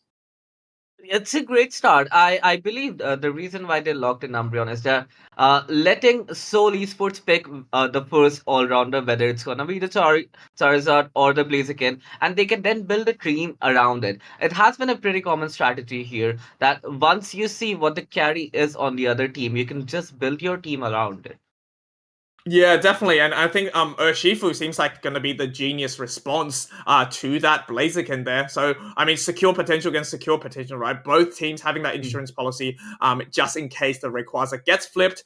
Magus looking to pick up that Pikachu, which we've seen very often as well, with its ability to, CC and also do tons of damage with its Thunderstorm as well. I guess the Espeon seems like the attacker of choice for Seoul Esports. We've seen it before. It did win them that one game with its stored power, and that's going to be paired up with Rex on the side of Seoul Esports with that Trevenant as well. So I'm seeing, I guess, drafts that we've seen before, but definitely, it is the game number 1 of a very important matchup and a set. You definitely want to bring your A game, right? Definitely, but I'm not very sure why IND Elite would let Seoul Esports, who are actually very good at this game, pick both the all-rounders here, which is the Charizard and the Blaziken. If they have already taken Blaziken, you can still go for Charizard. Serena is, no matter how good of a pick it is, no matter how buff it is right now, Charizard can still dominate the game with the amount of AoE damage it provides on its Unite. And the amount of damage that it deals is just something that you cannot avoid the entire game. Yeah, and I think on that point though, it is going to be quite interesting, the Serena interaction, because now we know that Serena Unite can pick up literally everybody. You can actually pick up something like a Blaziken that's trying to secure, or even pick up the Charizard and stop and delay a bit of that damage coming out from that Unite move as well. So whoever's picking each person up, whether it's going to be the Charizard on the side of Seoul Esports or the Serena from Kid as well, it's going to be some interesting, I guess, engagements coming in, and it all going to be depending on Genius with its wicked blow to see if they can secure that. I think that's probably the strategy that IND Elites are going to be bringing to the table. But for our first game of this grand finals of the India AEOS League, Ravage, we do have that Cubfu going to that central area. We have the Pikachu and the little Eevee heading out bot lane here for Team 6 Upper Moon. This is going to be definitely a show, as it looks like they're going to be converging on this blue buff to try to help Cubfu out with that XP. Well, they were certainly expecting a jungle invade here with the Hoopa on the other side. And Hoopa is definitely going to be a problem. With the mobility it provides to your team, you obviously need to take down at least one of the tier 1s on either side of the teams to make sure that Hoopa does not have the massive impact on the game that it can have with the mobility it provides. We can see Trevenant already pushing the bottom lane, taking some information, trying to secure something in its favor that come in that handy. Just one more farm to go for Espeon to come online. It's already online, but looking at the team comps right now, Seoul Esports tend to be a lot more end game focused, I would say, compared to what 6 Upper Moon has, with the Serena getting a little early level spikes compared to what Charizard can do. Absolutely. I think the Chargers are definitely looking for that level 7 ASAP. The Torch also up there as well. But looking at this bottom path here, which seems like the store power is already up and going for Fakir. Already a level 5 there. So definitely, you know, kind of on par with that Pikachu at the moment. But with the fact that store power, you just press a button and it just does damage to whoever is standing in your way, seems to be very, very powerful, especially with something like a Pikachu in that back line. You definitely want to poke them out. But the Pikachu is going to be in the top path here as they're looking to siege this tier 1 for the side of 6 Upper Moon, just really pushing that Charmeleon out. That's trying to stop some scores coming in. Electro Web does go through for Magnus to peel for that Steenie there, as the Blissey is going to be caught out by the Trevenant that's trying to isolate them. It is going to be a mean look Umbreon though, so I definitely want to see that isolation coming out for 6 Upper Moon. I would say they could have disengaged here. They were getting caught a little bit, but letting the other team have the knockout on your jungler is gonna be big. You were already at a level advantage. You pushed the tier. You did get 1 KO. You were not able to score. You needed to get out. Letting your jungler go down to their jungler, I would say it's where you let Seoul Esports match your level at this point, because you were definitely ahead. But look at that Charizard, it's already level 7 right now. Espeon is level 7, and somehow your attacker in the bottom lane is now lacking a level. You're absolutely right. I think the Seoul Esports definitely got a lot of value from those type of engagement. Maybe some mistakes coming in from 6 Upper Moon in this early game. We do have to respect the early Pokemon that Seoul Esports have brought to the table here, as the birds are going to be soaked up by them as well. Charizard 8.5 already. But if we quickly pan to the top path over here, the Hooper is setting up the Espeon to try to defend this pad, as Genius on the Urshifu is going to get knocked out by a Psychic Solaire coming in from the orange team here, as the Espeon is going to look out to pick up another KO streak of 2, taking out that Blissey as well. So they definitely fended off that a pressure coming in from 6 Upper Moon very, very well there. And it's only a poor Pikachu here to try to stop some scores coming out from that Espeon. A 30 dunk goes in Ravage. Pikachu goes down. Perhaps more to come for Seoul Esports. Again, I would like to point this out. You were again pushing the top tier. I know, I understand that you want to shut down that Hoopa highway as soon as possible. But once you see that Hoopa has already used his hyperspace hole, you know people are going to rotate. You can see the levels. Espeon already has his Unite. It wasn't supposed to be a push that takes down your tier 1, but it was a counter push from SATUL. Once they got like 2 knockouts on their favor with the Umbreon Unite, now Charizard has his Unite, and you're completely falling off the early game which you had full control over. You had a Urshifu at level 5 at 850, and look at this damage that SATUL is putting on the board right now. A lot of damage coming in. Trevenant is low. Blaziken getting 3 knockouts in there. They're not able to defend this tier 2. You're gonna come one by one. You're gonna get knocked out. You need to disengage at some point. Very low level HP for all the teams. They prioritize on scoring first. Serena getting 3 knockouts. Finally, 4th one. Some experience finally coming in the favor of 6 Upper Moon. Yeah, 6 Upper Moon definitely needed 6 members there, it seems, to defend that pad. But, you know, on the bright side, though, Ravage, the Serena did get KO streak of 4, meaning all those levels that it was struggling to get was just, put on a silver platter for them. We do have a level 11 Serena now, so that's going to be a very, very scary, I guess, bit of a Pokemon for Seoul Esports there. And maybe it pays tribute to how easily you can come back in this game if you play your Pokemon well and take the engages that you need. But that top half is going to be naked for 6 Upper Moon, so they're going to be very, very careful in the next 5 minutes of this game. As another engagement goes through, the Rings Unbound from Hooper goes through. Gets shut down by the Seismic Slam. The Psychic Solid goes off once again to shut down that Urshifu as well. It does seem like Seoul Esports are just winning these engagements, Ravage, which is really good to see for them, considering the fact that they've also broken that top half. They have that level lead now as well. They do have the points lead as well, as they're going to dunk even more points in this basement path to really make sure that Hooper has that advantage in terms of rotation, and it really means that, with those heals as well coming in from the Hooper portal, they are just in such a great position here in terms of the first 5 minutes and how they play that game. I was already pointing this out, Seoul Esports has an end game comp. It was always supposed to be the late game damage. The more levels you feed them, the more damage they do. Now, once you have lost the early engagement, once you have already lost something in the first 5 minutes, you cannot try to push your lead, even if you have your knights. The problem is that Pikachu is a very squishy Pokemon. Serena, compared to every other all-rounder, I would still consider a little more squishy. The problem is that now that your home base is open, with a Hoopa on the opposing side, I don't know how many times I have repeated this, now you're under the pressure whether they're gonna take the Rayquaza fight or they're just gonna use the Hoopa portal on your home base and score the goals. With the lead S2L has right now, both possibilities are completely open to them.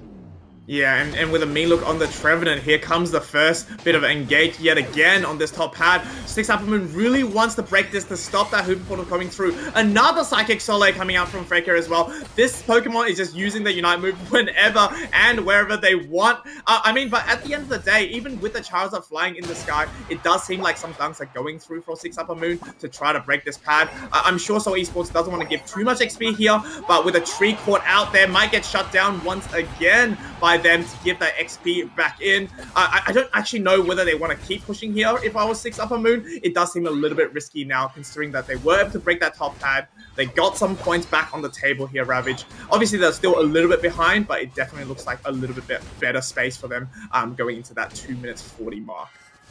Definitely. Not only does it provide them an opportunity to equalize the scores, but it also somehow gives them a little bit more map control, right? Because you don't have any tiers on the top, so there's no point of you scouting a lot ahead of your home base. With the same with Seoul Esports as well. Now that you don't have the top half, your top tier 1, there's a little more space created between the teams. You cannot just walk in freely knowing that you have something to heal you up in the background. With that in mind, you cannot ignore this Regieleki. Yes, you're going for the flip, but if they're able to get this, they have a Hoopa to make them rotate. They finally decide that it's not going to be possible. Not everyone is there. 6 Upper Moon is completely going for the flip. Look at that Bliss is securing that Rayquaza. Is that going to be the final nail in the coffin for Seoul Esports? While 6 Upper Moon is finally engaging, 4 people down. Hoopa is the soul that's surviving, but I don't think he can survive for much longer. With 6 Upper Moon turning the tables completely. As long as there's a Ray, there's a way, right? Yeah. I think normally we see that Regieleki as such a threat to 6 Upper Moon, but they actually used it to their advantage here, Ravage. The fact that the Charizard and also the Blaziken were outside of the Rayquaza pit trying to do a Regieleki that they clearly cannot finish in time meant that there were less people on the side of Seoul Esports in the pit, and 6 Upper Moon saw that opportunity. They knew that they had the numbers advantage and the secure advantage as well. With the Blaziken not being there, they were able to secure that Rayquaza really, really quickly as well. But it is not over yet. A minute on the clock means that some dunks can go in for Seoul Esports. They bring the points a little bit more, I guess, closer to that 640 mark. But it is a tall mountain to climb, Ravage, as more than, 250 points differ in both of these teams for this game number 1. That Thunderstorm picking up a KO streak of 2 is going to really nullify a lot of the firepower that that Seoul Esports trying to bring for this pad push, it seems like it is really game over for this first game. Seoul Esports absolutely so crushed by 6 Upper Moon and that fantastic shred of that required play. Oh, definitely, and if nobody noticed, was Adi again with that Blissey's egg securing the Rayquaza for 6 Upper Moon. But again, a very brave play, I would say. It takes a lot of guts to know that your bottom pad is open, your home pad is open, and the Reggie Ilecki is up, which the opposite team is definitely gonna try to get at least. And still make sure all 5 people are in the Rayquaza pit in the same bush. I believe the Hoopa was still there on the Rayquaza pit just in case they needed to unite. But he could have actually checked one bush with a hyperspace hole to get all the information he needed.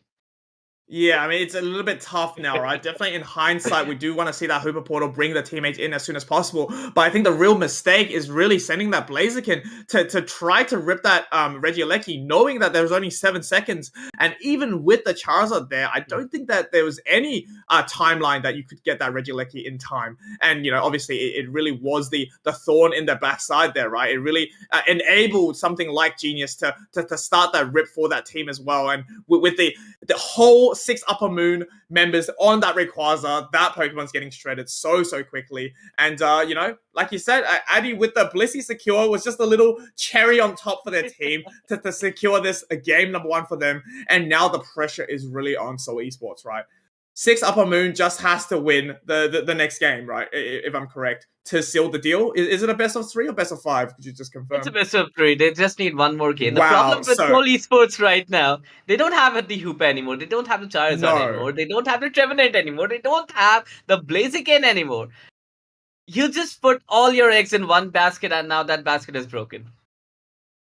I mean, it's like they say, right? You got to risk it for the biscuit, but unfortunately, the biscuit was onto the 6 Upper Moon. They're busy munching on this treat at the moment, as they know they're 1 game away from securing the deal and beating one of the best teams in India as well. But you know, if I've learned anything from watching these games, we never know how it's going to go in this game number 2. When stakes are high, some teams really rise up to the occasion and take it to a decisive game 3 and potentially even a bracket reset. I always bring one of my regionals games in that I was able to watch and cast last season, because there was a team that came from the losers bracket to go the distance in a best of 5 to reset the bracket and play another 5 games to take out the win. So, you know, even though Seoul Esports is in that losers bracket position coming back into the winners bracket, they definitely still have a chance here.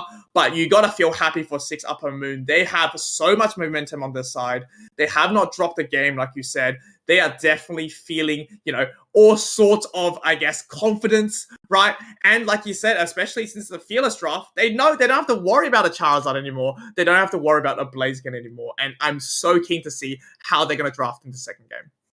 Oh, definitely. And if I was 6 Upper Moon right now, I would just ban anything that counters my Pokemon because they have already used one of their best, right? And with Seoul Esports, is something that we have noticed. I believe all of their games have gone to a game 3.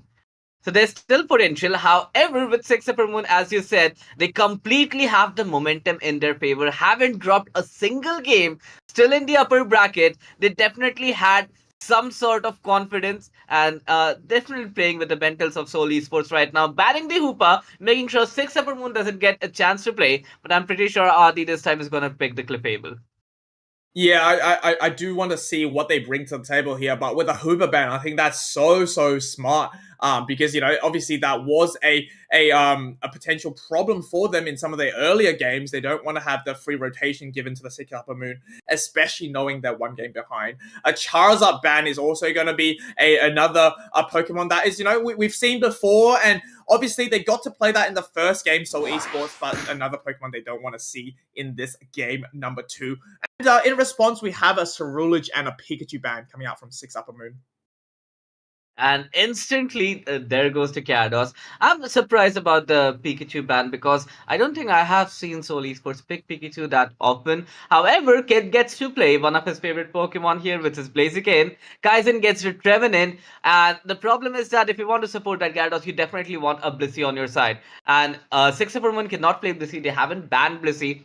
So Seoul Esports definitely have some control over that Blissey and Slowbro comp if they want to go with it. The best defender and best supporter, in my opinion. Are they finally picking up that Eldegoss is interesting? You can get the red buff and you can deal a lot of DPS in the top lane to make sure that Magic Carp doesn't evolve. It's so important that you point out this Eldegoss pick here because I think it's very, very smart. Considering one of the only other A-Press support mon is banned on the side of Seoul Esports, and they banned it themselves, picking Eldegoss just means that you're gonna have a really easy time in that early portions of that top path against a Clefairy, which doesn't have that pressure coming in from that slow of your boosters, right? And that Magikarp, like you said, we really need to babysit it to that Gyarados, means that Seoul Esports has to pay extra attention to that top path. And with a Sylveon pick from Magus here means that there is a lot of early game pressure that they can actually provide in that top path if they do rotate for those 850 birds as well. Kid on that Blaziken you talked about, we've got that secure potential locked in. They went up against it beforehand. It is in their hands now, and let's see what Seoul Esports actually brings to combat this. Venusaur comes to mind with the Solar Beam for the secure, as well as the Cramorant, which we saw, I think, Snowy play, right, in such masterful gameplay beforehand. So back to the comfort picks, it seems like. A comfort pick it is, because playing that Venusaur in the jungle is gonna be a little bit difficult right now, because the problem that I'm seeing with Seoul Esports, take the Gyarados out of the equation, it's not gonna be there in the early game. Even in the late game, it's gonna be the frontline Pokemon of your team. I don't see much dive here on the side of Seoul Esports to take down something like the Sylveon. Because if you just ignore the Sylveon, you have to just let it stay on the field, the resets on that Hyper Voice is minimal. And the damage it can deal is maximum. So if you keep ignoring something like that, if you don't dive on it, take it out early in the team fight, it's going to shred your team like butter. Yeah, I'm going to be interested to see what type of Sylveon it's going to be, because with that Muscle Band, it potentially could still be the Mystical Fire build, which means it's going to be really in your face and running at that Venusaur, which I think it's a fair play. On paper, though, I definitely like 6 Upper Moon's draft way better, considering the fact that they have 2 evolutions that come online at level 4. And also an Eldegoss as well, which comes online at level 4, or from the get-go, rather, with Glossifur's auto attacks being so impactful in that early stages of the match. It's really up to Seoul Esports to hold the ground here. They have a better, per se, later game, but I mean, early game, it's going to be a little bit of a struggle for sure.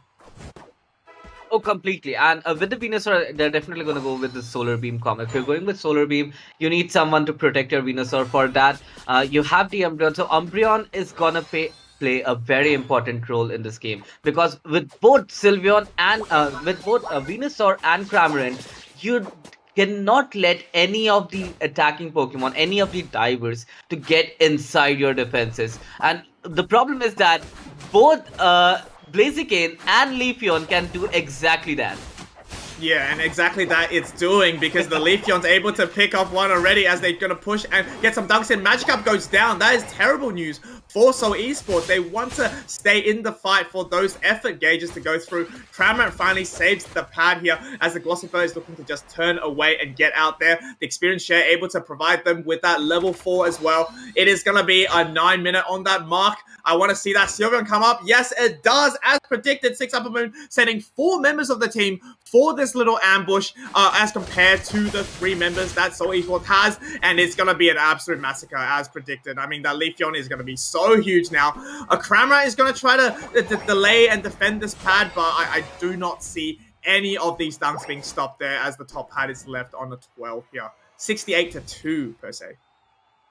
This was always a problem that we were discussing. If your only frontline is going to be that Gyarados, and that Gyarados is not getting ample support in the early game, what are you going to do? Once everyone dives in your jungle, how are you going to defend it with a Cramorant or even with a Venusaur? Venusaur at the bottom lane, I don't particularly like the choice of the lanes here. Venusaur should be in the jungle. It needs a lot of level to be a lot more dangerous. However, looking at the top pad here, Gyarados is finally online in the game with so much effort that it has been putting up to make sure it evolves. The Leafeon might get stuck there, but anyways, at level 7 right now, with one more level to go, it will have its Unite. There is a short push coming up from Seoul Esports, but decided not to go with it, I believe. Again, on the top pad, the engagements are just coming through there. Look at that Leafeon still diving into the composition, and the Gyarados is now on their jungle. I don't know what's happening. Turner is taking a lot of damage. There's a little push from Seoul Esports on the bottom tier, and they're able to score some scores here, but Six Upper Moon clearly in the lead of the game. Yeah, how aggressive Six Upper Moon have been. I do have to give credit where credit's due. We do have 2 level 7s on the side of Soul Esports, so they definitely did very well to kind of come back in terms of levels. Having Solar Beam so early is going to be actually great for this Venusaur. It has that secure pressure for this basement Reggie that's going to be spawning soon. But it's all going to depend on how this first Emerald 2-step goes, right, from this Leafeon. They have so much capacity to just instantly delete 3 members or more of Soul Esports, and that's something that they definitely need to watch out for on the side of Soul. And I think with this mean look as well, they definitely want to look to get a few more scores in this basement pad, or perhaps poke out the tree enough so they can actually secure this basement Reggie. Because this top pad looks all over for Soul Esports, as Six Upper Moon's going to send 3 people, personally break that pad as well with a 30. I mean, with that Regieleki walking in potentially as well, it just seems like the priority is just on 2 sides of the map, right? We're giving up that Regieleki for this basement Reggie here, perhaps with a break of this pad. It's just a different choice that each of these teammates are going to make, and if they know the Leafeon's going to be so strong, perhaps is what they have to do. Right, and that Venusaur getting interrupted with that indeed there, which is interesting to see. He finally gets the 40 dunk in. But I like the play here from Soul Esports, sending all their firepower on the top lane. A little extra push from Six Upper Moon. So Six Upper Moon actually sent all their firepower on the top lane, with only the defender and supporter being in the bottom lane to get enough information. Once they saw that everyone was in the bottom lane, it was a complete push on that Gyarados. They want to keep it as low level as possible, I believe, to make sure it does not deal as much damage as it can. And look at that Gyarados again, still itching for that farm, itching for those levels. The Unites are up on the Soul Esports side, so this is gonna be the big fight they have been looking for on the top tier. But everyone here has got someone, and I think the fight is gonna break out right now. Yeah, I mean, opportunity for Soul Esports, right? They know, and they can count that there's actually no one with Unite moves on Six Upper Moon, where they have all 4 Unite moves with the isolation from Trevenant. The Woodhammer's going to go through the Emerald 2-step to take down 3 members of Soul Esports. So Leafeon getting that Unite move was so integral there. Such great timing as they shut down another Pokemon there. Oh, Blaziken running through with a KO streak of 2 to quickly finish out the ace for Six Upper Moon. It is now back in their favor there. It got a little bit scary. I'm not sure why many members of Soul Esports didn't actually unite there. Maybe they just got ambushed really quickly, got deleted by the Emerald 2-step too fast as well. Look goes on Leafeon, but it doesn't even matter because it just shuts them down so quickly with that Razor Leaf move. And now they're all set up for this basement Reggie. I don't think they had enough time to react to that Leafeon Unite, because once the push started and instantly you see 3 of your players going down, then you have to make a decision. Do you still want to commit all your Unites, or do you want to save it for the next fight? Look at this Gyarados trying to score again. I don't think it has his stacks up either, but the Trevenant is just going to be there on the top end to scout it out, and I don't think there's any resistance from Six Upper Moon on that bottom Reggie, which is interesting. It's again a Regice, and I would still consider this as the most insignificant Reggie, including all 4s, but even if it's insignificant, you still get experience from it, and having no resistance from Six Upper Moon is interesting. There's this fueling the fight here. Yeah, I think as the fight goes on there, straight away the Cramorant Unites quickly has to eject out of the way from this Leafeon. But Leafeon does go down for the first time today as the Gyarados looking to get some scores in. No, there's still members of Six Upper Moon looking to put up a fight. The Fairy Frolic goes through to keep the Sylveon sustained. The Mystical Fire are just going through and firing, trying to stay in the fight as the Gyarados is going to be jumping into the backline there to get that Dragon Breath KO. Trevenant still in the fight. Gravity goes off to peel themselves away. Trevenant looking extremely low, gets knocked down as well. This fight is actually looking decent for Soul Esports as 2 members are now knocked out and back to the home base for Six Upper Moon. And instead of pushing the pad, I think the smartest thing to do, exactly what the Gyarados is doing, is to rip this Regieleki and for once maybe put a little bit of pressure into that top half for Soul Esports. the fight was very big for Seoul Esports right now. Look at the levels. They have absolutely covered up the levels. Gyarados is completely going rampage on 6 Upper Moon right now, getting KOs here and there. 3 people again down. That Blaziken is putting up some work here for 6 Upper Moon, carrying the team on his back. It must be hurting right now.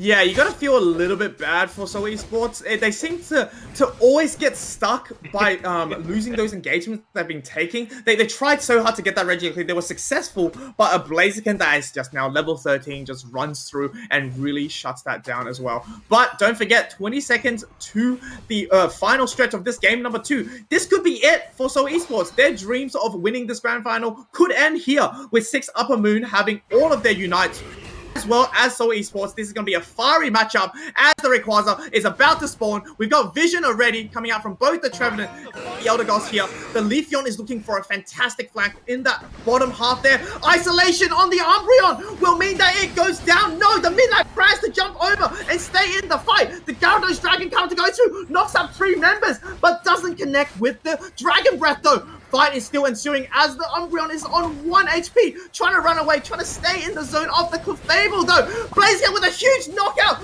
off the Cramorant with his Hover. Heat, the push on the Gyarados, another one down for Seoul Esports. It is going to be a 3v5. They have the Blaziken on the side of 6 Upper Moon, trying to stall its best, but the Trevenant is going to shut it down as well. More members of Seoul Esports are now dropping, only up to Venusaur. It gets wiped as well from Leafeon. A secure by the Elder Gods. A back-to-back supporter secure for that Rayquaza. And not only do they secure that Ravage, they secure the game number 2. And they are the winners. Your 6 Upper Moon of the AEOS League of India. Winners of the Grand Finals. The Leafeon flank was not just for one kill, it was for the entire tournament, I would say. No one expected that Leafeon to flank, taking the Venusaur out so early in the game, forcing it to be a 4 versus 5 without the Venusaur ever getting a chance to unite. Seoul Esports just declaring the victory for 6 Upper Moon, recognizing how good they played this match. Everything they did, there was not a single mistake from 6 Upper Moon that I can point out in that final battle. What a game! Taking down Seoul Esports is big, but taking down Seoul Esports in the grand final is huge.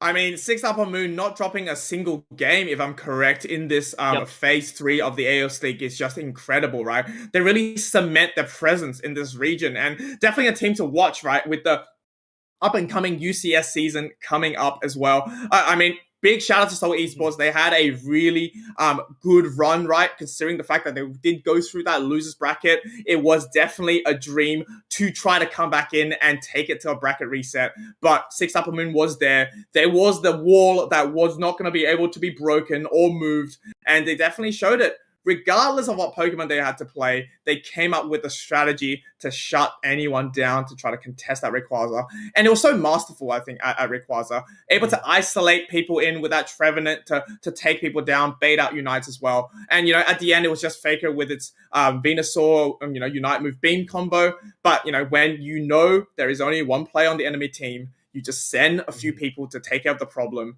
And, Leafeon absolutely does that for them. And they took home the win.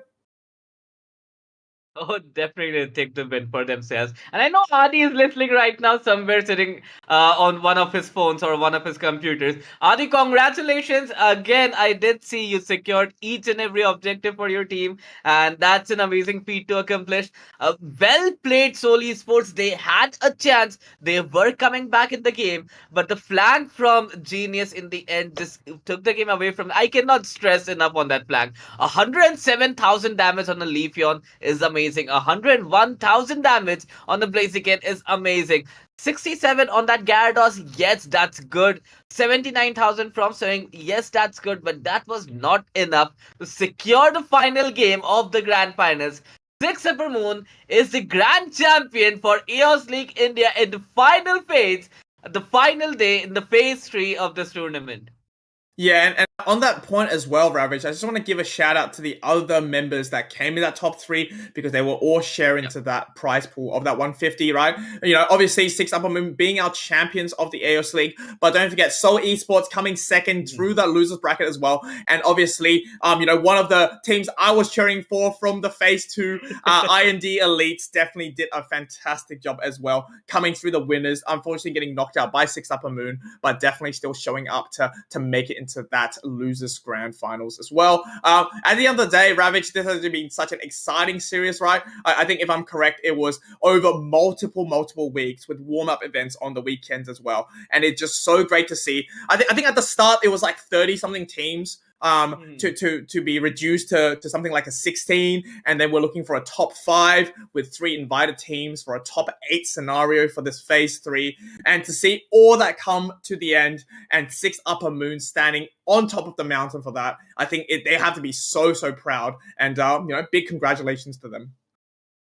Oh, definitely. A big congratulations to everyone who actually participated. And I just love this format of the Fearless Draft. It brings out so much in your team and the other players. And for the audience as well, you generally don't get to see so many Pokemons in one game being played because you don't have to just plan for one game or one composition or one ban. You have to plan for the entire 3 games that you're going to play in the set. What if you lose one game? What if you drop one game? What if you have to play game 3? Then you have to account for 14 Pokemons that are banned on your side. So I just absolutely love this draft.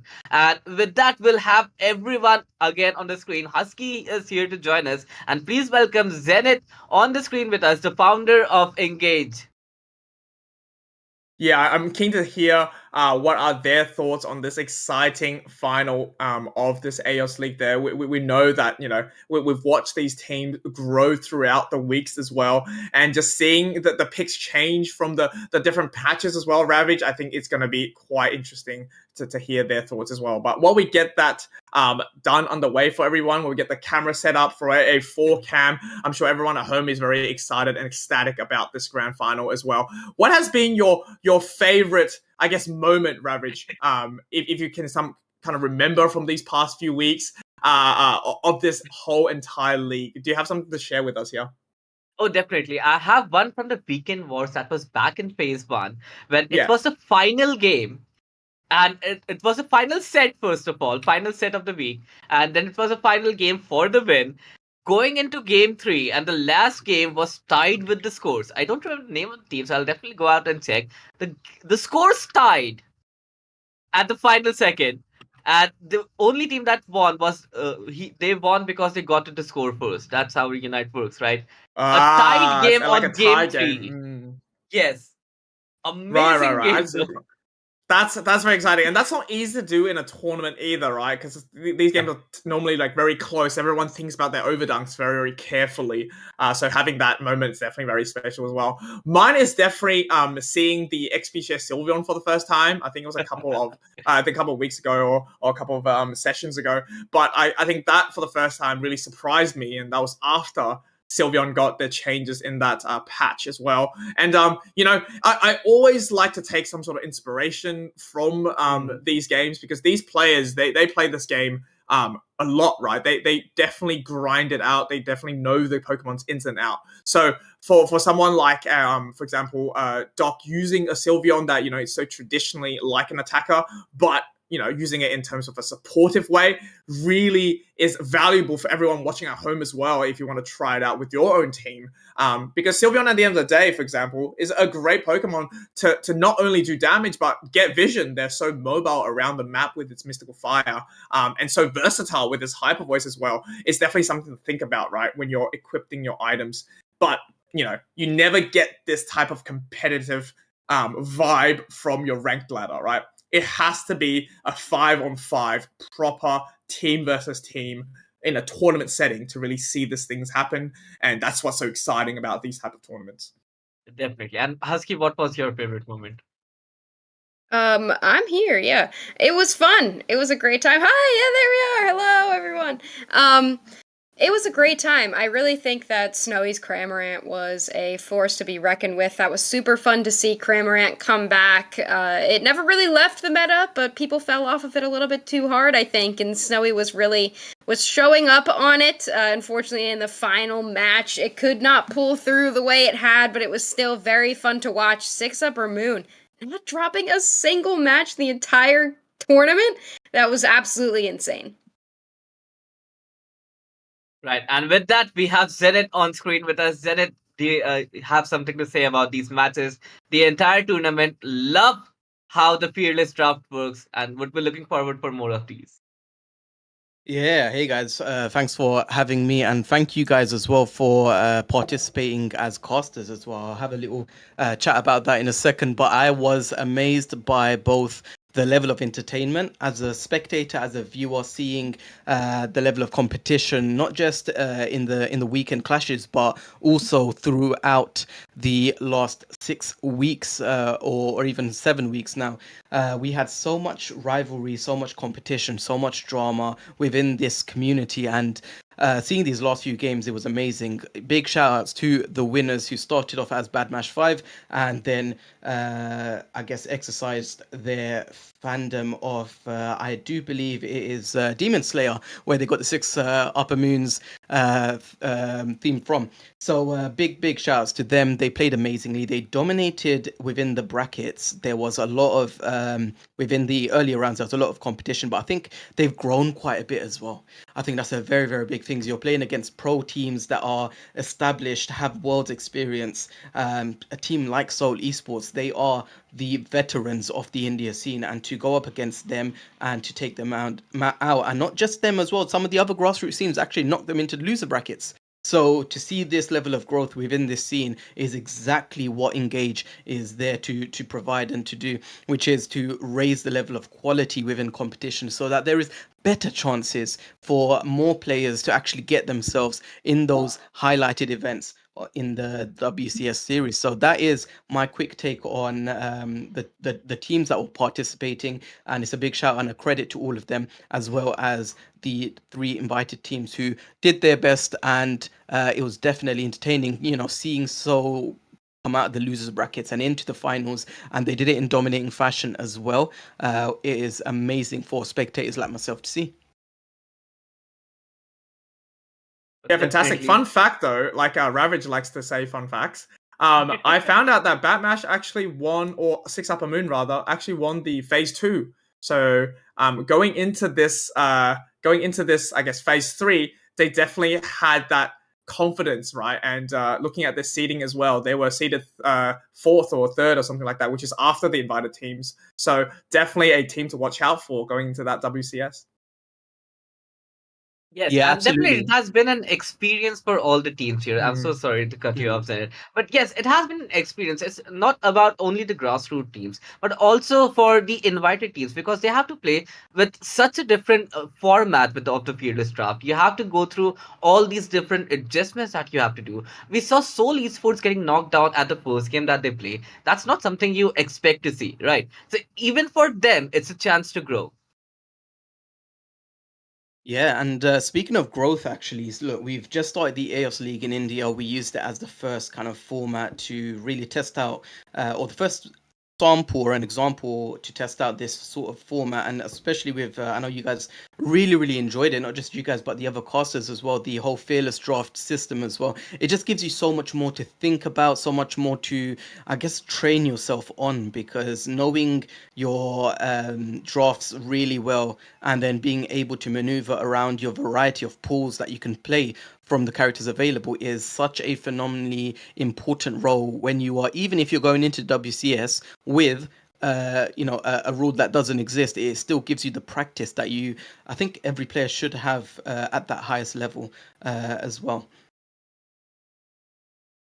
Good preparation as well, considering the fact that Pokemons are added so frequently in this game, and we already have close to 70 Pokemon. So Fearless Draft is bound to come out some way, in shape or form, in the future, because there are going to be too many Pokemons. I think if you can just allow people to play the same 5 or the same 10 Pokemon, it definitely is a great way to add value to a lot of the entertainment that's provided from these tournaments as well. I just had a question for both Fu and Husky actually. I think Ravage is very well versed with some of these players and teams. So coming from a whole different region, coming from Australia and from the NA, Husky, you've joined Engage very recently, and you obviously are participating in the casting for the first time ever. How did you find it, or what did you expect, and what did you kind of hear of the Indian scene before you actually watched it live for yourself and casted live for yourself? How has it kind of differed, or has it? The India scene is very different than what I'm usually used to casting. The Fearless Draft, first of all, made it super fun and entertaining. That's like my favorite way to run a tournament is having these different strategies that you have to have. You can't just have one strategy going into any of the matches. The bans have to be interesting and the picks have to be interesting. So that also made it interesting. But I think one of the main differences with the India region is generally they are very aggressive in their fighting. It's constant fighting. I'm usually a color caster, but I don't really get to do that with with these teams because there's constant fighting back and forth. The INGAGE of the name of the organization kind of is pretty obvious with these teams. Because they are constantly engaging back and forth. But it's very fun to see different regions involved. What I had heard about the India region was that there's a big Pokemon Unite scene because the India region doesn't really have access to a lot of these types of games. So having the opportunity to play Pokemon Unite has been something that a lot of Indians really enjoy, and a lot of people want to get into playing competitively, even just for fun, just to play some 5 stacks and enter tournaments with friends. So I think this gives them a great opportunity. Mr. Fu from Antic Esports, how did you find it? Yeah, no, thank you for asking. I still remember, and similar to what Husky said, the enthusiasm from the India region for this game is just so inspirational and something I'm actually quite jealous of. Back in OC, we don't have that many teams or people that are interested to play a very competitive season. So throughout our cups, we don't really get that many teams. But I remember because one of my mods actually plays on a competitive team in India, and he was showing me the brackets for one of the regionals, and it was just like pages of teams looking to try to vie for that one spot that you guys get last season to go to Worlds, and that's just so exciting for me. And the fact that in these type of grassroots tournaments there are so many teams that are willing to take part and just give it their best to try to see how far their team goes is something really, really exciting. And I hope the same thing happens in OC. Perhaps I'd have to take some notes to how you guys do tournaments here and the format, because absolutely I wish that this would be the same in OC. Yeah, and before I hand it back over to Ravage to bring it all to a close, I just wanted to mention that Engage is now officially on mobile platforms. You can access it as an app on the Apple Apple Store and the Play Store as well. So it is a fantastic opportunity to people to sign up right now. We're in a beta phase, but we could really use the support, because from here we're just developing and really helping the community, and that involves people that are casters or designers or editors or moderators, observers, production teams. Everyone can get involved and actually benefit themselves. So do make sure you check out the app, which is on store for everyone. And finally, a big shout out to all the casters that we've had on this series, from Spartan Tano to Husky, Steel Agent Kyle, Lobo, as well as Fu and Ravage. A big shout out and thank you guys for participating in the Engage series.